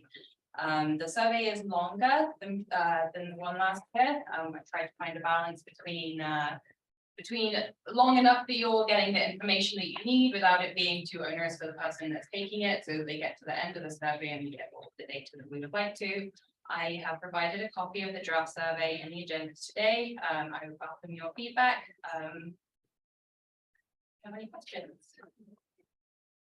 Thank you very much. Councillor Magoo. I'd like to move the committee accept the budget 2023 public participation plan and report for information. And really just to start for myself, this is just to get the ball rolling if individual councillors have questions.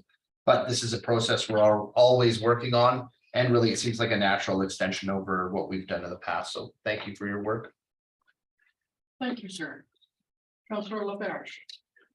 Just a quick question, I guess, is there's some discussion of training frontline staff to be able to administer this, which seems relatively straightforward, so you could probably train me into it. But is there the opportunity to maybe take this to the mall or to the, like, to get away from public buildings and go out into the public and actually get into public places to encounter people? I mean, I would like to maybe suggest that that's a consideration through this process so that it's all not just here at public buildings. Thank you, sir. So Madam Chair, through you to committee. That was our original idea, but with some recent staffing challenges, we kind of adapted it to the public buildings where we already have people that are manning those locations, and we can certainly look into our staffing levels and if we can go into those public places as well. Good, Councillor LaBerge. Well, if it would help, I would be happy to go into those public places myself if I was shown how to do that. And I think that that would be just a really big improvement on the information. Yeah. Thank you, sir. Councillor Haas. Yeah, thank you for that. I too, I think, we don't just have to rely on administration to administer this. I think we can too, as a council, maybe take some shifts in the mall or other places. I did have one question though about age. Is the schools a potential to go, because I see under 18, and I realize that kids are going into the rec centers and stuff, but they may not necessarily take the time to do a survey. I'm just curious if any partnerships with the schools to somehow, get more uptake from that under age 18 the part of the community. I don't know what logistically if that's possible, but. I mean, I can certainly contact the schools, see if it's something, see if they have a way that they could send it out to the kids or the parents, newsletters and things like that. I can certainly reach out to the schools. Also the youth center, James Youth Center, and try and catch that more as well. Well, and I'm not gonna look, but I'm gonna look, but a lot of schools have the electronic abilities that might be able to access the website, that if teachers could give them X amount of time in a class, and they could potentially do that. That's, because this is electronic age and kids are less paper, less that and whatever. So, it's just a thought, because I don't think we get, one of our strategic plans is to reach the youth of our community. And I think that's might be a great opportunity to get some of their feedback, so. Thank you, sir. Councilor Eustache. Thank you, Madam Chair. If steps like that are undertaken to engage the youth, is there a way to keep the data that's collected from the under 18 separate from those that are over 18? And I ask because I think it's important to get the thoughts and opinions of the youth as they utilize the services, same as anybody else. The difference though is they're not taxpayers. And I think it's important that we hear from the taxpayers as well, as they're the ones that are footing the bill for services. I mean, somebody asks me if I want a new car and I don't have to pay for it. I'm gonna say yes. If I'm paying for it, I might say maybe. So, yeah, is there a way to keep it separate or? That's something I would have to look into with the engagement software that we use. I can contact the supplier and we can do that. Thank you. Couldn't you just include a question that says, are you 18? Well, it's there, it's there, okay, well, then we would differentiate that way. Thank you, Councilor Eustache. Councilor Taylor.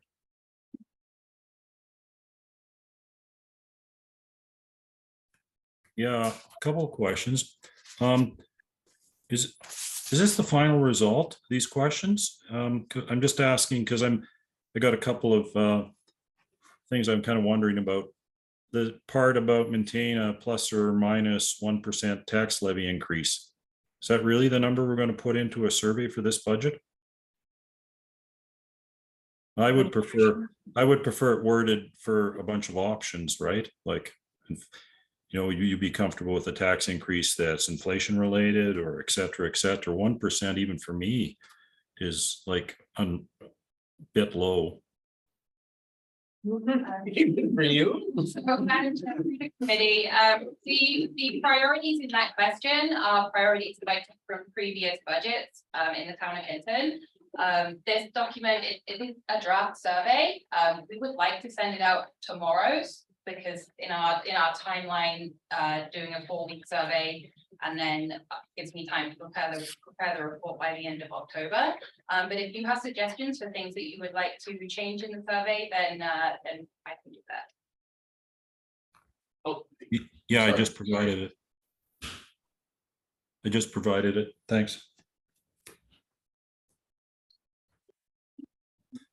I think we want to flush that one question out a bit personally, but Councilor Taylor, what page is that? okay. Page 78 of your agenda package. There's 2 page numbers here. I'm not sure which one to use. There's 3 actually. Yeah. Page 78. Okay, thank you. Maybe somewhat reflective of the discussion we had tonight. We had like service levels maintained, even though that means cost of living increase could be. I'm just saying there might be more meaningful information we could get here that could help us. Okay, thank you, sir. So have you kind of got the gist of what he is saying? Do we need a motion on this? Do we change this or? Madam Chair, I believe we have the gist of what would be. I do agree 1% plus or minus is almost leading them astray when we're considering a higher number than that, just to keep up with inflation and manage service levels. So we've suggested, and I've just had a sidebar here, suggested a number that's a little more reflective. And again, what we're looking for, and just to come back to the question, the answers that we've got here is maintain plus or minus a tax levy increase. Very important, somewhat important, not very important, not at all important. And it's the response to that and the breakdown of that response, which I think is the greatest interest to it. I would encourage the committee to allow us to pretty much not tear this apart and rebuild it simply because of the timeline we got here. I do commit that next year in the 24 budget, we're going to have far more time to implement everything we've contemplated we'd like to be discussing and sharing with council, but this is one, in order to be truly effective, we'd like to get out quickly, get 4 weeks in the community and get a good report back to council. Thank you, sir. Councilor Taylor, you're good? Yeah, I had another question regarding another question, Go if ahead, I sir. could. And that was related to the bylaw officer, bylaw positions. If I remember the way it's, how do you like protective service bylaw?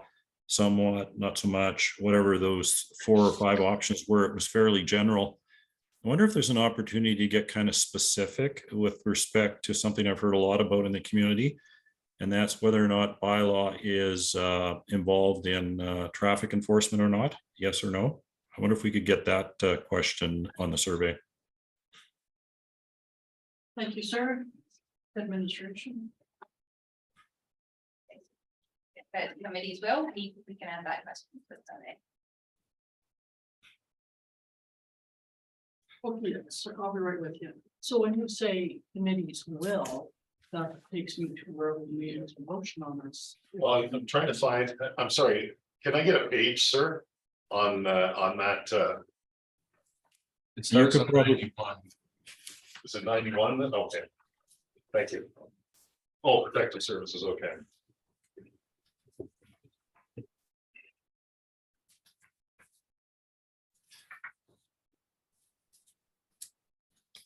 Madam Chair, may I ask me a question, please? Or are we waiting? Is it pertaining to? Yes. Certainly, go ahead. Yeah, if we see consensus on that, I won't be in favor of it, because one of the things that I don't understand a lot about surveys, but surveys can be very leading. And we have to be very general. And if we start putting leading questions on there, I think that we're going down a path. If they want to put in comments about protective services, they have every right to put in a comment. But surveys, in my experience, are to be general and gather data. So if we start getting into specific questions like that, I would not be in favor of that. And because it is leading. So thank you. Thank you, sir.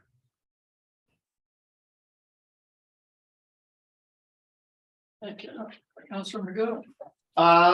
Given the nature of the time frame that we're looking at, I think that's honestly a conversation that's best had as we look at our service level reviews. And sort of the budget as a whole later on, positioning, that sort of thing, personnel. Yeah, I just, for right now, I think in this, it just wouldn't be appropriate to try and make it fit in here. It's not a bad conversation, but not for this survey, I think. Okay, thank you, sir. So council, I have to remind you, we do have a direction on the floor right now. A lot of people have spoke. So any more conversation on this before I call the question? And I'm seeing none. But committee accept the budget 2023 public participation account and report for information. All those in favor? Mr. Mayor? You may have lost him. He texted me that he had one Marlin. Okay, so it's carried. 6. It does. Okay. So any more conversation on that last report? I'm hearing and seeing none from council. So we're going to go into section number 6, which is our reporting. And we're going to do our council reports. So I will start with Councilor Hawks. Yeah, nothing to report. Was gonna have my first committee meeting. Well, actually, we do have a committee meeting for waste management coming up this Thursday. It's our first since vacation over summer break. And we also get an opportunity to meet the new manager as well. So we got an in-person meeting on Thursday with all of the committee. And yeah, I'm hoping to get to the library one, but unfortunately we may be having a meeting that night. So I'll have to apologize to the library, but I recognize that we have to, the time crunch on a lot of things. Other than that, nothing else to report. Thank you. Thank you, sir. Counselor Ledoux. I'll cheat and wear two hats. Crescent Valley School, we're having our open house. We always love to see our members of council and administration. Tomorrow, 5 to 7 PM, we'll give you some barbecue. Feel free to stop by. And other than that, barbecue. nothing else. No, Remax has volunteered to come and flip burgers. So that's 5 to 7. 5 to 7. Okay, good. Thank you so much. You bet. Counselor Mustasher. Thank you, Madam Chair. I have nothing to report this week.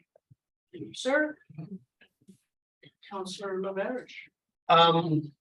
Well, it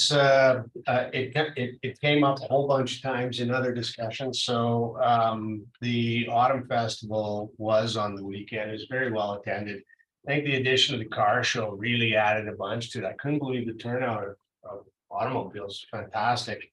And I know that the Foothill Riders Association did really well with their toy run.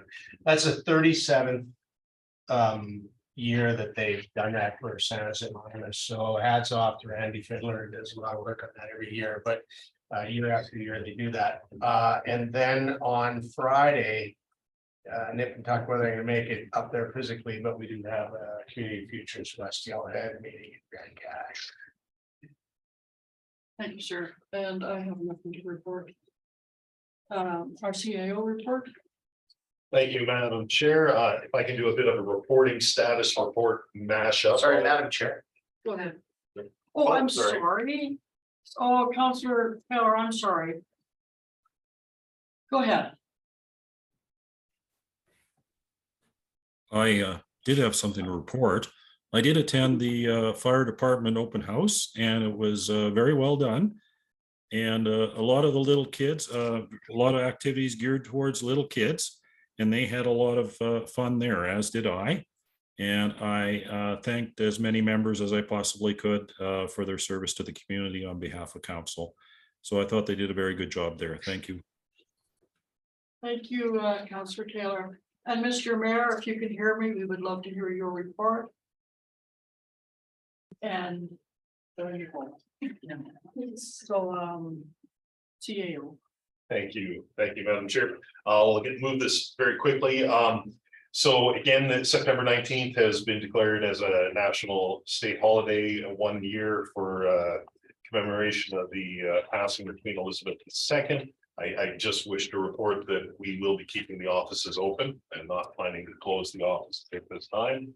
We are looking administratively, however, to move the council meeting off of that date out of respect for that period of mourning, and are looking to reschedule that council meeting to Monday, September 26th. The fall community grant program closed September 2nd. I do understand that we had again good response, just as we did in the spring. The Economic Recovery Grant Program, this is our partnership with the Community Futures West Yellowhead. I do understand they've had some interest, and that closes September 15th. So any individuals that are interested in that program, please keep an eye on that. The 21st annual registration and info fair occurred on September 7th. The burgers were really good. There was 58 tables, and judging from the parking lot, I didn't get past the burger stand. The parking lot was packed. There was people everywhere. It was fabulous. And I do understand that there was terrific turnout, both of opportunities and people looking for opportunities. To the staff at Parks, Recreation and Culture, my thanks this season to the Spray Park. It closes this weekend. And so maybe if it stays warm, we'll see. And get out there one last time. And that's great. It's been a good year. I do want to just update council very quickly that because this got a bit missed coming out of COVID. The Hinton Center lease went out to a request for proposals. The town received 3 applications, and the current operators were not successful. And the new operators are the Canada Stakeout. And so they'll be taking that over effective January 1st, 2023. And our current operators are in place till December 31st, 2022. So that was just finalized and communicated earlier this week. Other than that, preparing for the arrival of council's new CAO on October 17th. Yeah, thank you. Looking forward to getting down to the Municipalities Alberta Conference next week as well. So Thank you, sir, very much. And I do have Councillor McGowan and Councillor Hawes. Just really quick, CAO, if the premier declares a provincial holiday, I'm assuming at that point we would shut down operations for the day? Or is that not necessarily? it's not necessary. And to clarify, there's been, how do you say, respectful pushback? There's been respectful pushback just because it's such short notice. Our union agreement does not require that we close for stat holidays. Our union agreement actually specifies which stat holidays we close for, and this, of course, is not one of them. So administratively, it is not my intention to close on that date, even if the province does declare. In speaking to some other communities, they're not planning to close. So Thank you. Thank you, sir. Councillor Hawes. Yeah, just a couple of questions I see O'Hanlon, and if you can comment on. I'm just curious if we've got when we might be receiving the report from the service level contract, if there's any information on that. thank you. In speaking with Doug yesterday, they're still actually working on it. I have asked Doug, and he's aware of this, that this is a critical component of our 2023 budget deliberations. And so he's going to work to try and get some preliminary, much as we've already had some preliminary returns, additional preliminary information that will help with the budget deliberations. I told him I don't need a fancy glossy document. I need some service level discussion that is going to help inform the budget process. Okay, thank you. I'll he's to get back to me. Okay. And if I may have one more, I'm just curious, and I know you've got a lot going on, but the strat plan admin tactics report, is that coming to us soon? It's stuck on me and my desk, in fairness to everyone. I just circulated earlier today the first priority, the first tactical response to priority 1. And I was hoping to get priority 2 done here tonight, but and circulated to my group for a final review. I want to get it out hopefully this weekend before I head out to so. Okay, perfect. Thank you. Thank you, Mr. Chair. Thank you, sir. So we're done with that. What I would like to do right now is I'd like a motion to go into closed session.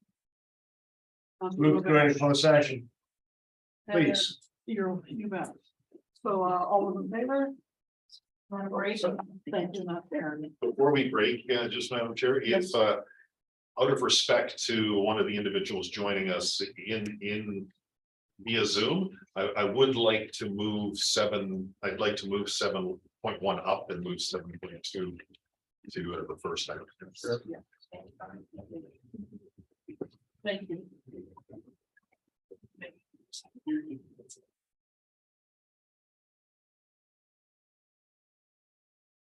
Thank you, Jen. I'd like to welcome everybody back to our open session of council. Council, do we have motions coming out of closed session? Councilor McGowan. Thank you, Madam Chair. I'd like to move that committee accept the union negotiations update report for information. Thank you, sir. Any discussion, comments on this motion? And seeing none, I will call the question. The committee accept the union negotiations update report for information. All those in favor? That is and do we have another motion coming out of closed session? And Councillor Hawes.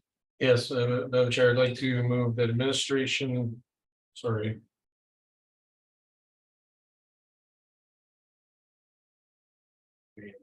Looking at that one. Administration recommends. Okay, administration recommends the committee accept this report for information. No, just committee accepts this report for information. The civic partnership inventory report for information. Thank you very much, sir. We have a direction before us. Council, any discussion, any comments on this? And seeing and hearing none, I will call the question that committee accept the civic partnership report for information. All those in favor? Okay, good. Thank you, sir. Anything else? Yes, sir. Motion to adjourn. And we do have a motion to adjourn. All those in favor? Good night, everybody. Sorry, I was trying to help you out.